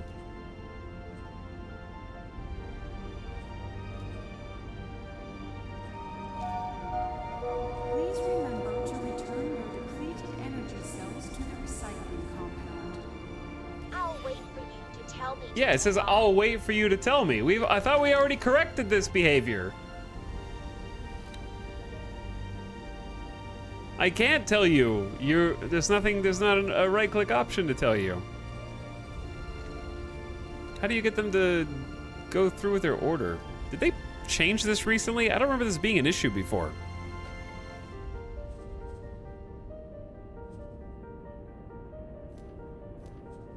They won't leave. Was I flying that ship before a minute ago and they think they're gonna leave me behind? Maybe, I don't know. It's very weird. Here, global orders. Yeah, it was the marooning protection. I guess I may have flown that ship. Whatever. All right, the deed is done. Solved. But yeah, we're just constantly making bank right now, dude. 400 silicon wafers at a time. We got 3 medium transport haulers taking the goods. We're producing the silicon wafers full time. We could probably produce even more if we wanted to, if we hit that equilibrium.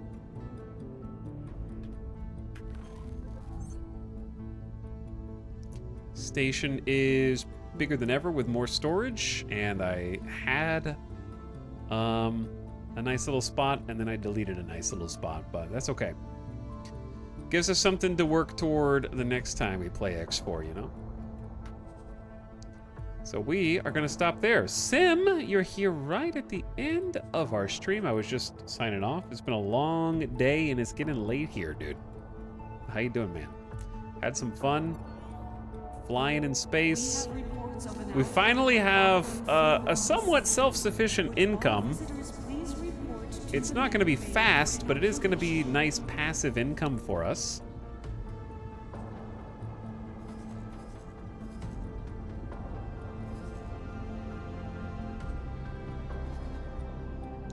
And it looks like the ships that are supposed to be doing auto mining are doing exactly what they're supposed to do, keeping us stocked up on raw materials. And then the station is taking those, and these like long side prongs are processing the wafers, and we're taking the wafers and selling them ourselves, and sometimes a trader comes in and buys them from us. It's really fun.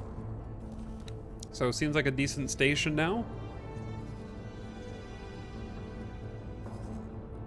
We just needed that consistent income.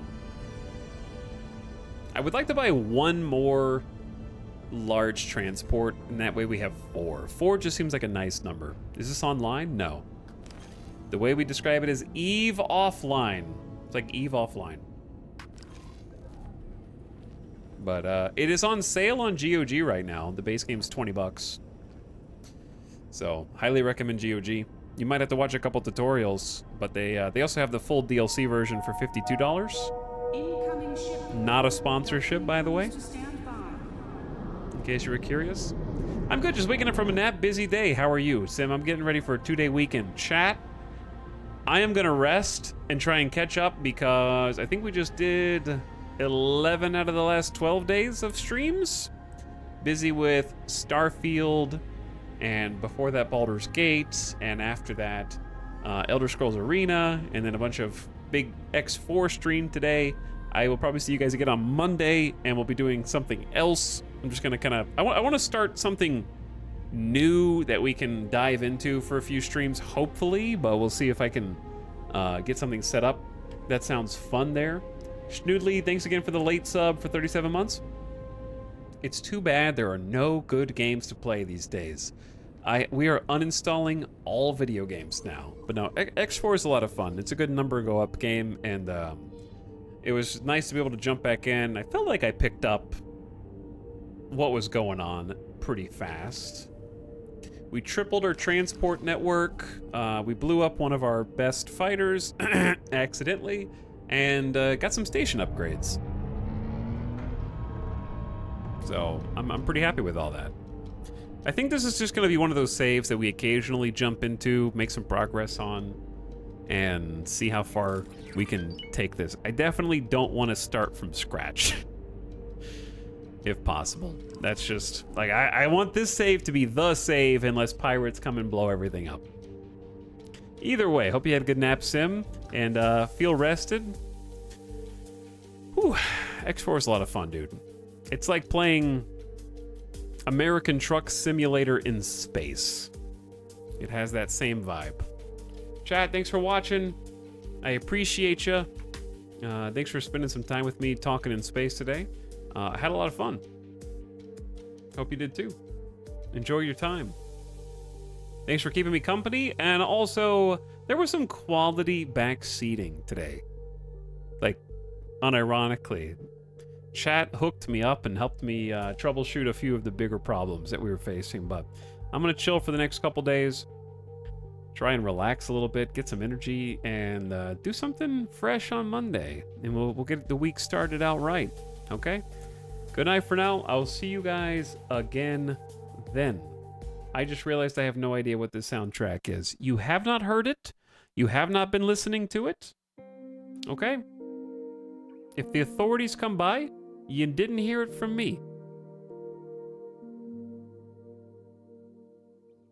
And that's the truth. Chat, I'm gonna send you guys on an end of stream raid.